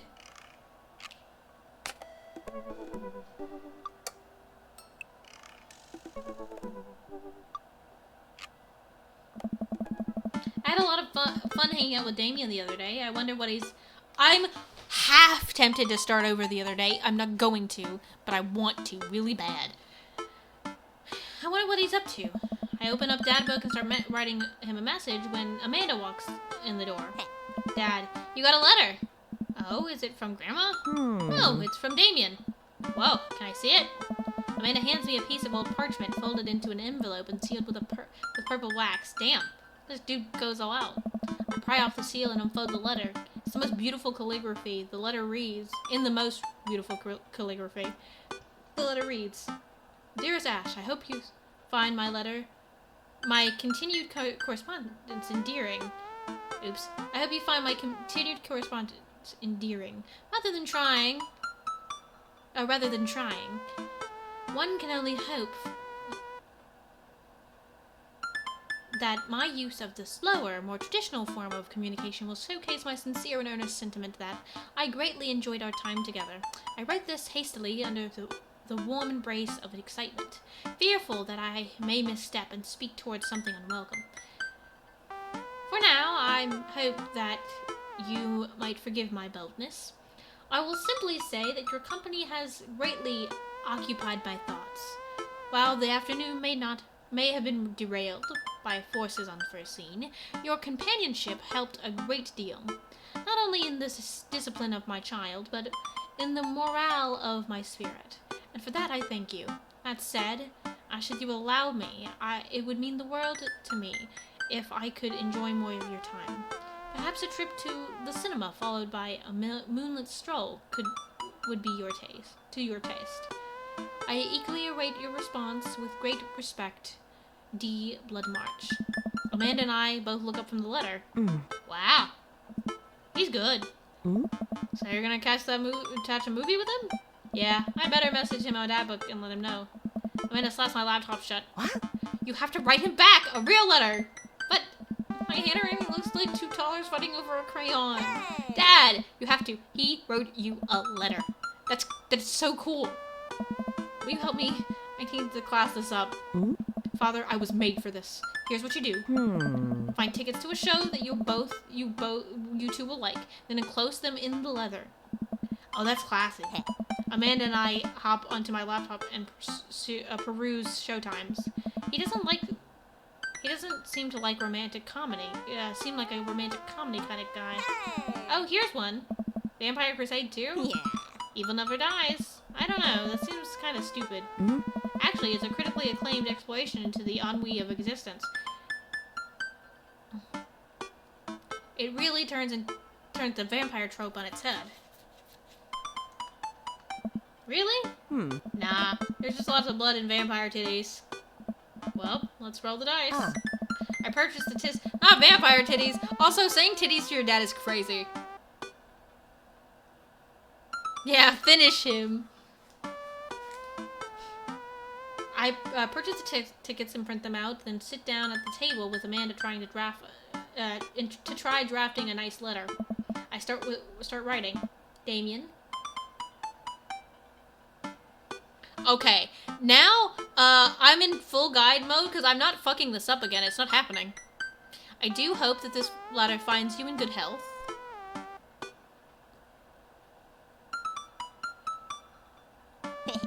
Good one. What's next? I must confess of my amateur control of the Witten Road. I'm so glad that these are obvious. Which one's the right ones? I must confess of my amateur control of the Witten word. Jeez, Dad, have some faith in yourself. Okay, we're trekking along. Let them know how you're feeling. The earnest shit was pretty messed up. You find me in good spirits, for I felt very much the same after our last encounter. Nice. Yeah. Ask him to hang out already. True art takes time, Amanda. While a strange turn of events, I find myself enamored of the situation at hand.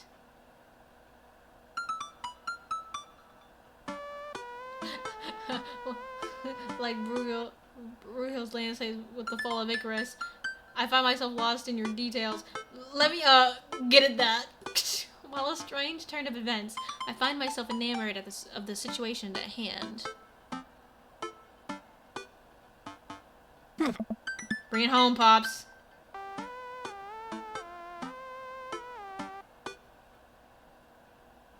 It would bring me, let me take you out. I got 2 tickets to the movies. I would very much enjoy your company accompanying me to the cinema. It would bring me great pleasure to escort you to the cinema.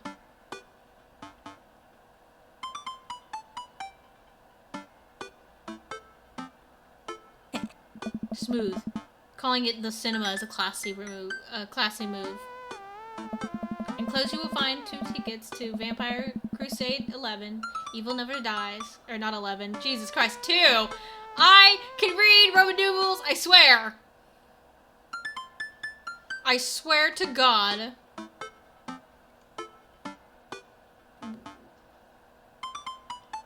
Enclosed, you will find 2 tickets to Vampire Crusade 2! Evil Never Dies, which I am sure you will find both titillating and enjoyable. Namaste. That is what it says on the guide, okay? I wouldn't say namaste, I wouldn't. But that's what it says on the guide. And we're going by the guide. Because I'm not fucking this up again.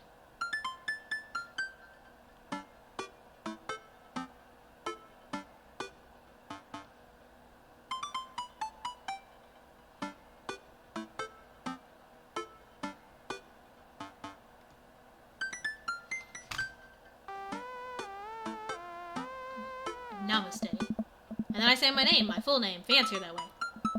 Ash Bunnison. Huh. Is this okay? Amanda reads over my sloppy handwriting. Look! Look at it! Look at it! Look how cute it is!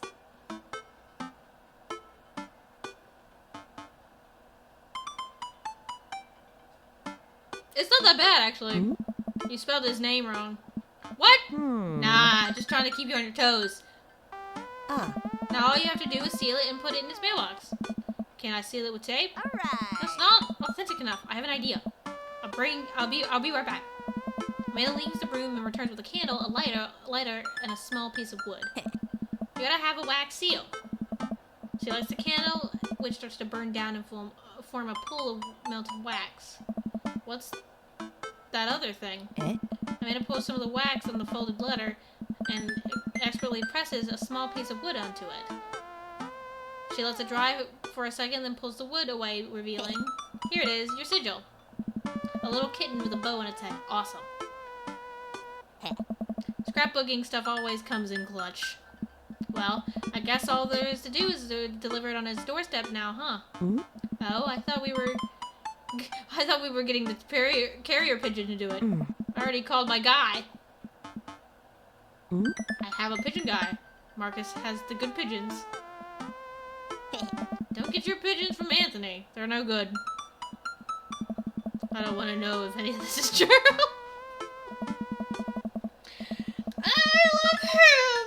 I love them so much. I head outside and walk over to Damien's house. I slip the letter into the slot in his home, or in his door, and go back home. Mission accomplished? Now we play the waiting game. The night finally rolls around, where I'm supposed to meet with Damien. The next day, he had left another beautifully crafted letter thanking me for mine and agreed to the evening. Amanda helps me pick out a nice outfit, and I show up to the theater a little bit early. It's a chilly night, and the theater is kind of crowded, but it's still nice. How do you do? Jesus fucking Christ. I jump at the sound of his voice and turn around to see Damien right behind me. You almost gave me a heart attack. How long were you there for? I don't know. I just walked up. My apologies for frightening you. Was that thunder? Is it gonna rain soon? Huh. I didn't hear anything. What? Huh. What? What? Regardless, the hour grows close. Shall we take our seats in the cinema? I must thank you again for purchasing our tickets. Oh. Please allow me to repay the deed in Sour Patch Kids or perhaps Milk Duds. Let's do it. We get in line to buy snacks. As we're waiting, I hear a familiar voice behind us. Ugh, my dad's here. What the fuck, Lucian? God damn it, Lucian, get the fuck out of here. I'm on a date with your dad. I turn around to find Lucian standing a few feet behind us with a gaggle of other goth kids. I mean, of course, with the movie with blood and vampire titties, I should have known that Lucian was gonna be here. Lucian, how nice to see you. I didn't know you were coming to the theater. I'm glad to see you spending some quality time with your friends. Whatever, Dad. And what movie will you be attending tonight? My friends are making me see some kids' movie about talking animals I don't really care about. Oh. Well, I do hope you enjoy your evening. We'll be watching Vampire Crusade 2 and Evil Never Dies. You? Watching that? Yeah, I thought Damien would enjoy it. Huh. Good luck with that, Dad. Lucian rejoins his friends, and I look over to Damien. Good luck with what? It's nothing. My son loves to tease. We wait in line for a little longer. Damien buys the snacks. He seems a little nervous. I wonder what's wrong. Huh. Damien and I take our seats and settle in previews. Glancing at him, I can see that he's sweating profusely and gripping at his armrest.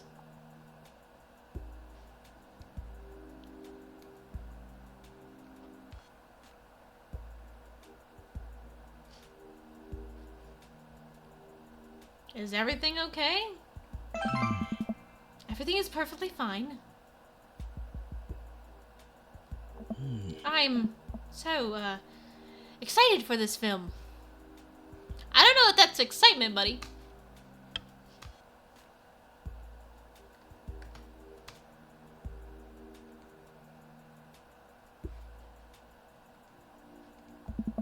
I am a devoted patron of the arts, especially the scary arts. The scarier the art, the better. Do you have a favorite horror movie? Of course I have a favorite horror movie. Mine is, Halloween Town. Terrifying. Oh, interesting. That's odd. I don't seem to remember Halloween Town being that scary. I wouldn't expect him to bring up... I would have expected him to bring up some sort of strange foreign horror film that I've never heard of. Damien's knuckles are turning white. It looks like he's about to rip the armrest off. Wait a second. Damien, are you afraid of horror movies? Oh my! You must be joking. I love horror movies. Lights dim for the film. Ah! I love him. I love this bitch. I love him so much. I apologize. I was thinking about something far scarier than this movie.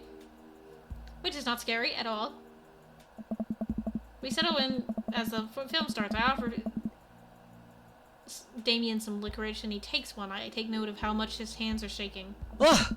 The title flashes across the screen in bloody letters. Vampire Crusade 3. Or not 3! Goddammit, 2! I can read, I promise! Vampire Crusade 2! Evil Never Dies. Huh. A pale man with long silver hair, glittering red eyes, and well-oiled abs sits up in a coffin. Awaken, my coven. Two more vampires slide the tops of their stone coffins onto the floor. Brother, is it time? Yes, husband, but also mortal enemy. It is time. The three look at each other and then to the camera. For the Vampire Crusade. This rules. The trio of vampires fly off into the night as foreboding organ music plays in the distance. I somehow get lost in the movie. As dumb as it sounded, it's actually a pretty fun flick. Ah! We get to a tense moment at the movie where Romulus Trueblood sits at a truce meeting with the general and the human army, whose wife Romulus has fallen in love with. Romulus, it is good to finally meet you. General, I agree. It's good to finally blood you. What? It's so stupid. Romulus leaps out and slashes the general's throat. Blood spatters over everything, including the camera. Ah! Damien screams again, reflexively grasping my hand. I immediately blush, forgetting about any vampires or blood or vampiric blood. What? Oh, I'm terribly sorry. Damien retracts his hand and places it back in his lap. Huh. I was writing a novel in my head about blood magic and I got to a extremely scary section. Damien goes back to sitting quietly stressing out over the movie. It's kind of cute that he won't admit that he's afraid of it. I wish he would hold my hand again. Maybe I can do something to make him more comfortable. Make him feel more comfortable. I've got it. I'll do what dads do best. Talk during the movie.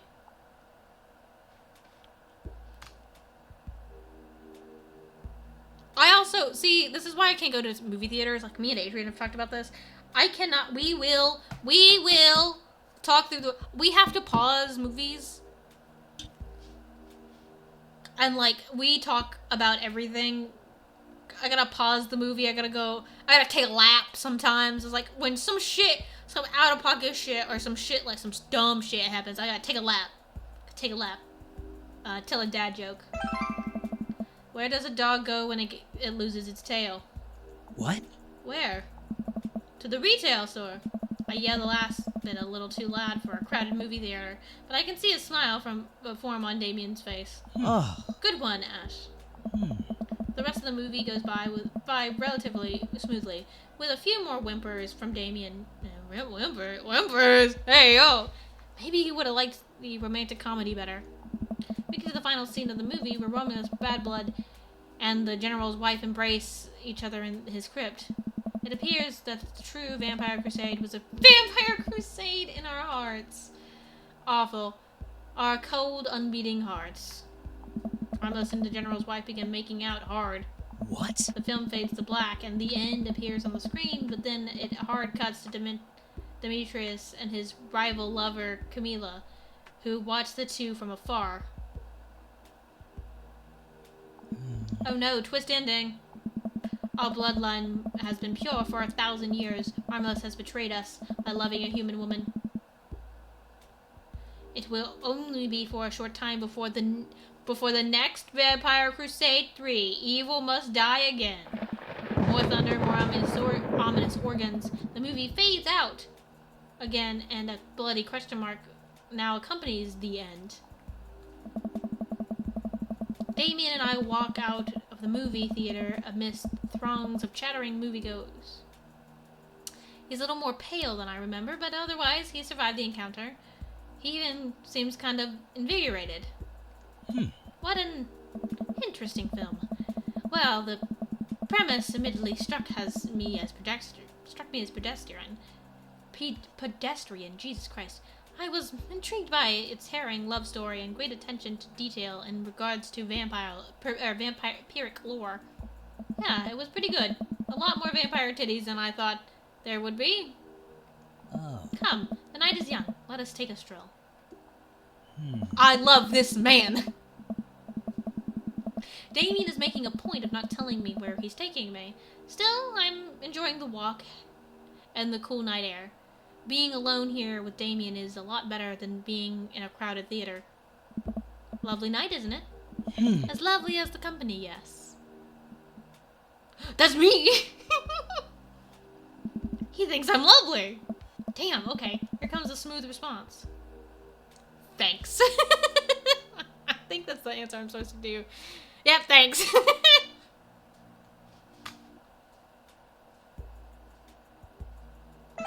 Thanks. No problem. Crushed it. I love this man. God bless, I love this man.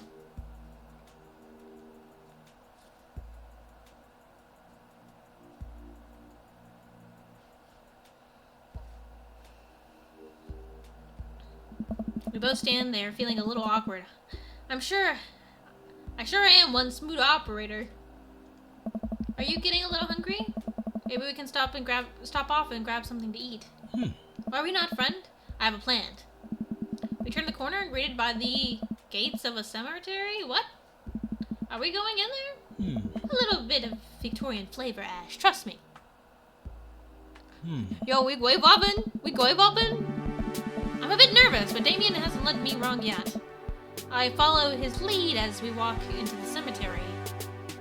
Statues of angels stare down at us as the music got a lot louder than I remember. I hope that I am still able to be heard. Statues of angels stare down at us as we follow a path through the faded tombstones. As we crest a small hill, we get a beautiful view of the city. The night lights sparkle around us. I gotta hand it to him. For being in a cemetery, this is strangely romantic. Picnicking in graveyards is an old Victorian tradition. An appropriate finish to an evening after a vampire movie, wouldn't you say? With a flourish, Damien produces a blanket and a picnic basket. Where the fuck was he holding that? Wait, where were you hiding that? Under my cloak? Oh, right. No. How did he sit through a whole movie with it? And standing, too! And walking around like he wasn't holding. What the fuck?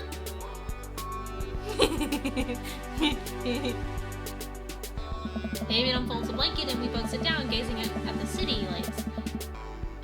He produces a bottle of red wine and a fine selection of cheeses. Huh.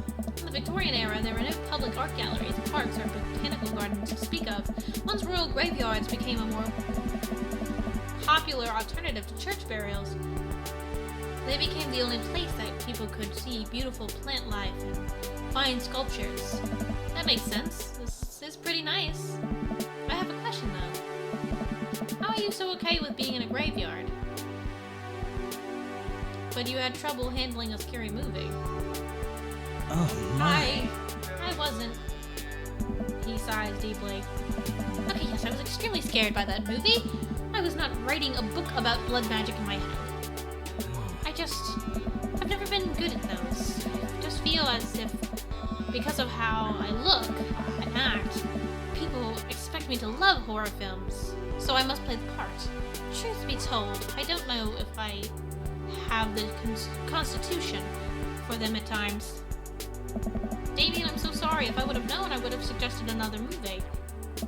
It's quite alright. I actually did find myself enjoying this one thanks to your help. Oh. Graveyards, however, I think there's something rather beautiful about that. Cemeteries are traditionally built away from cities, away from the realm of the living, and it keeps us rather separated from it. To acknowledge death and become comfortable with it, I think, gives us a certain intimate knowledge of ourselves. To sit amongst generations of those who came before us, to be truly alive in the midst of so much death brings me great comfort. That helps me appreciate life, to savor every second. We sit and enjoy our food and wine. I don't feel scared anymore. Never thought I'd be comfortable sitting alone in a graveyard at night, but I actually feel very peaceful. Suddenly, it doesn't feel like we're alone. Off in the distance, I see a shadowy figure in the trees.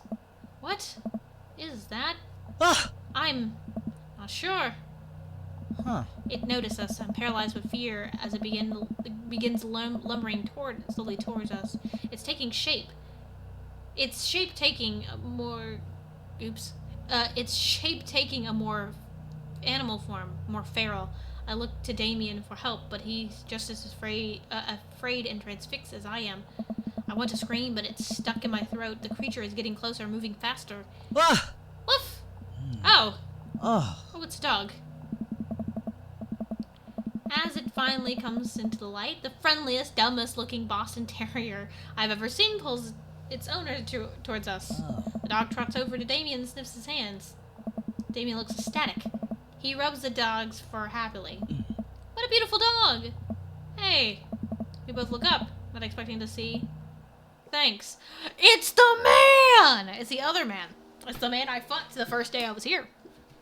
I moved into my house, and I was like, this is a man. I'm gonna fuck this man anyway.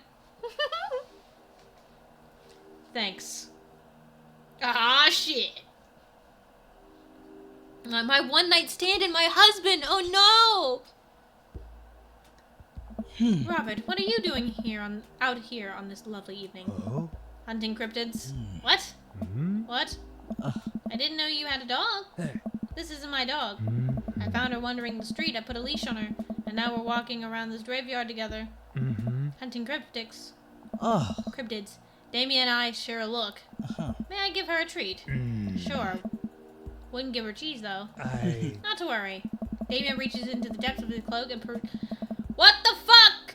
What's the deal with this cloak? What the fuck? This cloak, is like a bag of holding or something. I don't know what's happening here. Damien reaches into the depths of his cloak and procures a small dog treat. What else is he keeping in there? The dog laps up the treat and crunches away, tail wagging furiously. Damien continues to smooth down her fur. Thanks. My absolute pleasure. Damien shakes the dog's paw. Lovely to meet you, my friend. May our paths cross again. Robert and his dog disappear into the darkness again. Damien stares after them. Didn't know you liked dogs. Victorians love dogs, actually. Most Victorian women of high fashion would always be accompanied by a small dog, such as a terrier or a Maltese. think big dogs are nice too. Yeah, man, dogs are cool. I do believe we've had enough excitement for the night. Let's say we make our way home. Damien hops to his feet and extends a hand to help me up. I gladly take it as my knees aren't what they used to be. He packs up his picnic basket and leads us out of the graveyard. As we begin to walk home, I take one last look at the cemetery. It really is beautiful. Like a proper gentleman, Damien walks me to my doorstep. Thank you ever so kindly for your company tonight. Damien, it was my pleasure. Ash, if you would allow me, it would bring me great joy to offer you a token of my affection. Damien reaches into his cloak and pulls out a folded monogram handkerchief. He presses it into my hand. Wow, thank you, Damien. I will use this to dry my tears for those I have lost. A noble purpose. He's so magical. Damien shuffles his feet. I just want to say that it's rare to find someone like you, someone who's open to my eccentricities. It's nice to feel so accepted. Thank you. Damien gives my hand a quick squeeze. Damien blushes and hastily retracts his hand. I must take my leave. Good night. Before I can say anything else, he's gone. I unlock the door and step inside. Whoa! Like a whirlwind, Amanda runs from the window and falls down on the couch, trying to look nonchalant. I love Amanda so much. I love this girl. Oh. Hey, Dad, what's up? Were you watching me from the window? Huh. No, I was just, Okay, yes. How was the movie? Lots of vampire titties. Told you. But, as it turns out, Damien is scared. Huh. Wait, Amanda doesn't need to know that. I'll keep it between me and Damien. Scary cool. Yep, he's so cool it's scary. Nice save, Ash. Did you know that graveyards used to be a place to throw parties? I think I'm misremembering that. Wow, that's pretty punk.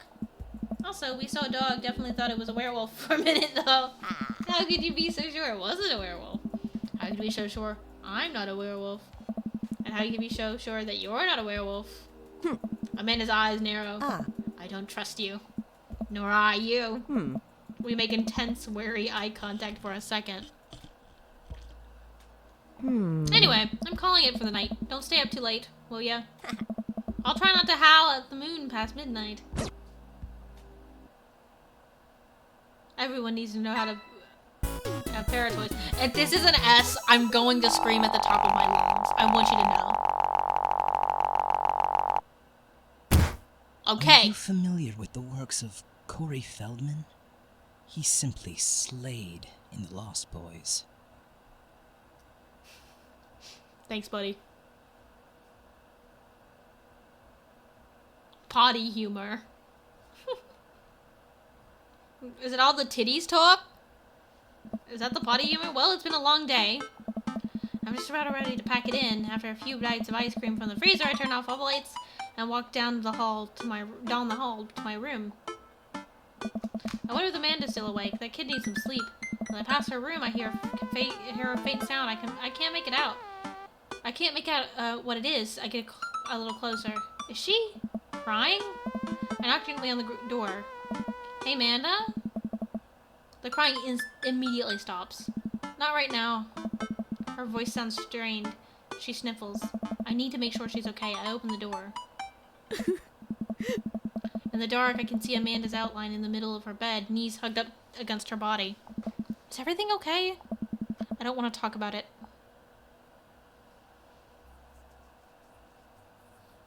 I don't know. I don't know what to do. I want to ask. I don't want to be like a dick and pry, but I want to ask. I want to ask so bad.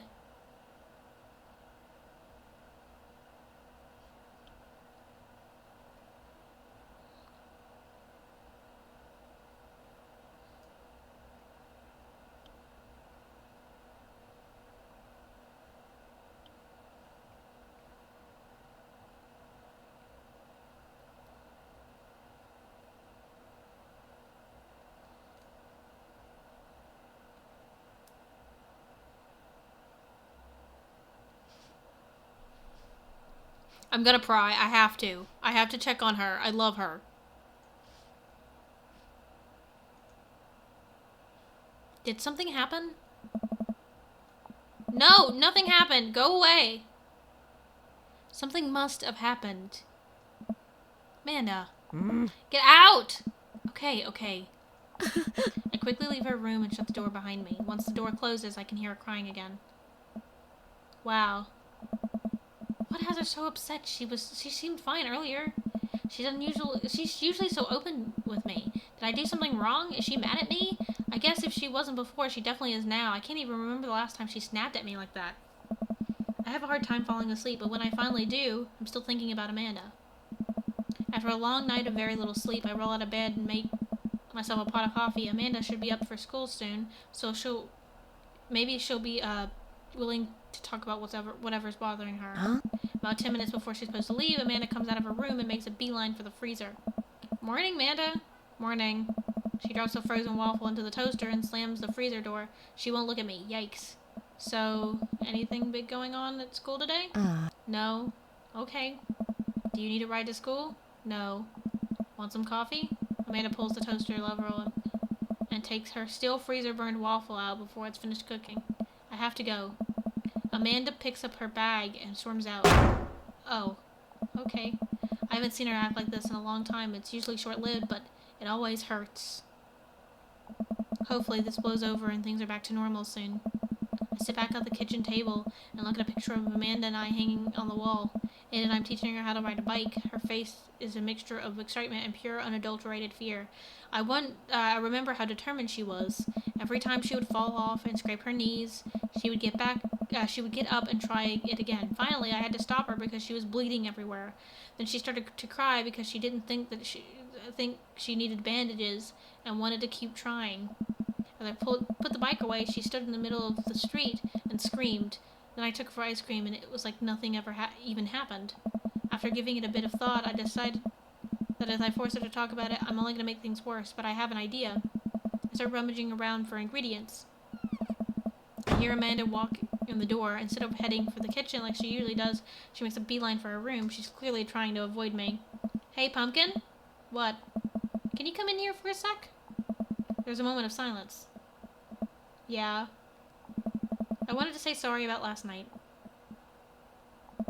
I'm just worried about you, kiddo. I get scared when I know something's wrong, and I get even more scared when I feel like I can't do anything about it. So just, whatever it is, and you don't have to tell me if you don't want to, but whatever it is, just know that you have a dad in your corner who wants you to be happy. Honey. You know I'm bad with words, so I was hoping I could speak a language we both understand. I pull a cake out of the refrigerator and place it on the table. Hopefully the frosting is set by now. Ta-da! Dad. It took me a really long time. I love him. Sorry you're sad, but I support you 100%. It took me a really long time because I ran out of red frosting somewhere around sad and had to start over, and this is beautiful. It's strawberry. Amanda gives me a big ol' hug. I grab some plates and forks and serve us up some delicious cake. So, it's really stupid. What is? The whole thing? I know I've been really weird lately and there's just... I don't even know how to explain it. I feel like I might have to make you a chart.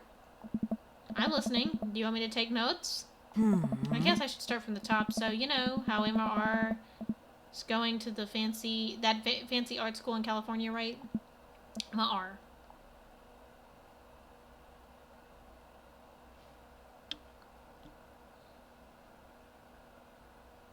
Give me a sec. I'm not fucking this one up either.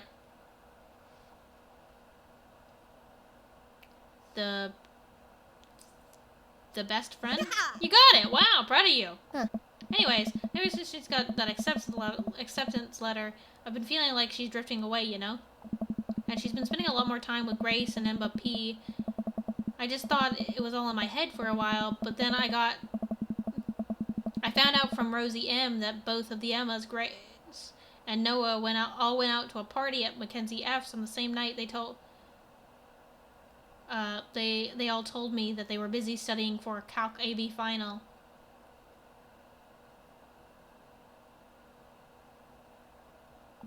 Yikes.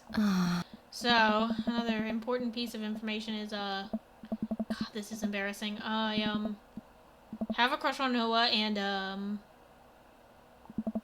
that's a thing. That's a thing. What? Whoa. I had no idea. I definitely didn't know that. Okay. You're a bad liar. So are you. I learned from the worst. Oh. Anyway, so the only person I told about the crush was Emma R, and she promised not to tell anybody. I didn't confront them about the party thing because I didn't want to start drama. So I just kept quiet and kept going about my business. I made a size. And then one day I invite everyone out to get nachos at the mall, and after after not texting me back for like 2 hours, even though none of them ever put their phones down for more than 60 seconds, they all said they were busy, like, simultaneously. So I tell them, never mind, I'll just eat nachos at home, right? But we were out of chips, and I really, really wanted nachos. Totally understandable. So I go to the mall anyways. I go to the food court, and who do I see there but Grace, Emma P, Emma R, and Noah, all hanging out together and eating nachos without me. What? It gets better. I'm standing by the escalators watching them, and I realize that Noah has his arm around Emma R, which is kind of weird, right? But then they kiss. No. Yes, I know. So I storm over there, and I'm like, hey! And Grace drops a nacho on her shirt, because of course she does. And Emma R just, like, glares at me. Grace. Nothing is coming up. I don't know who that is. Grace is the gossipy one? I know! Grace is the one nobody really likes, so I guess that's me now.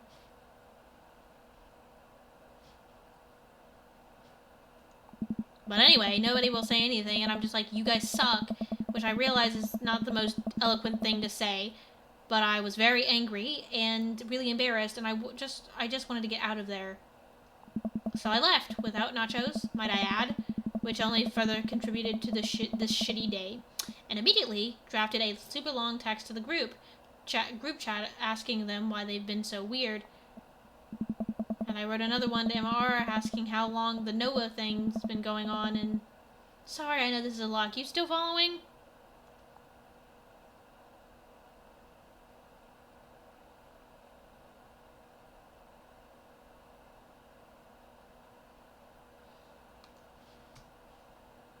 What did MR say? Oh, okay. Get a load of this. MR says, you know what? Let me just read it to you. Amanda pulls out her phone and reads word for word an odiously long string of text messages. Can you believe that? I cannot believe that. I care so much about Amanda's social life and mental well-being, but man, do I not understand what she's talking about. This is all beyond me, and I am trying my hardest to be supportive. They were dating in secret for like months. So I told her that she's being a really terrible friend, and she's like, well, if you think I'm such a terrible friend, then stop being I'm so terrible, then stop being my friend. And I was like, okay, and then she left me on red, and then, wait, left me on red? What's that? Oh, like, she saw my message and didn't reply, and I know because they are red receipts. I don't know what red receipts are, but I'm just gonna nod and pretend like I understand. Gotcha. So why this is all happening, I'm talking to Emma P about how mad I am, because at least she's being kind of reasonable, and I'm venting to her about how pissed I am at everyone and stuff. And I don't know where Noah texted me, like, how could you say that about me?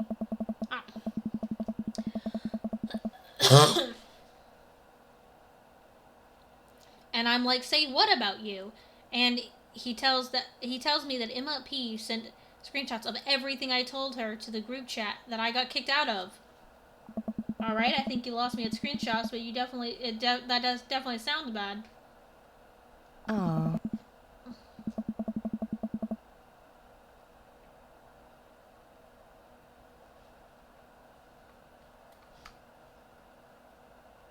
There's so much more, but honestly, it's all just really stupid teenager stuff.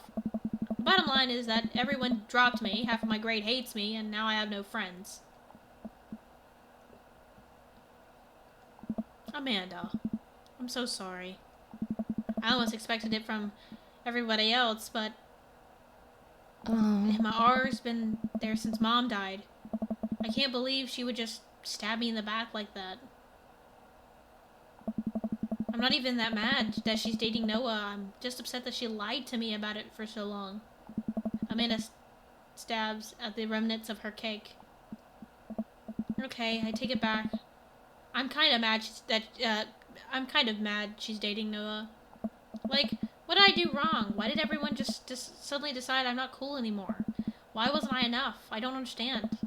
And as mad as I am at everybody,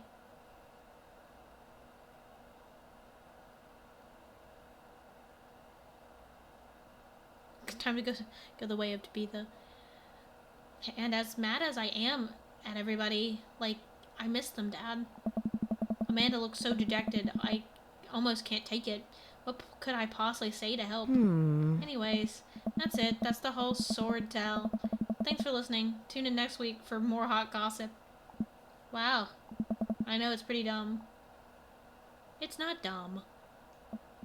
No, it's a stupid thing to be upset over. Dude, all of your friends just dumped you out of the blue just because. That's not a dumb thing to be upset about.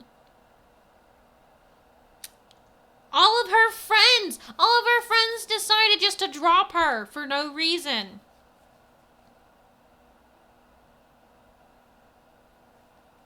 All of her friends just decided to be dicks and start hanging out without her. And they kicked her out of their, like, friend group chat. And her best friend started dating the dude she liked and didn't tell her for months. Sweet little... My baby! No, it's a stupid thing to be upset about. Amanda, your feelings are real. Don't ever be mad at yourself for having feelings. I guess. Unless you're secretly been a robot who's approximating human feelings this whole time. Dad, if I was a robot, I would have transformed into a monster truck a long time ago. But seriously, I know you probably don't want advice, but I feel like it's my duty as a dad to bestow upon you a few nuggets of fatherly wisdom. Also, I made... Look, I made the twinkiest twink that's ever twinked. With lipstick. But seriously... Oh, wait, I already read that, okay.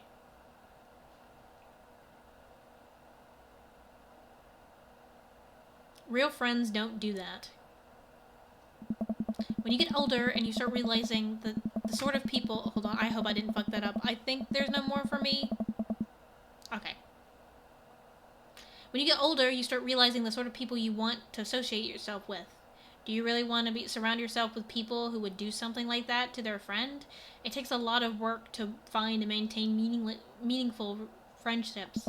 It took me a long time to figure that out myself, and I wish I had learned it sooner. If the other person isn't putting the effort in to show you how much they care, it's not worth it. You're not beholden to be their friend. Ultimately, I think that this says way more about their character than it does about yours, because you're amazing, and if they can't see that, well, that's their problem. Huh. I'll keep that in mind. I look down at the table. Did we just eat that whole cake? Yes, we did just eat that whole cake. Well, good talk. Amanda gets up to go to her room. Before she closes her door, she turns around. Hey, Pops. Yes? Ah, Thank you. You're always welcome. Love you, Amanda. I love you too, Dad.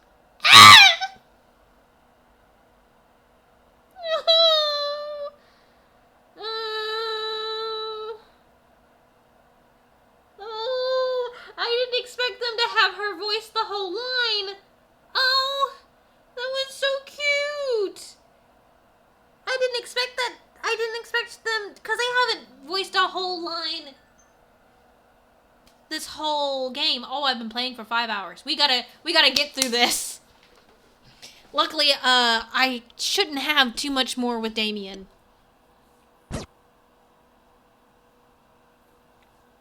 Welcome. You've got dads. Ash, listen. This is me, you from the past. Whoa, how did this happen? I figure you're trying to reply to this because I know myself, but this is an automated message from you earlier this morning when it was socially unacceptable to go out and buy ice cream. I forgot I did that. I forgot how I did that as well. Future is amazing. Listen, life is short and ice cream should always be acceptable. But unfortunately, this isn't the society we live in. And it's less the society we live in and more me projecting my own anxiety about being judged by unto others. But you know what I mean. By the time you're reading this, it's a certain time of day in which no one will bat an eye at you for going out and buying ice cream. You know what to do. Be good, me. Buy ice cream, bitch. You know what? I earned a treat. On the way home, I decided to stop off and grab some ice cream.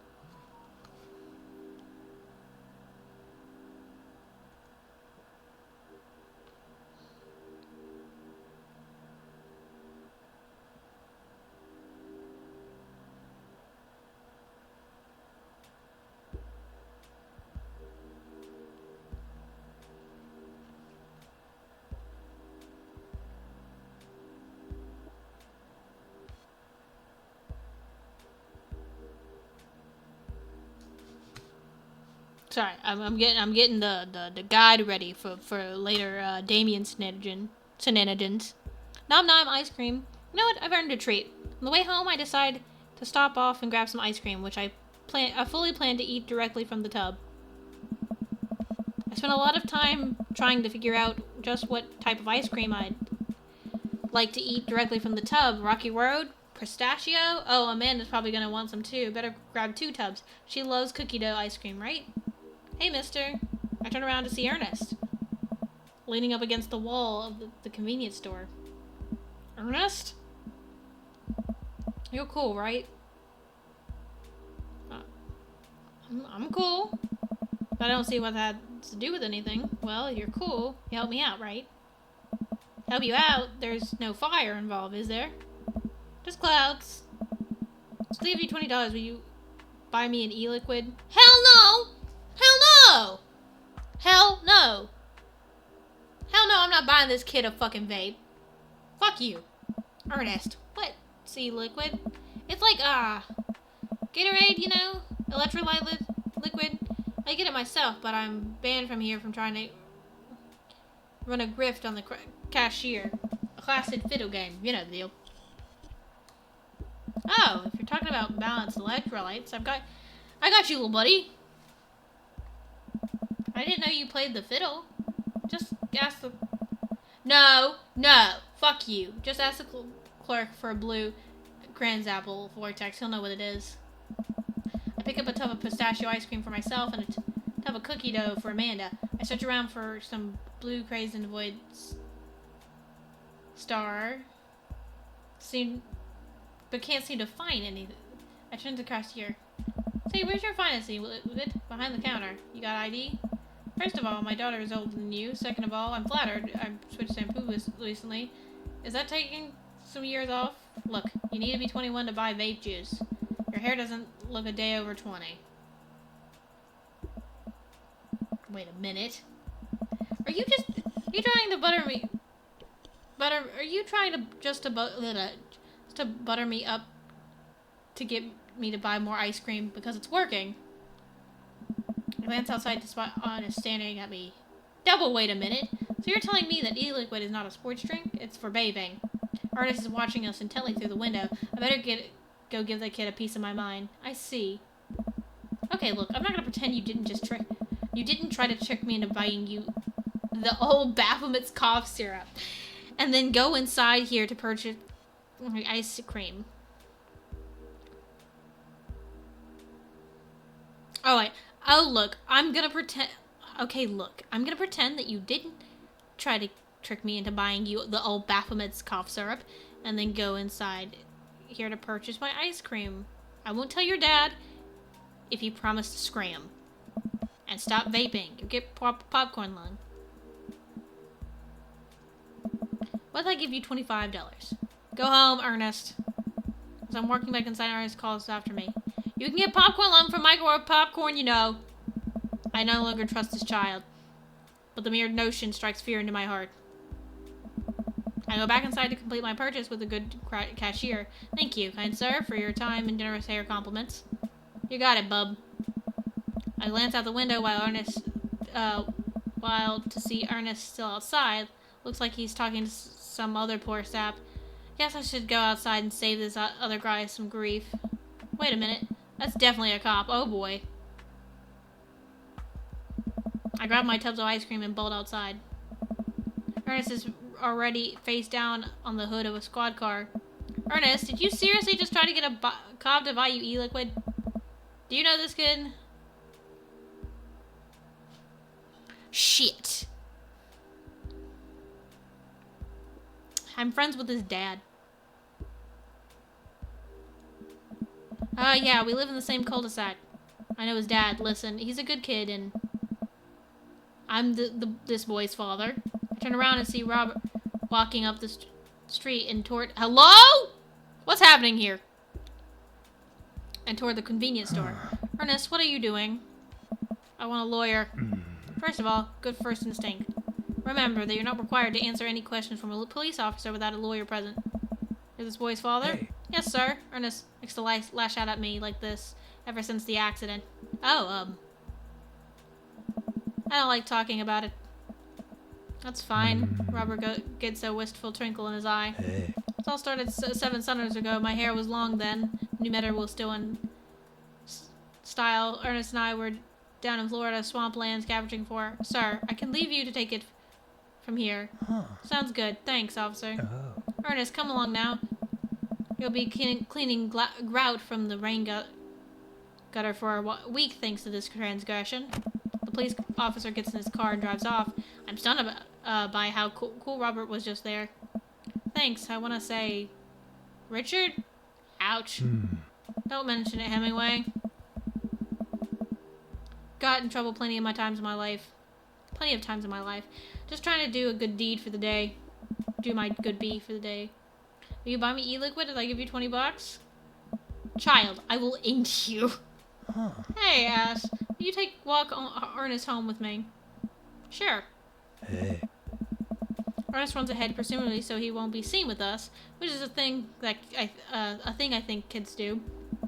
He reminds me a lot of myself when I was his age. Well, maybe I wasn't as dumb. Seems like he tortures his dad. Seems like he tortures just about everybody.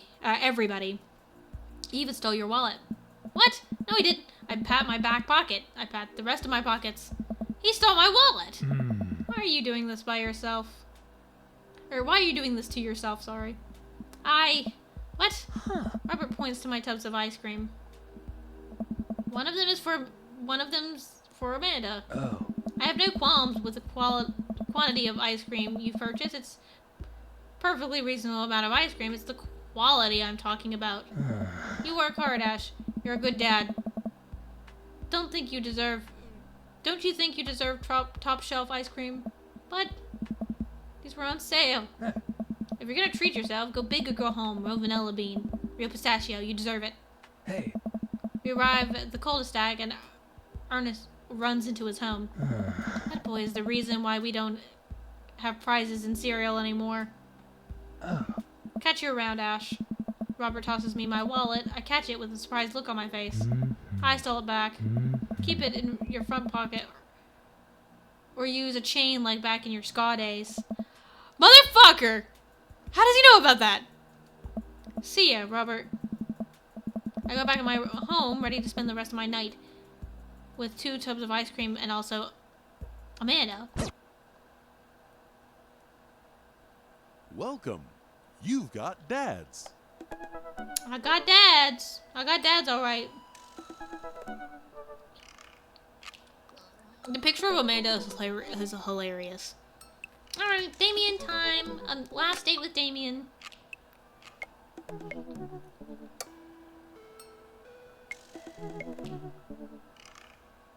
You know what they say about third dates. They get pretty serious. You might not have time to browse Dad Book for a while. Are you ready? Save and continue.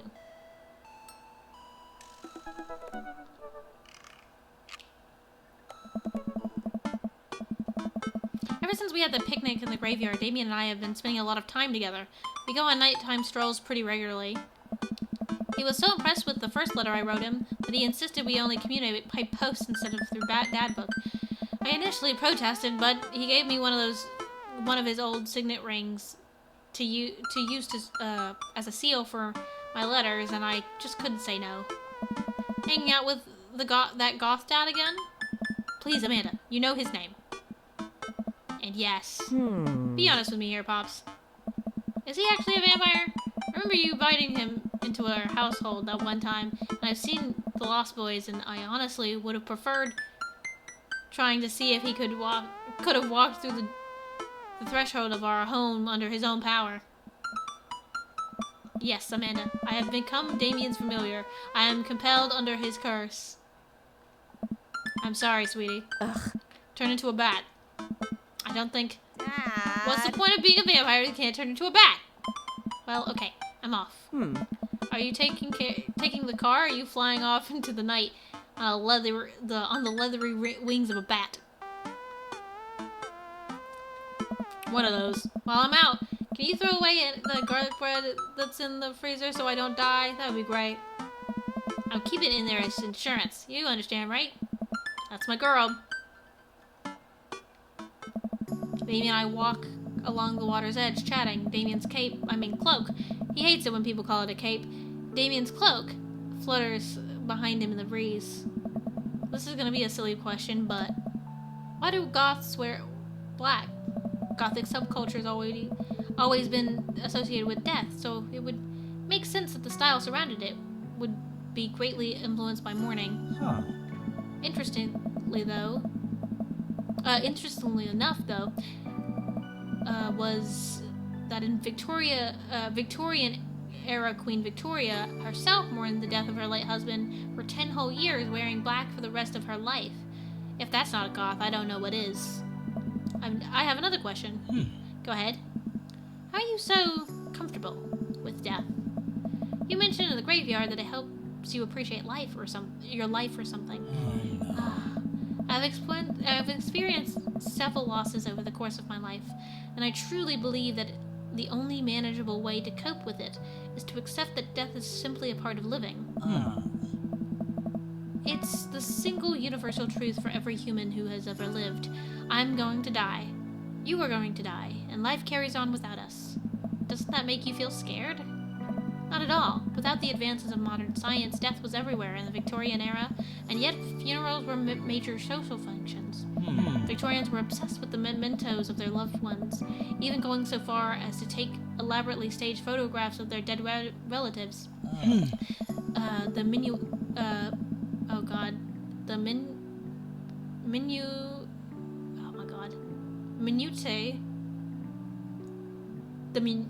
that minutia? Is that the word minutia? Is that how that's spelled? I have no idea. I can't read. I'm sorry. I'm illiterate. I think that's minutia. I think that's how that's word spelled.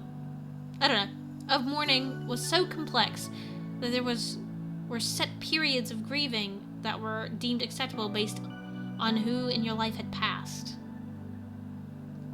Now we don't have it. Now we don't have any of that. If you lose someone, you end up feeling lost yourself, because we have no modern equivalent of those formalities. We need to allow ourselves time to grieve, to feel that loss fully, but not allow it to consume us. So no, I'm not afraid of death. I believe it's a waste to spend your life dreading the end of it. The time we have here is brief and fleeting and occasionally cruel, but it is at all times precious. To stare death in the face and live despite it, that, I think, is a noble existence. Let's save mourning for the dead.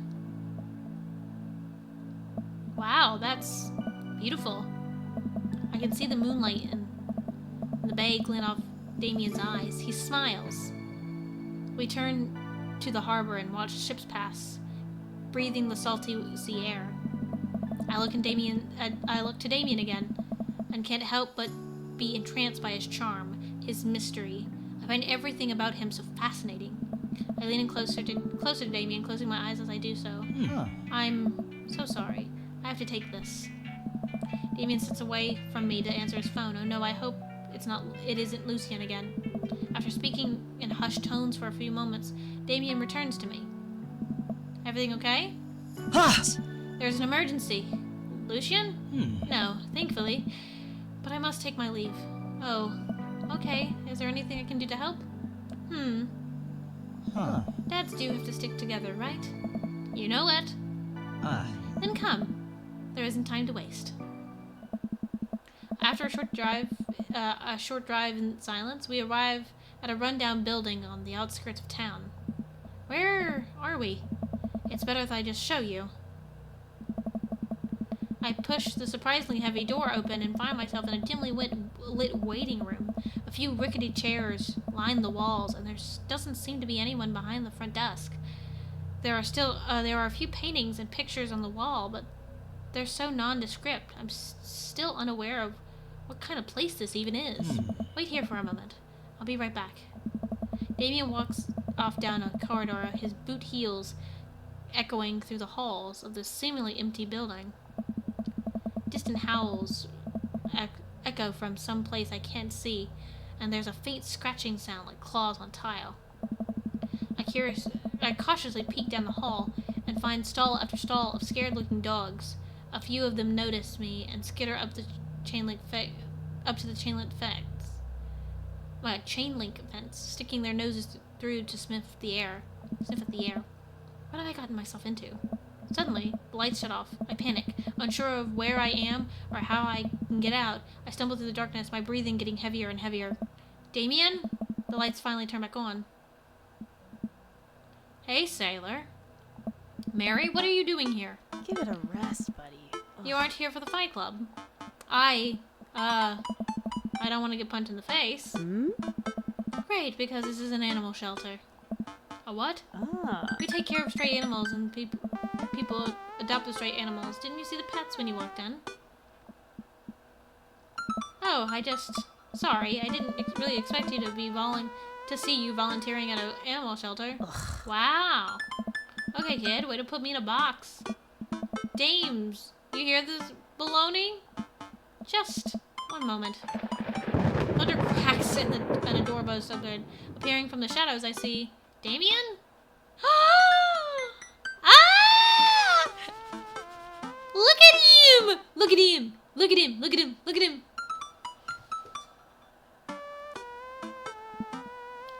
Hey, it's Damien. He looks completely different. No cloak, no Victorian era clothing, no makeup.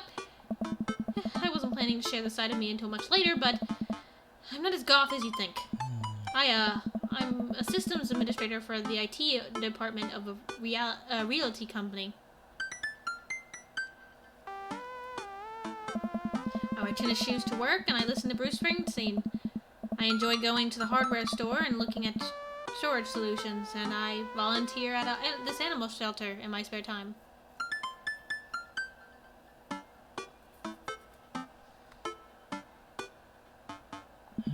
I'm boring. I'm fascinated with Victorian history and goth lifestyle. That much is true. It's just not all that I am.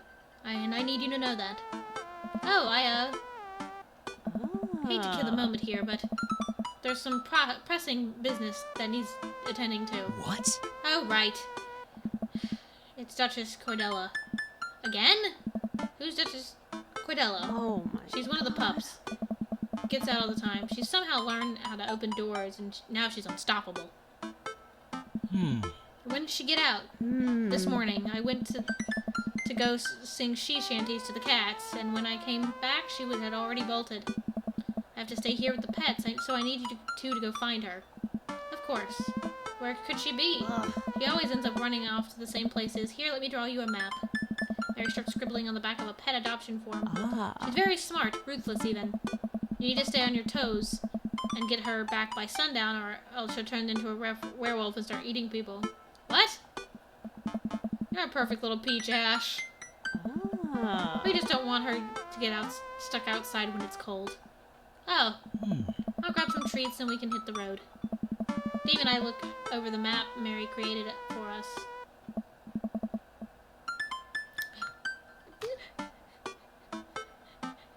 nerd's house. Other nerd's house. Mary's sick pad. I'm Nerd's house. Coffee Dad. Kale. Smalls. Dames. I love that they're friends. Shit. I love the ocean or whatever. Okay, wait, I kind of love her again. God damn it. Coffee spoon, software, aquarium, shelter, Bayside, the ocean or whatever. Nerd's house, Mary's sick pad, Coffee Dad, Kale, Mario Batelli, other Nerd's house, Dames Smalls. Who is Mario Batelli? I don't know who that person is, and I don't know what person they're referring to. Okay, we have... This one's Craig. This one is, Matt. This one's our house. This is Joseph's house. I'm guessing Smalls with a bottle is fucking... Oh my god. Oh my god, why can I not remember his name all of a sudden? Robert's house. Damien's house. Other nerd is Hugo. So I'm guessing Mario Batelli is,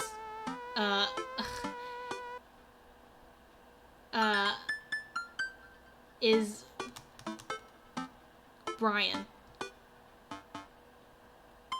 At least you're not other nerd's house. Look, looks like you're moving up in the pecking order. Congrats, kiddo.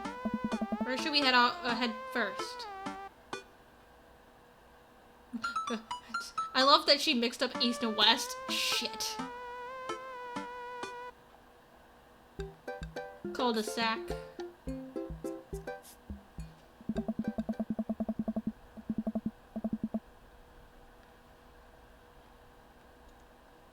Damien and I exit the parking lot and start driving toward town. I look over to him. He seems concerned. Shouldn't be too hard to find the Duchess, right? She's a pretty big pup. Mary wasn't kidding when she said that dog was smart. One time she correctly guessed the winner of the Kentucky Derby. It was a really great year for Bark Bark Bark.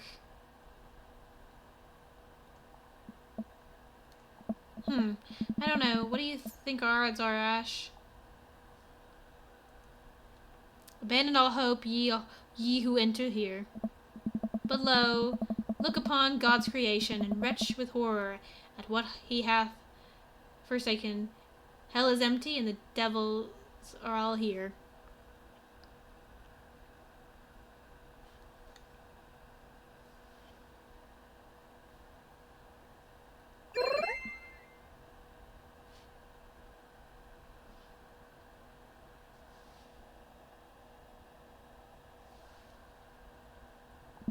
Nice. I thought it would cheer you up.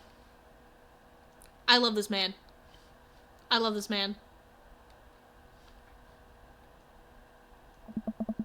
Let's just hope for the best. We got this. We drive through the cul-de-sac and everything seems to be pretty normal. It looks like Brian's doing some yard work. We pull into Brian's driveway and hop out. Hey, don't step on the grass. I just mowed. Have you seen any unusual activity in the area today? Aside from your underwater lawn? Oh, here we go. I love Brian at first, and then I hate the constant dick contest that Brian does. I hate it. I hate the one-upping. I hate it. Oh, here we go. How dare you? I take my lawn care very seriously. Ash, please. You haven't seen a dog run through here, have you? Well, a little while ago, I heard Maxwell barking at something. When I came out to my garden had been torn to shreds. It's gonna take forever to retill the soil. That could be a dog or a rather feisty raccoon.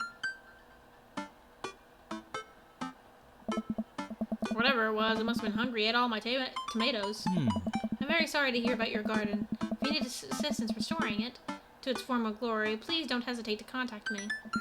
It'll do, buddy. Good luck finding that dog. She's probably still hungry. I wonder if she's looking for more food elsewhere.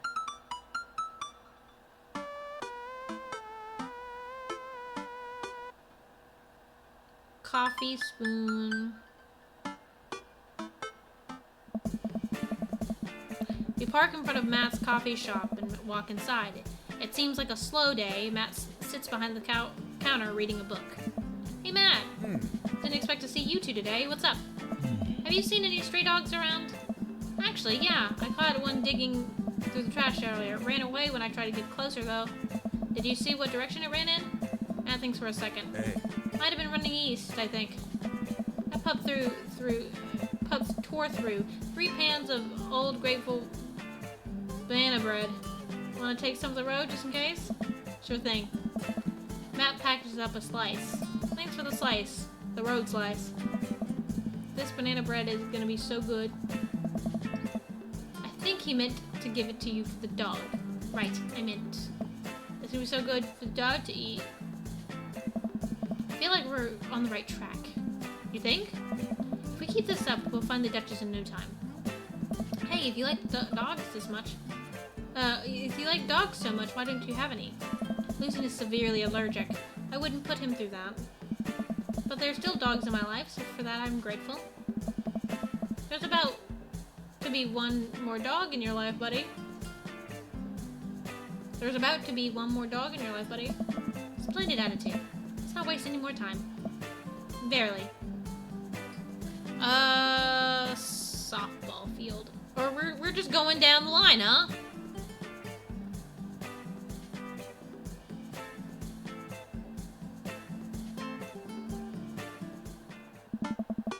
We drive to the softball field. It looks like Craig's team is practicing. I wonder if any of the kids saw something.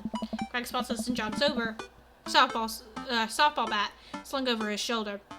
Hey bros, what's up?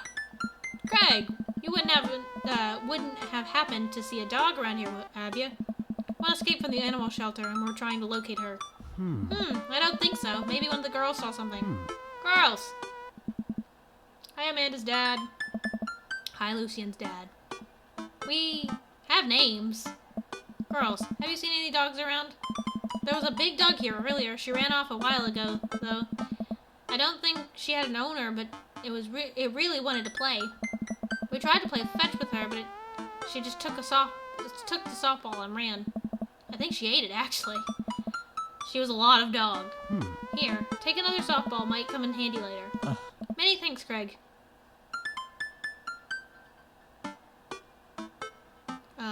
I guess we're going down the line. Bayside.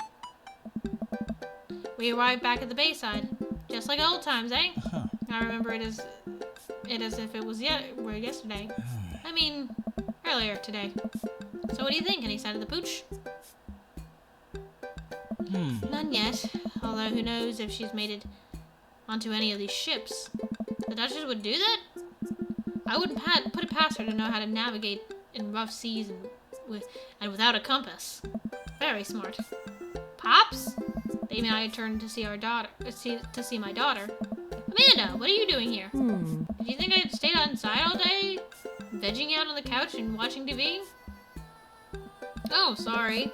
What are you doing? All right. I'm heading home to go veg out on the couch and watch TV. Had to get a burrito first. And watch TV. Cannot talk. Young miss, have you seen a dog around here? Yes. Oh, you bet.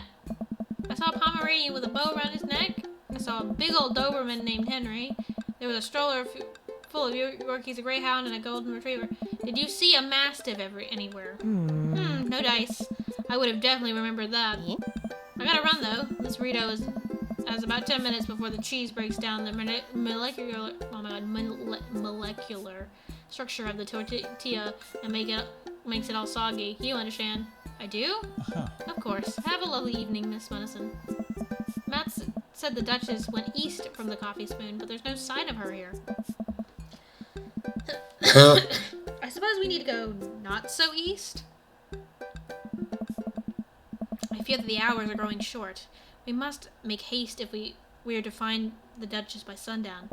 Damien's looking more stressed out by the minute. I gotta think of something to lighten the mood.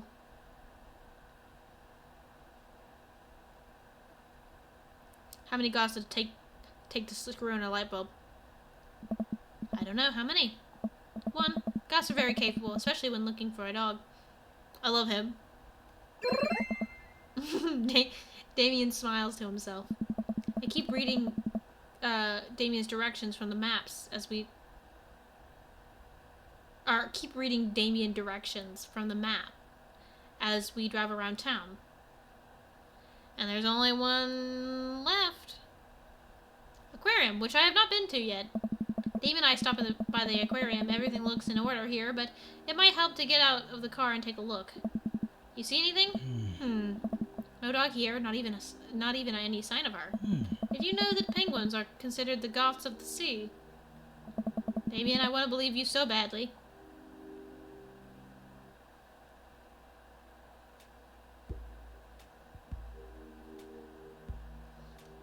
Back to the cul-de-sac.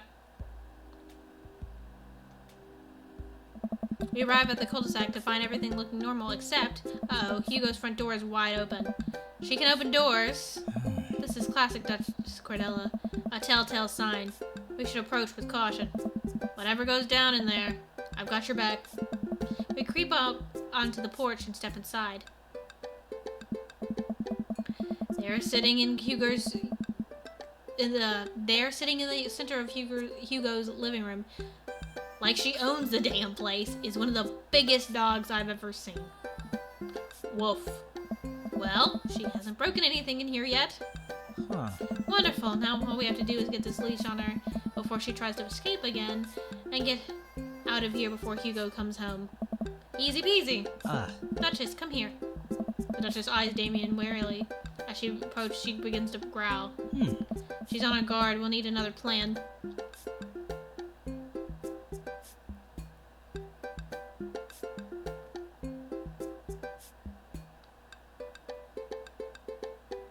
Give her the banana bread.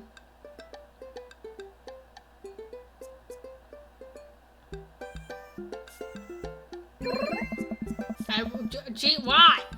I reach into my pocket and pull out the slice of grateful banana bread Mag gave me. Duchess sniffs the air and hones in on the bread. Come here, girl. Nice and easy. I've got some yummy homemade vegan and possibly gluten-free banana bread, if that's what you're into. The Duchess cautiously approaches me and gives the bread a good sniff, before gently taking it from my hand and dropping it on the ground like dogs always do for some reason. She curls up and starts munching on the bread.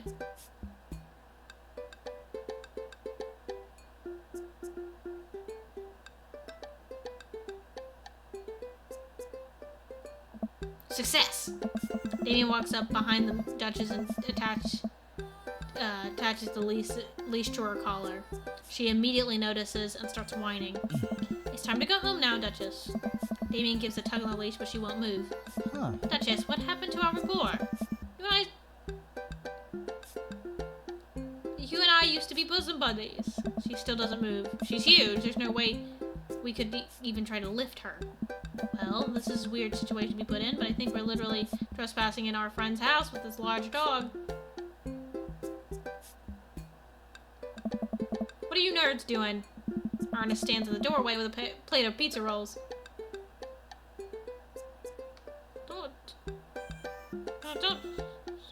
Don't tell your dad about this. I'm definitely telling Hugo about this. Hey man, be cool. I am cool. Cool enough to not tell your dad? You're good. The Duchess notices Ernest and starts pulling against the leash. Why is this dog in my house? It's a long...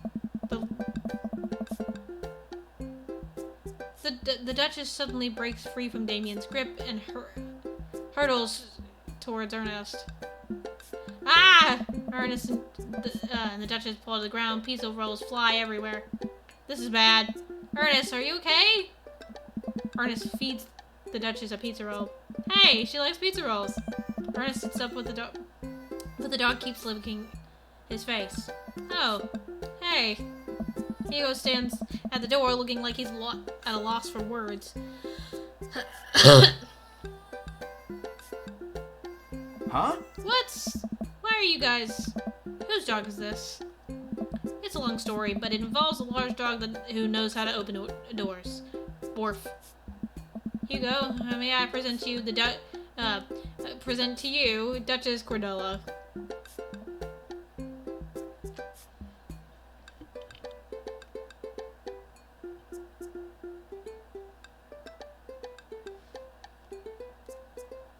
How do you do? We're friends! The Duchess looks at Ernest's face. She's from the local animal shelter. She got out and we've been chasing her all around town. Her house was her final stop. Dad, can we keep her? Ernest, I don't know if we're set up to take care of a... Huh? Wait. Did you just call me Dad? Come on, please. Look how cute she is. Hugo sighs. We've been talking about adopting a dog for a while, but you have to promise me you'll take care of her. Yeah, I'll give her all the pizza rolls her little heart desires. I suddenly remember what's on the back of this map. And pin out of my pocket. Pull a pin out of my pocket. Got the forms ready for you. If you're interested. Oh, I'll even waive the adoption fee since, you know, we technically broke into your household. Ah. Well, alright, it's a deal. Hugo steps onto the porch with us and signs the form while Ernest plays with the Duchess inside.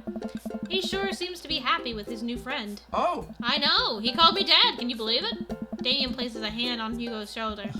I certainly can. I think this will be really good for Ernest. It should teach him some responsibility. You should probably look into getting better locks for your doors, though. The Duchess is a wily one, but do right by her, and she'll love you two forever. Thank you. And long story short, the Duchess now lives in a happy home, and neither of us were charged for breaking and entering.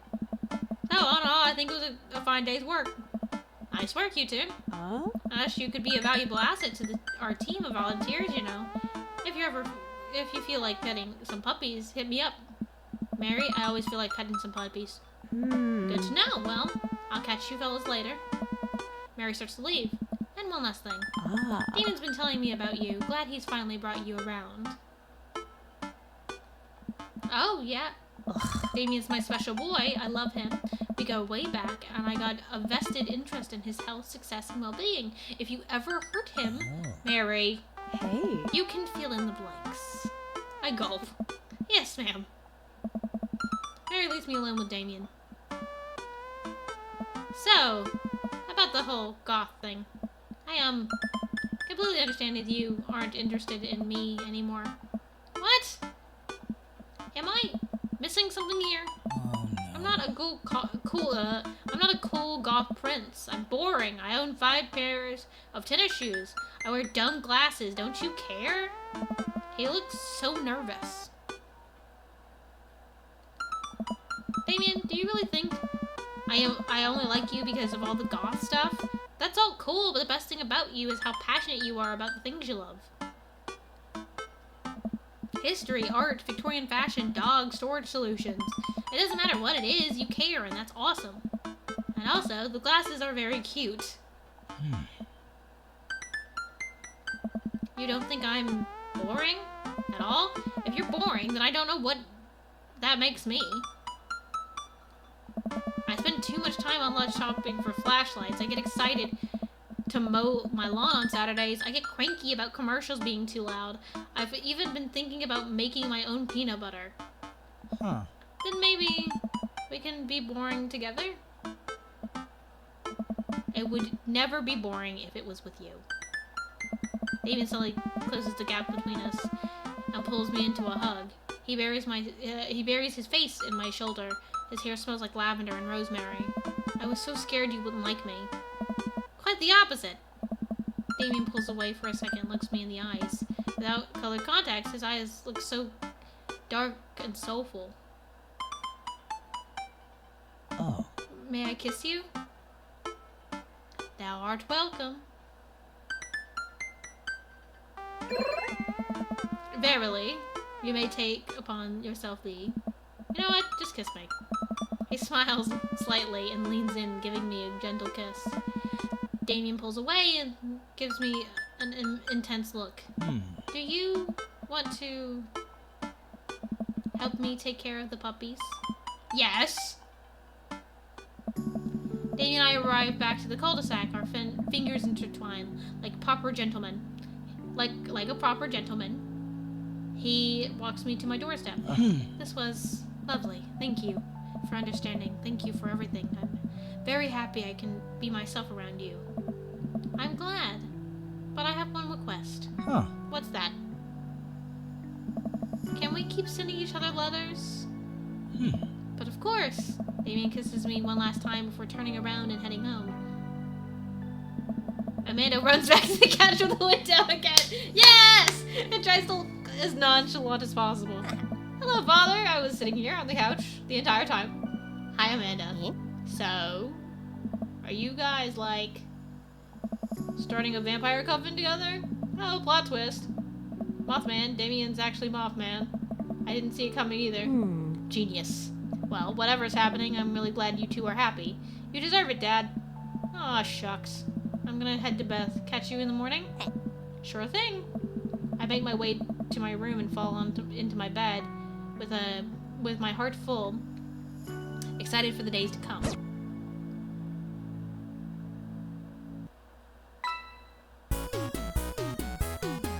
Baby boomer.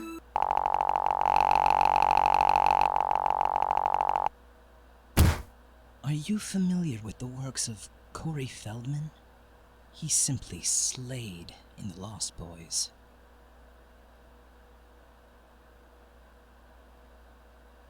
Never give up, never remember.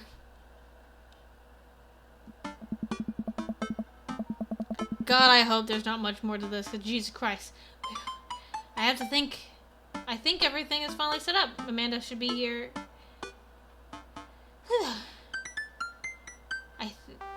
I think I have everything finally set up. Amanda should be here any minute now. I think that's her car in the driveway. Okay, gotta act natural. Be cool, Ash, be cool. Amanda walks to the door with a suspicious look on her face. Hey, Dad. Off to a good start. Something fishy. Rats. What? No! I had a crab cake sandwich for lunch. That's probably it. You're allergic to shellfish. Oh no. I forgot. Again. Dad. Oh gosh, I'm gonna be sick. What have I done? I'm kidding. You're right. I have a little surprise for you. Ugh. Yeah, I can tell. You're very bad at lying. Amanda, my dear, would you care to join me in the kitchen? Father, it would fill my heart with glee. I lead Amanda over to the kitchen table where our present lies, covered under a tablecloth. It's nothing special, but I wanted to get you a little something. You graduated high school last week, and I know you told me not to make a big deal about it, but Dad, I dramatically whipped the cloth on the table. Amanda's jaw drops. All right. No way! I figure you probably won't be able to get cable in the dorm, so I thought it might be nice to take a piece of home with you. A DVD box set of Long Haul Paranormal Ice Road Ghost Truckers. This is all 19 seasons! And bonus material, including commentary with actual ghosts featured on the show. Dad, I love this, thank you. She gives me a big hug. I'm glad you like it. Hey, you want to hang out with me in the backyard for a bit? Toss the old pigskin or something? Totally. I follow Amanda to the back door. Holy shit, it's all the dads! What? Also, why are they surrounding her? This looks like a very particular image. I don't like that that's the first thing that popped in my head, but it was, unfortunately. What? You told me not to make a big deal about it. Big deal, but you seem to have forgotten that my entire mission in life is to make a big deal out of your accomplishments. So consider this your graduation party. Surprise! Dad, everyone's here! Well, yeah, everyone wanted to come support you. Hey! Is that a mac and cheese bar? Sure is. Fully customizable down to the type of mac. And there's an ice cream cake. The good kind with the crunchies in the middle. Hey! I don't know what to say. Don't say anything. Just go have fun with your pals, alright? I'm so proud of you, Amanda. Amanda smiles and runs to her friends. I should make the rounds and make sure everyone's having a good time. But first, mac and cheese. I walk over to Mary, who's having a lively conversation with Amanda. We have a real fluffy Samoyed right now. His name is Harold. Lovely, but loves belly rubs. He always tries to lick your face. if your face if you get too close. That heavily. Stop!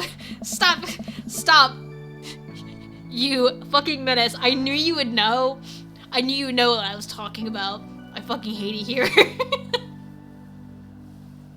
Oh, stop! It's just hearts. Uh-huh, sure. Sure, uh-huh. Yeah, just hearts. Doesn't have anything to do with anything that was just said just a moment ago. About, yeah, no. Sure. Miss Christensen, thank you so much for telling me in great detail about every single dog currently at the animal shelter. Please tell me about the Afghan with 3 legs again. Hey. Sure. Quadro, we call him. It's one of our, one of those ironic names. You know, if you're really interested, I could probably steal one for you. Really? Nah. But I could get you in to meet all of them.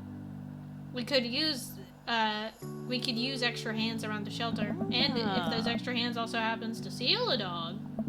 I'm glad you two are able to bond over a few dogs. Really warms my heart. Dad, we're having a moment. Hey. Hey, sailor. Your kid's a good egg. Where's your goth prince? You two are usually attached at the hip these days. He's around. Stellar. Mary turns her attention to Amanda. Huh? It's not too hard to sneak a dog into college, trust me. I did it plenty back in the day. At one point, I had 3 cats living in my dorm. I decided to leave them to it. All of a sudden, a huge dog leaps into my arms. Duchess! Duchess! Hugo and Ernest run up to me.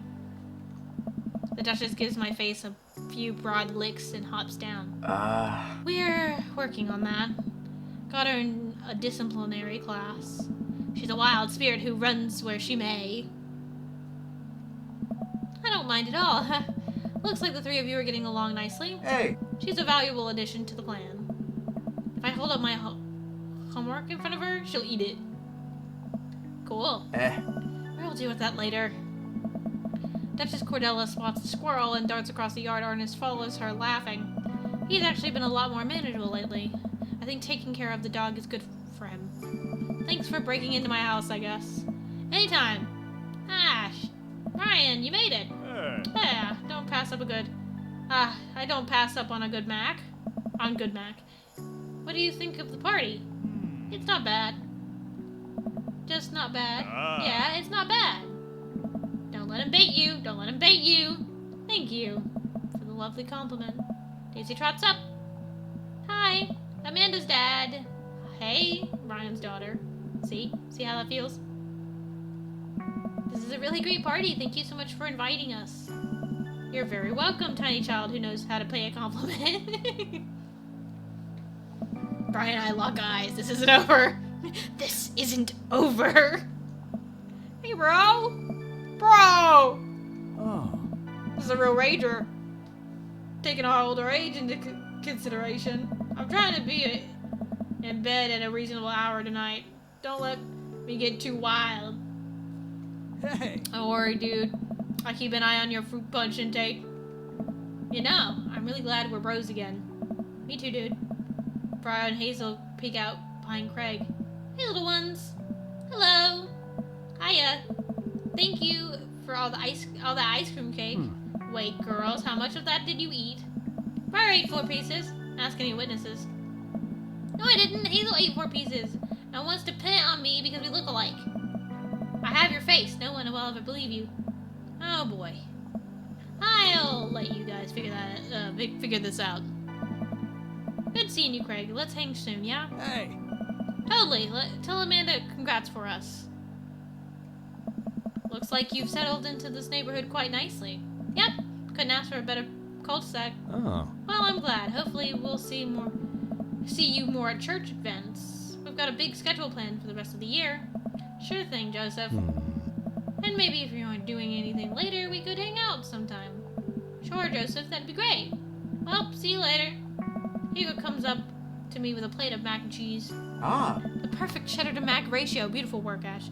Thanks, Hugo. You know, I'm really pleased to see Amanda going to her dream school. I'm glad she turned it around for finals. Me too. That scholarship money will really help. Amanda walks by and pretends not to see Hugo. Amanda, come say hi to your old teacher. Hey! Congratulations on graduating. I know you can go do great things at art school. Pew! Pew! I love her. Yeah, thanks. Amanda starts to back away. Wait, I just realized that you're not my teacher anymore, so I don't have to be afraid of talking to you. You no longer hold power over me. You're right. Go forth, adult. I can no longer give you detention. Yeah. I don't break anything I want. There's nothing you can do about it. Are you still mad about that time I gave you detention for breaking my globe? Huh. Nope. Ah. I'll have you know that globe didn't even fit through the basketball hoop in the first place, so... she'll fit into college just fine. Hey, Robert. Glad you can make it. Yep. Robert takes a sip of his drink. Why is he being so cold to me? Everything okay? Sure. Why won't you talk to me? I thought we had something. Come on, Ash. You know what that was. This was? You're an object to me the same way I was an object to you. I figured we...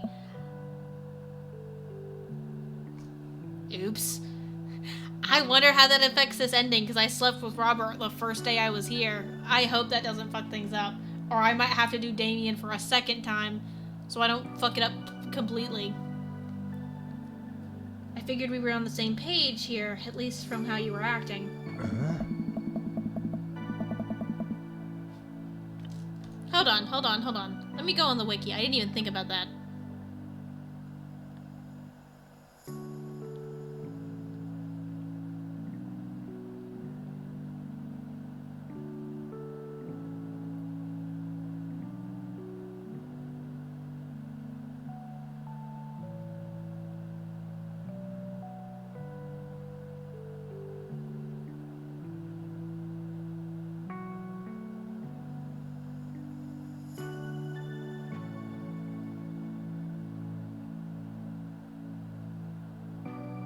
Oh damn, I missed a Craig option because of this though.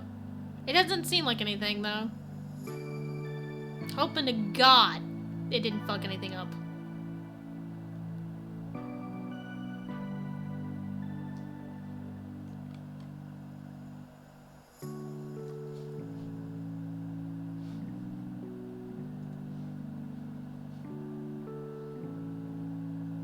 But I don't want to be in this if there are feelings involved. I got too much to deal with as it is.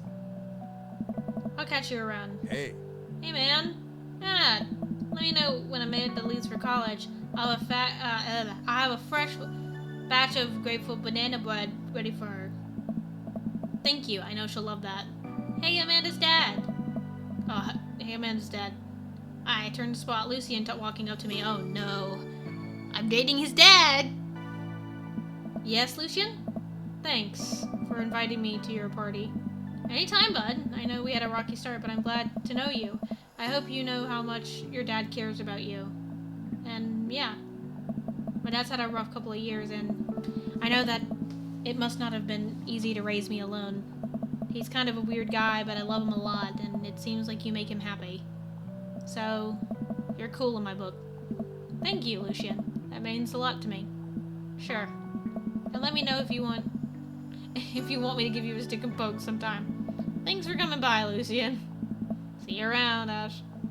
As the party starts to wind down, I take a seat on our back porch step. The sun is setting and everyone seems to have eaten their fill. Amanda wanders over and sits down next to me. Killer party, Pops. What can I say? I was inspired. So, I also have something for you. For me? Why? Not to be completely genuine about my feelings for once or anything. But growing up wasn't easy, but it could have been a lot harder if it wasn't for you. Dad, you have been there for me through everything. There's been times in my life where you were my only friend. I was really scared of going to college and being so far away from you. But I realized that everything you've done for me has been to prepare me for this, and I'm ready. I wouldn't be who I am today without you. Don't cry, I swear to God, I should cry again. You're the best, Dad. I love you. And I'm crying. Anyway, that was enough emotional vulnerability for one day. Present time.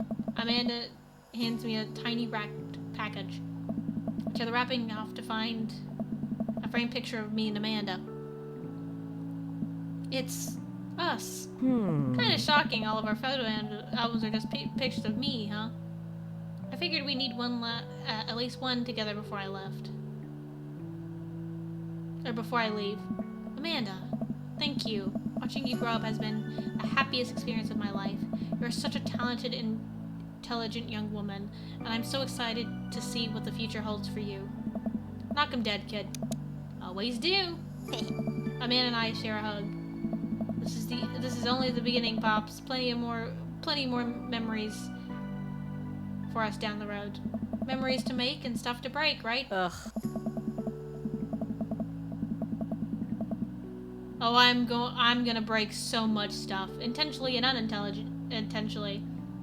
You're probably gonna have to pay for most of it. It would be my honor. Amanda hops up. Looks like someone's been waiting to talk to you. I glance over. I glance over to the back of the yard where Damien is sitting on a bench beneath our cherry blossom tree. He smiles at me. I'll leave you to it. Me and the Emmas are going to go get ice cream. What, the Emmas? Love you, Pops. Amanda runs off to join her friends. The Emmas? What? We'll go back to that. I take a seat next to Damien as the last guests make their way out of the party. Oh, Did you know that in the Victorian era, they would call benches seedy boys? What? Really? I'm kidding, Ash, but what if? It's good to see you and your civvies again. Thank you. I had a revelation the other day, Ash, and I think it was largely due to your continued influence upon me. There was a version of myself that I thought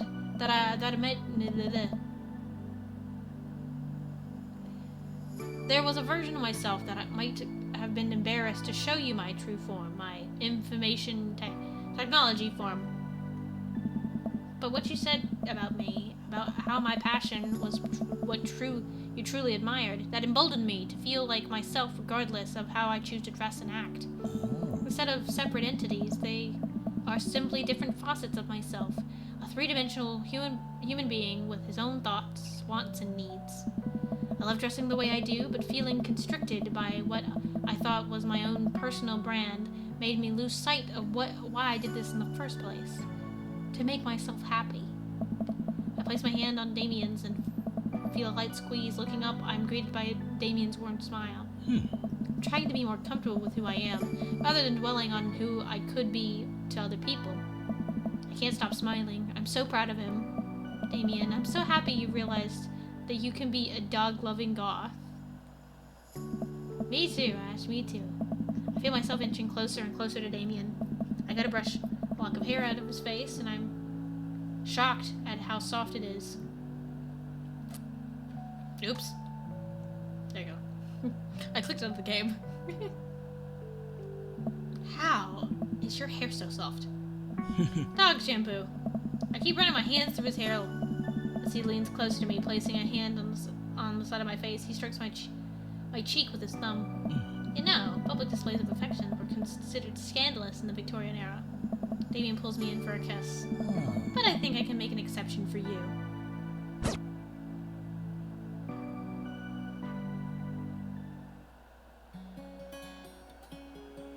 God fucking bless. Yeah, executive producers, fucking Aaron Hansen.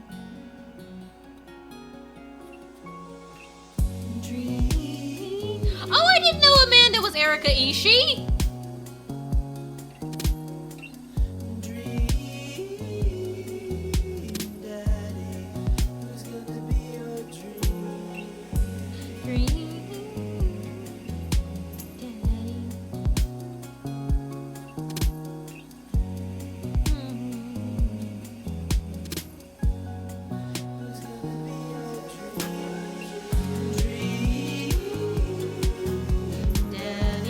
Why I'm not talking through the end of this is and doing my wrap up is I know at the end of this there's a pinup.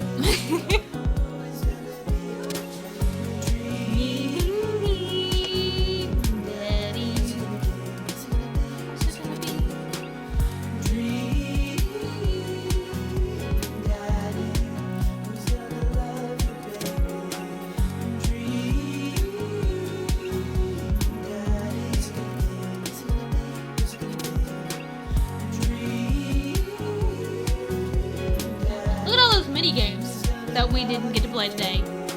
6 hours, bud.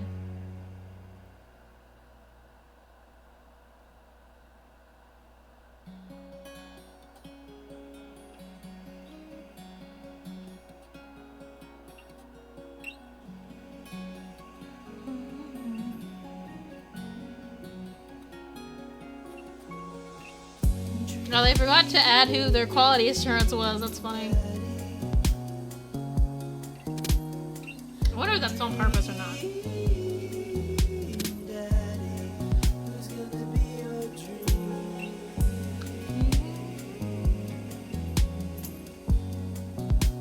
I love that he gets a special thanks too. I love that Aaron gets a special thanks. No quality here. A game from Game Grumps. I'm surprised that Danny isn't like. Maybe I missed it, but I'm surprised Danny isn't like mentioned anywhere. Oh, look at him! Look at them. Look.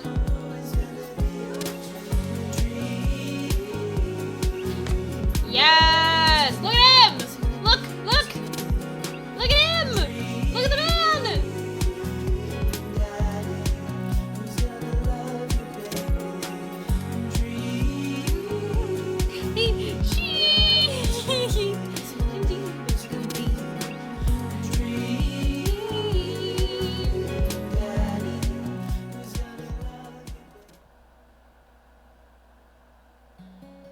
And that's it, y'all.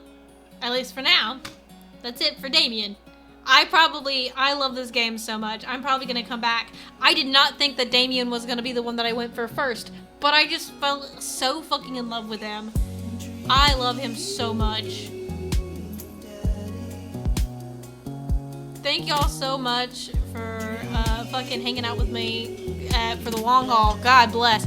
Thank you, Thy Heavenly, for being here the whole fucking 6 hours. This was a lot of fun. Thy Heavenly, you got any suggestions for me for raids? For anything? For...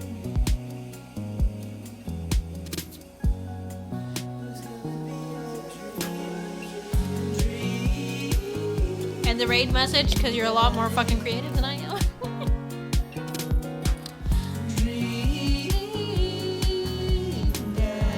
Don't know. You don't have anything or anybody in mind? That's fine.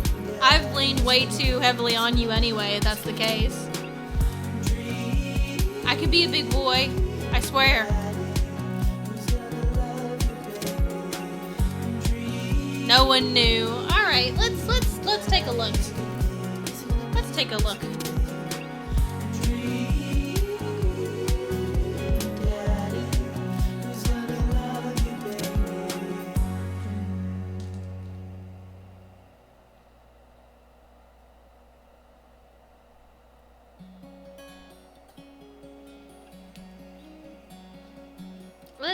Let's get Dream Daddy out of here, unfortunately.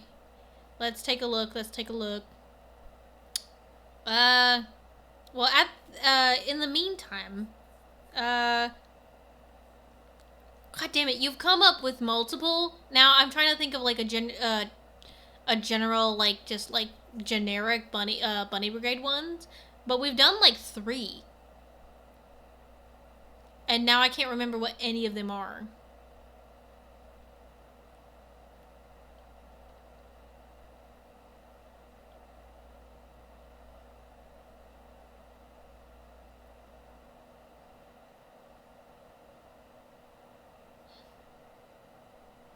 Why do you do it like that?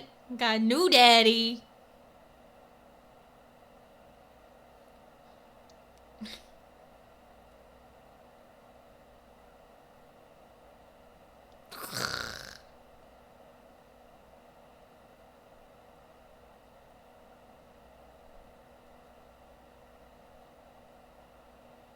Hmm.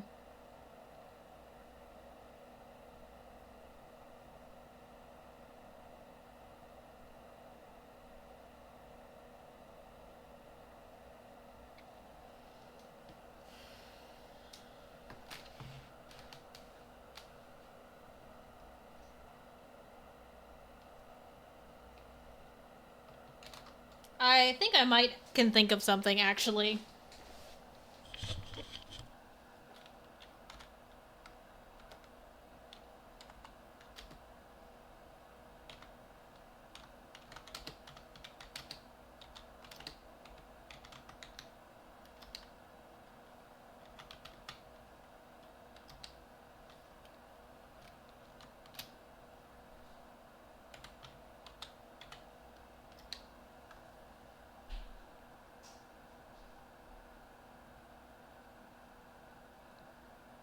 Oh?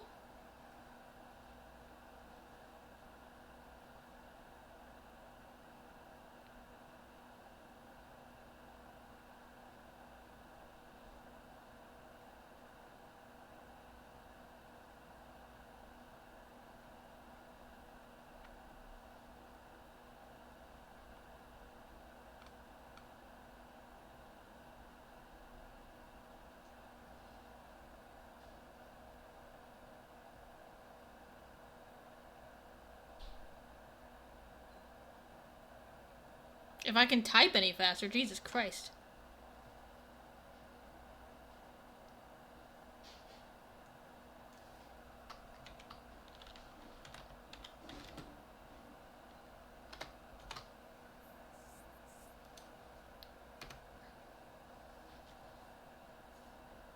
Oh, I didn't put a fucking link to the game again. I keep doing that.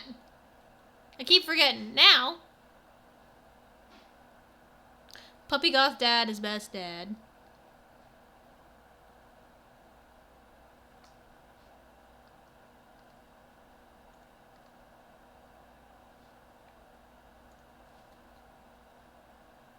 Alright, let's find someone to raid, shall we?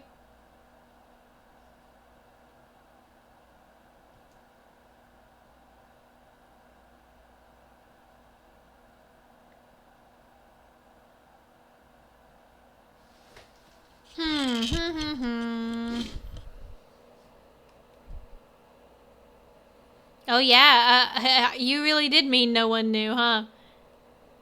Cause yeah, it's Small Dummy, Lorelei the Raven, and Pixie.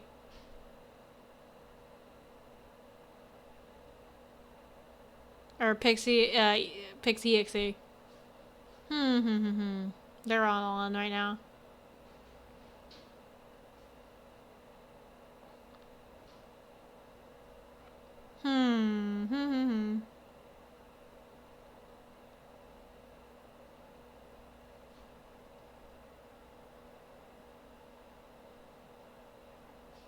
I honestly might do Pixie again. Goddammit, Pixie Ixie again. I might. I'm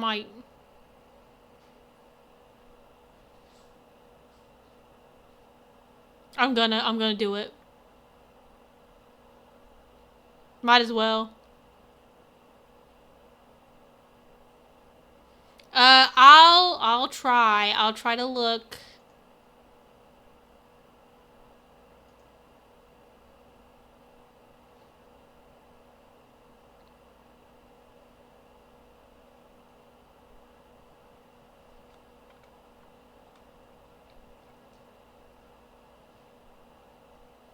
I'll try to look for someone new, but I might just do, I just might do Pixie Ixie.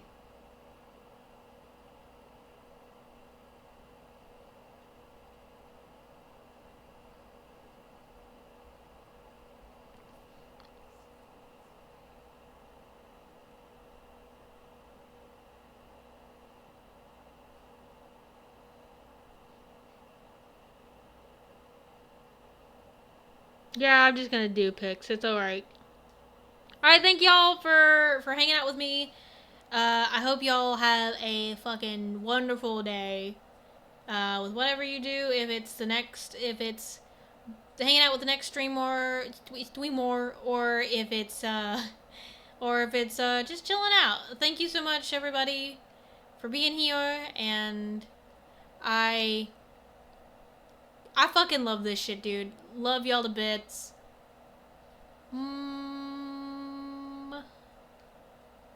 I gotta wait for the fucking raid thing to go. Okay, fucking love you, bye!